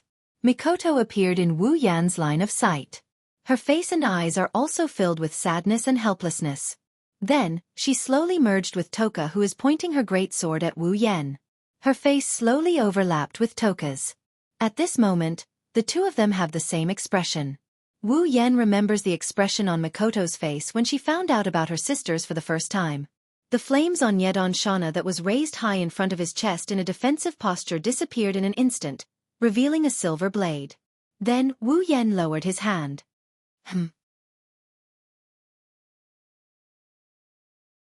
Night Sword God Toka was stunned again. Seeing Wu Yan suddenly drop his defense, she was confused. Under Night Sword God Toka's confused gaze, Wu Yan sighed and slowly reached out his hand towards her face. Night Sword God Toka's eyes became alert. She pushed her great sword forward and pressed it against Wu Yan's chest. But Wu Yan acted as if he didn't see or feel anything. He still reached his hand towards her face. Because he leaned forward, a wound appeared on his chest. Night Sword God Toka didn't know what to do. She reflexively pulled back her great sword. She didn't have time to dodge Wu Yan's hand. Wu Yan's hand caressed her face. Night Sword God Toka was stunned. She felt the hand caressing her face. She couldn't react at all. Really? Wu Yan shook his head with a smile. He gently caressed Night Sword God Toka's face and said softly, "How can you show such a dirty expression? Don't you know that this expression makes people feel sorry for you?" Night Sword God Toka was stunned speechless. The naive Night Sword God Toka didn't know how to react at this time. She only knew that the person in front of her suddenly became very gentle. That hand was also very warm. It warmed her heart.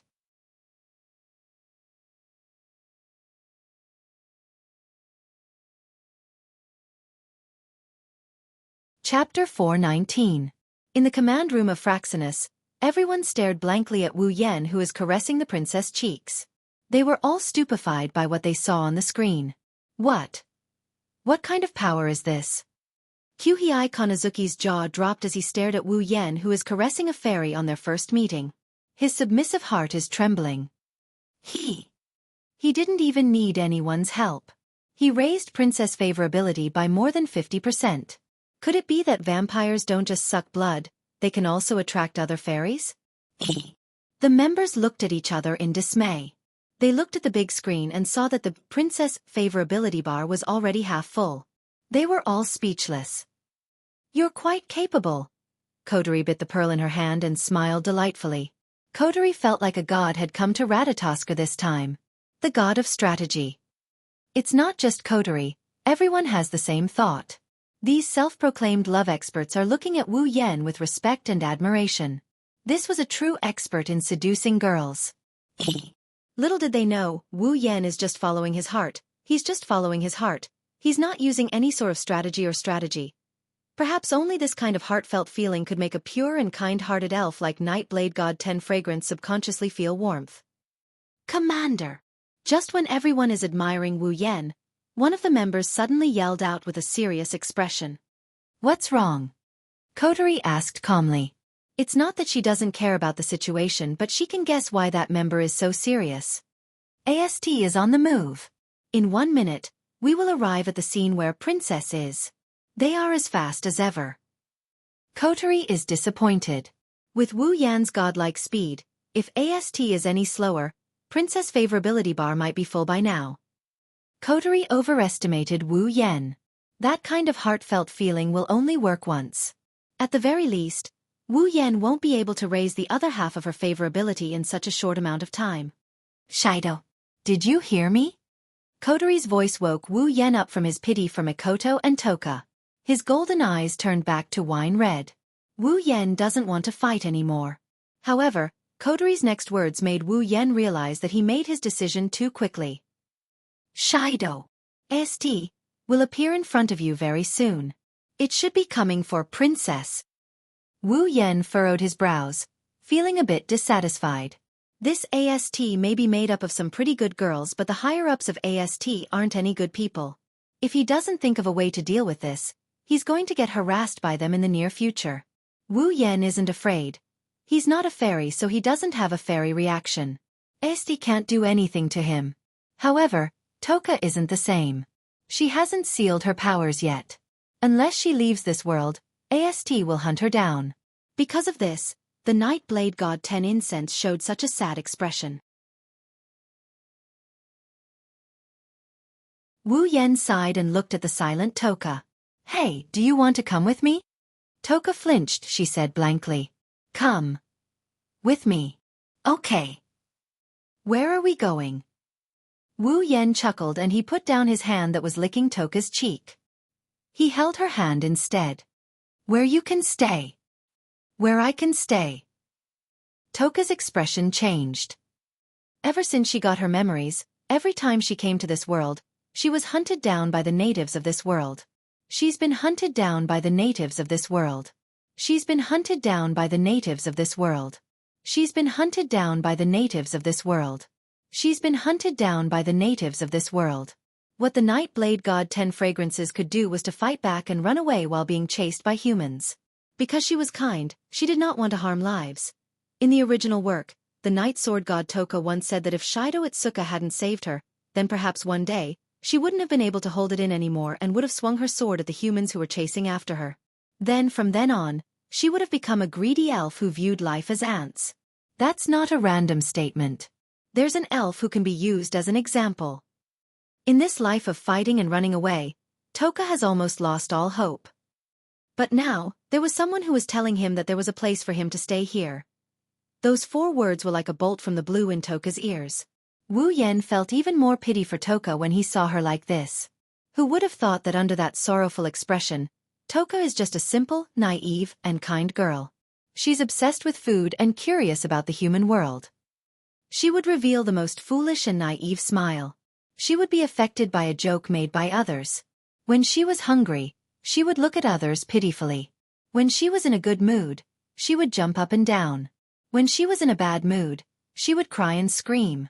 Night Blade God 10 Fragrances was such a cute sprite. Wu Yan finally understood why the main character, Itsuka Shido, knew how dangerous the front line is and how he could lose his life at any moment. Yet, he still charged in without a care in the world. Because, after seeing them in such a state, how could he still turn a blind eye when he knew what was going on? I can't bear it. Wu Yan smiled gently at Toka. Do you want to come? Toka looked at Wu Yan with her crystal-like eyes. Her heart became more active than ever. She glanced at her hand and nodded. Wu Yan smiled. Well done. In the command room, Kotori looked at Princess who left with Wu Yan. Toka's favorability bar increased a lot. She couldn't help but praise Wu Yan. Kotori thought it would take a lot of effort to influence Princess's decision. She even asked the members of Ratatosker to help Wu Yan conquer Princess. She didn't expect that less than 15 minutes had passed since Princess arrived. The conversation between Wu Yan and Princess was only a few short sentences. However, the effect was surprisingly good. Sure enough, it was right to pull him into Ratatosker. This way, Shiorine-sen won't have to get involved in this mess. Toka stared at her hand holding Wu Yan's. She couldn't help but want to talk to this person who made her feel warm. Wu Yan turned around and smiled. You can call me Wu. Shido. Shido. Toka tilted her head. Wu Yan slapped his forehead. Shido, that's my name in this world. Name. Yes, name. Then Toka. Your name.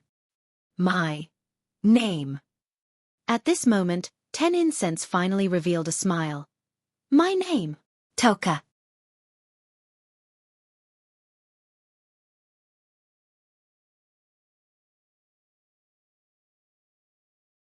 Chapter 420. Shido, where is this place? Toka looked at the building before turning to Wu Yan. She asked Wu Yan in a confused manner. Is this the building Shido was talking about, the place where she can stay? This is my home. Shido's home. 10 Fragrance's purple eyes brightened. She said excitedly, Then does Shido live here? Since it's my home, of course I live here. Wu Yan shook his head. Of course, this will be your home in the future. My home. Toka laughed happily. She pulled Wu Yan and they ran towards Itsuka's home. Let's go in then. Seeing this, Wu Yan helplessly allowed himself to be dragged into the house. However, looking at Toka who is pulling him towards the door with a smile on her face, Wu Yan couldn't help but smile back. Toka is no longer wearing her armor. Instead, she's wearing casual clothes. She's holding Wu Yan's hand and she's wearing a red bracelet. Wu Yan's white bracelet now has another white bracelet on his wrist. On the way back to Itsuka's house, Wu Yan exchanged for the sealing bracelet. He explained the effects of the sealing bracelet to Toka and asked her to put it on. Everyone on Fraxinus saw this. Many of them cursed out loud. Even Kotori scolded Wu Yan over the radio. They all thought Wu Yan's actions were stupid. Her favorability towards him wasn't full yet he made such a request. Did he think elves were easy to negotiate with? Who would seal their own power for no reason? However, just as the members of Ratatosker were waiting for 10 Fragrance's favorability to drop, they were once again dumbfounded by what they saw. Toka put on the bracelet without hesitation. This was to be expected. Compared to her elven power, Toka cared more about her so-called shelter. The naive Toka didn't care about her elven power as much as others thought. Right now, 10 Fragrance's heart was filled with hope. She hoped that this person who brought her warmth would be able to save her from her life of being constantly hunted down and fighting. That's why when Wu Yan suggested using the sealing bracelet to seal her elven power to avoid being hunted down, Toka immediately agreed. Seeing how the princess was taken care of just like that, the bunch of Ratatosker's followers couldn't help but go crazy. In the end, they never thought it would end up like this. How could the love experts who were eager to show off their skills not go berserk? This was a mistake they made. They thought that only when their favorability towards Toka was high enough would they be able to make rude requests to achieve their goals. Of course, Toka's favorability towards Wu Yan was also quite high. Shido. 10 Incense tried to push the door in front of him, trying to defeat the door that was preventing him from entering the house. However, 10 incense had sealed his power. How could he open a locked door with brute force? She looked at Wu Yan with tears in her eyes. This door won't let me in. Wu Yan didn't know whether to laugh or cry. He stepped forward. The door is locked. Of course you can't get in. You have to press the doorbell or knock on the door. Doorbell. Toka rubbed her chin as if she's trying to figure out what a doorbell is. Wu Yan raised an eyebrow when he saw this. Sherdao. The door opened from the inside. Shirori poked her head out and saw Wu Yan. She was overjoyed. She rushed to Wu Yan and looked around. She asked with a pale face. Sherdao. Where's Kotori? Didn't you find her? Calm down, Shirori. Wu Yan pressed his hands together to calm her down. Don't worry, Kotori is fine. Where is she? Where is she? Itsuka, Shirori said worriedly. Toka grabbed Wu Yan's arm and looked at Shirori. She frowned and asked, Sherdao, who is she? Sherdao. Toka's voice also attracted Shiori's attention. She was startled and asked the same question as Toka. Sherdao, who is she? Sherdao. Mama, let's go in and introduce ourselves. Wu Yan shrugged and he pulled Toka along. Just as he was about to enter, a sweet voice attracted everyone's attention. Oni-san. Oni-san. I'm back. Kotori, wearing a white ribbon on her head, bounced back from a distance. She waved at them as she walked, as if she had just returned from a trip. She looked very relaxed. Kotori! Shirori exclaimed in surprise. She quickly pulled Kotori over and inspected her from head to toe. She wanted to see if Kotori was missing anything. Kotori, are you okay? Are you hurt anywhere? No. I'm fine, Oni-san. Kotori stuck out her tongue and she glanced at Toka. Then, she gave Wu Yan a thumbs up. Wu Yan knew what this meant. Shirori didn't see what Kotori was doing, but her face was stern, and she said sternly, Kotori, where did you run off to? Do you know how worried I was about you? I'm sorry, Oni-san. Kotori lowered her head. I was hiding in a shelter. I was tired and fell asleep. That's why I came back so late. You went to a shelter? Shirori frowned. But when I searched for your GPS, your location was at that family restaurant. About that. Kotori looked up and said embarrassedly, I was a little scared when I heard the spacequake alarm. I lost my phone. Hearing this, Shirori let out a sigh of relief. If that's the case, then I can't blame you. Fortunately, you went to take refuge. Really, you made me worried to death. Kotori giggled and ran to Shiori's side. She pulled her hand and shook it. Shirori was annoyed and could only helplessly pout. Award-winning actor. Ah no, award-winning actress. Wu Yan praised Kotori, who got full marks for her performance. He didn't expect Kotori to have this kind of talent when she's in her younger sister mode. On the other hand, Toka pouted. She turned around and she asked Wu Yan. Hey Shido, who the hell are they? Why did they come out of nowhere? Shirori and Kotori looked at each other before looking at Toka. Shirori was the first to be surprised. She was too worried about Kotori's safety, so she didn't pay much attention to Toka. It was only now that Shirori realized the girl in front of her was so beautiful. What a beautiful girl! Shirori couldn't help but exclaim. Kotori smiled. Right. You think so too, this beautiful girl is Oni-chan's girlfriend. What? Wu Yan and Shirori exclaimed at the same time. Shirori heard Wu Yan's exclamation and looked at Wu Yan strangely. She wondered why Wu Yan exclaimed. Kotori innocently hugged Shiori's hand.